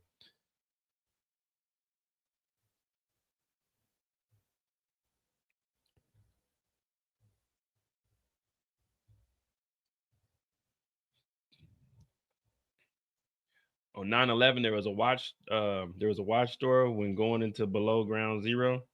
The store was wiped clean. Oh, I can believe it. Yeah, I can believe it. There's probably a lot of stuff missing on 9/11. Hell. During the Rodney King riots, there was a lot of stuff missing. All right, the jury is dismissed. The jury's been dismissed. Joseph, the special agent, will continue testifying on direct on Monday. Comey says she'll question the agent through the lunch break on Monday. So they're about to go over a lot of stuff on Monday. Remember, this is the end of the defense. This is their last witness. So everything is going to be watching the paint dry. So that's just how it's going to be. We'll probably get some more text messages released, things of that nature, but it's not going to be anything exciting except for text messages probably that do get dropped.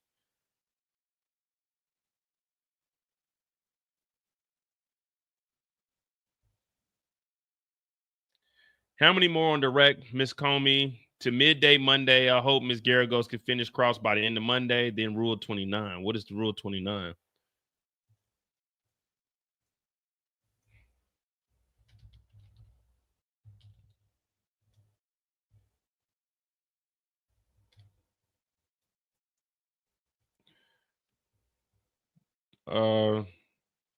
In federal court, Rule 29, the Federal Rules of Criminal Procedure governs motions for judgment of acquittal. Essentially allows the defendant to ask the judge to dismiss the case if the prosecution's evidence is insufficient to support the conviction. So it goes straight to the judge. So they're going to ask that when everything is over with. Rule 29, they're going to ask the judge. The judge is going to go over all the evidence. If he thinks there's enough evidence to convict him, he'll let the jury take it. If he thinks there isn't, then he could dismiss it, the whole case.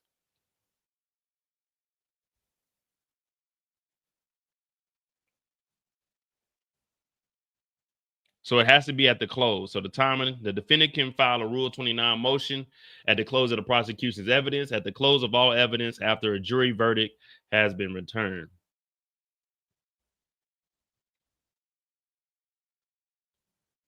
Well, that makes sense. So if the judge looks at it and says the prosecution hasn't put together a good enough case, before the defense even brings up any witnesses, they can go ahead and do the Rule 29 to see if the judge will look over it. If the judge think it is, then they can do it again after a verdict has been returned. So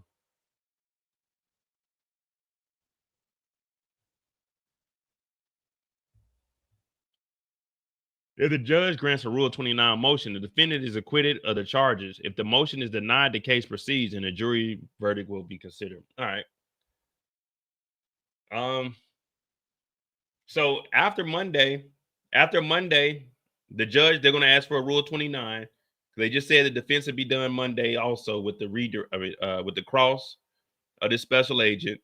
They'll do the Rule 29 motion. The judge is going to look over everything. If he denies it, then they'll start bringing everyone up. And they said 2 to 5 days. So that'll roughly take us to the end of the week. But if the judge says, hey, man, it ain't enough evidence, significant enough, then, hey, dismiss it. Diddy could walk free. Potentially, Diddy could be walking free by Tuesday. Potentially. If the judge says Rule 29, they can go ahead with it. So, hey, that's what they said. Then Rule 29. We'll be on the shorter side. We'll tell the government over the weekend. The government rests at the end of Monday. I think we'll rest Tuesday. Okay, yeah, so you're right. Mark said the government will rest at the end of Monday. I think we'll rest Tuesday or Wednesday. Judge said, I'll send a proposed charge today. You send edits Tuesday evening. We could do the charge conference on Wednesday and closing on Thursday. So the judge is already saying, all right, if y'all saying y'all can get it done by Wednesday, submit it over the weekend. We can have the edits done by Tuesday. Wednesday, hey, we can change the conference to Wednesday, and Thursday we can do closing. And then these jurors they've been here for 8 weeks. Well, next week could be 7 weeks. They're not trying to waste their weekend. They're gonna probably come up with that verdict if they do closings Thursday. Well, they probably have to come back like that Monday though. So we probably won't know until Tuesday of the following week. Because if closing is on Thursday, we've all said over here maybe 3 days to get the verdict. But if that's the case, half a Thursday, Friday, that's 1.5. Tuesday, Monday, Tuesday, that'd be about 3 days. So yeah, maybe Tuesday, July 1st, we'll probably have a verdict because he said he wanted it done before 4th of July. So that's looking like the timeline. Closing arguments might be on Thursday, depending on what witnesses they bring in. The judge, you can use the courtroom until 2:30. Mr. Donaldson, if you need it, put it in writing application. So they're still trying to talk to Diddy. And that's where we're at. What up, Candy?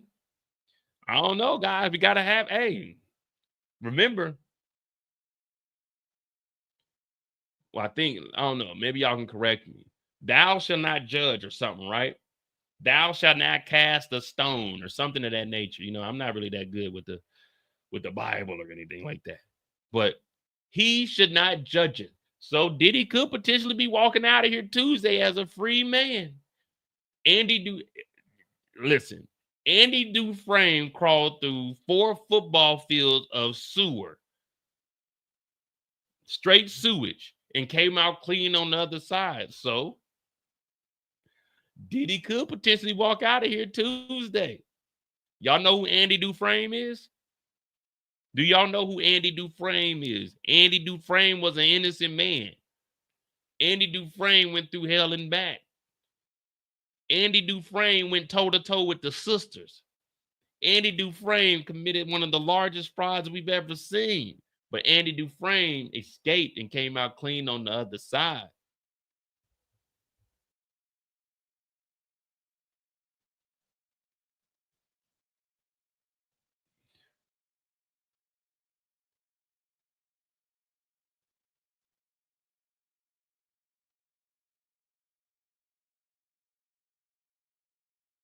Hey, my boy Terrence is in here. What up, Terrence? Shawshank Redemption. Oh, Andy Dufresne.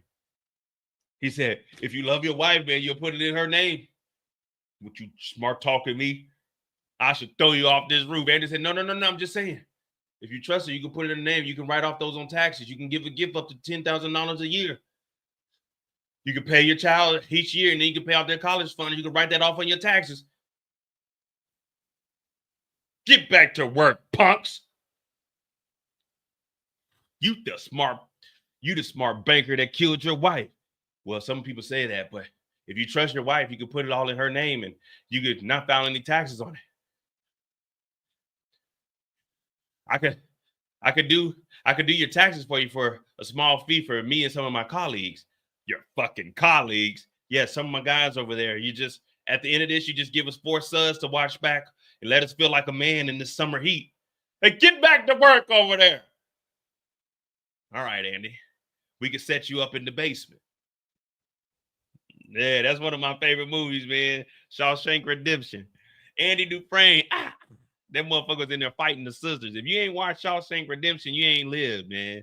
You ain't lived. What Andy Dufresne taught me was, if you an innocent man, then you'll fight for your motherfucking freedom. You'll never give up. So Diddy, if they lock you up and they give you life, nigga, you better be fighting for your life, man. Andy Dufresne was in there for life, and he came out clean on the other side. And my nigga Red got free.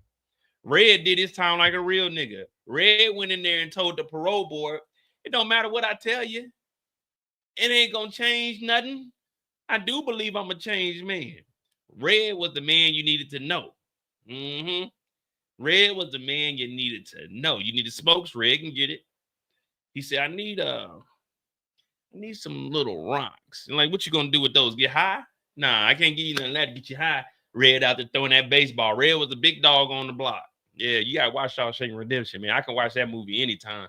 Back in the States, it used to come on TNT. Like, there's 2 movies that always came on.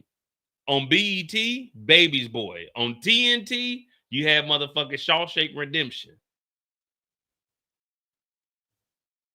Yeah, Candy, you gotta watch Shawshank Redemption. It's gonna make you look, you know what I'm saying?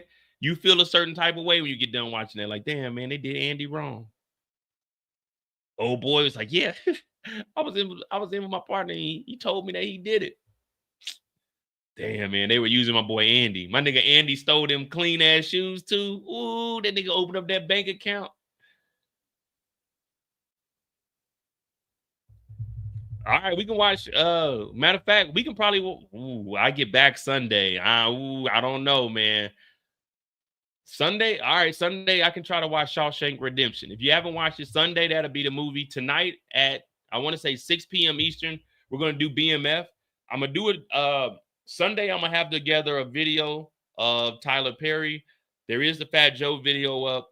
I'll do a Tyler Perry one, and it will probably do like a deep dive one of these days because the trial will be over.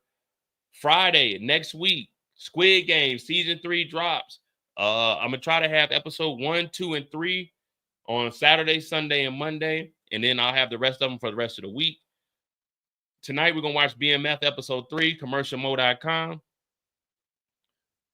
Yeah, so make sure you check the community tab. I'm about to get out of here, chill.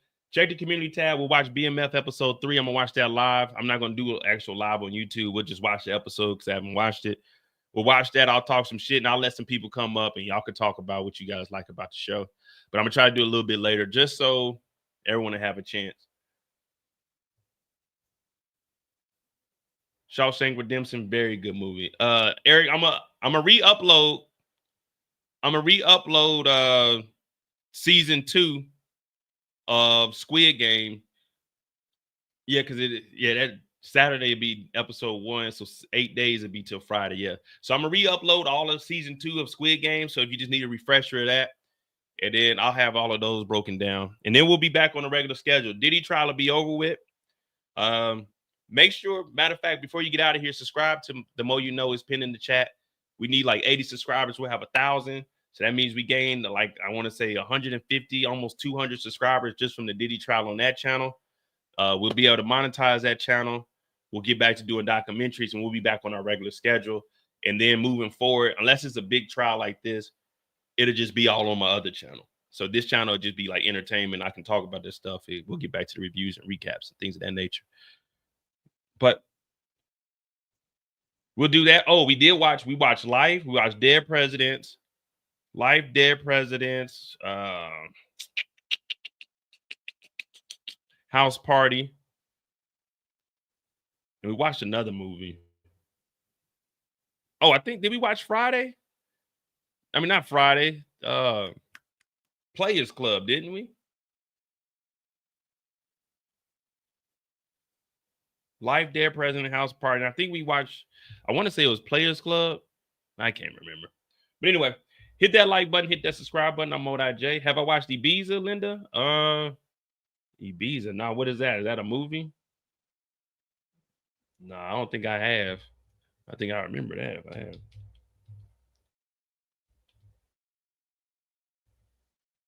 I've been to Ibiza. I went to Ibiza last year. But yeah, we're going to get back to watching movies on Sunday. Put my glasses on. Come on, man. Chill, man. Let me live a little bit, man. I don't like wearing my glasses too much.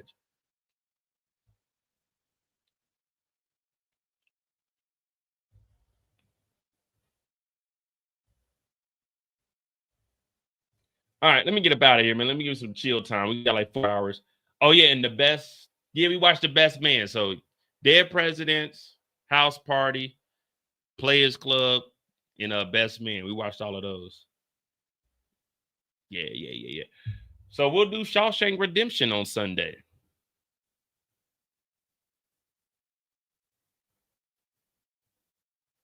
Oh, have I been to Ibiza? Yeah, I went to Ibiza. I thought you were saying, have I watched Ibiza? Yeah, I went to Ibiza last year. Was it last year? Yeah, I was in Ibiza last year kicking it. Ibiza straight. You definitely want to go after Memorial Day because, over here, Memorial Day isn't like for us. We technically say Memorial Day is the start of our summer. Over here, they don't start till like June. So you'll be going at the right time. But yeah, I was in Ibiza last year. Last Memorial Day, I went to Ibiza.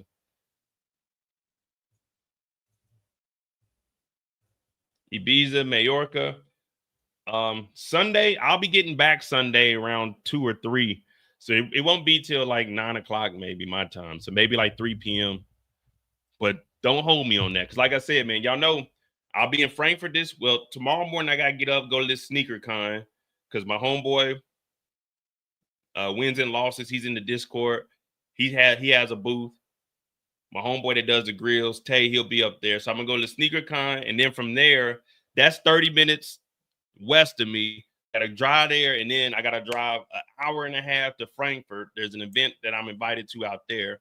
I'll be out there this weekend, and then next weekend there's an old school brunch in Frankfurt. The weekend, that'll be Saturday next week. Wednesday, the Kendrick Lamar concert, which is 3 hours away from me. And then I'll come back, and I'm going to Switzerland. So don't quote me on Sunday because I'll just be getting back Sunday afternoon, maybe like 1 or 2. And I get back, I'll be lazy. But we'll definitely see.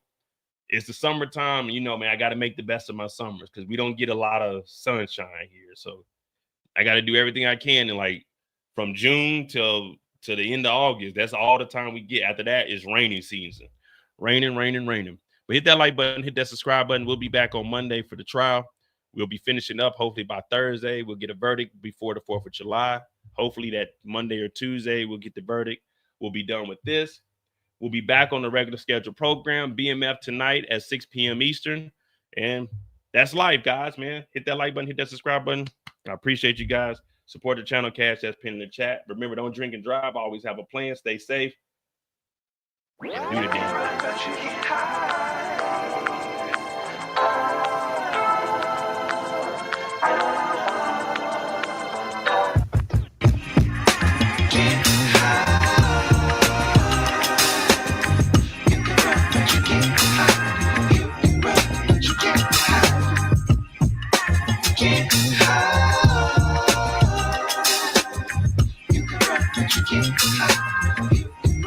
you can't hide.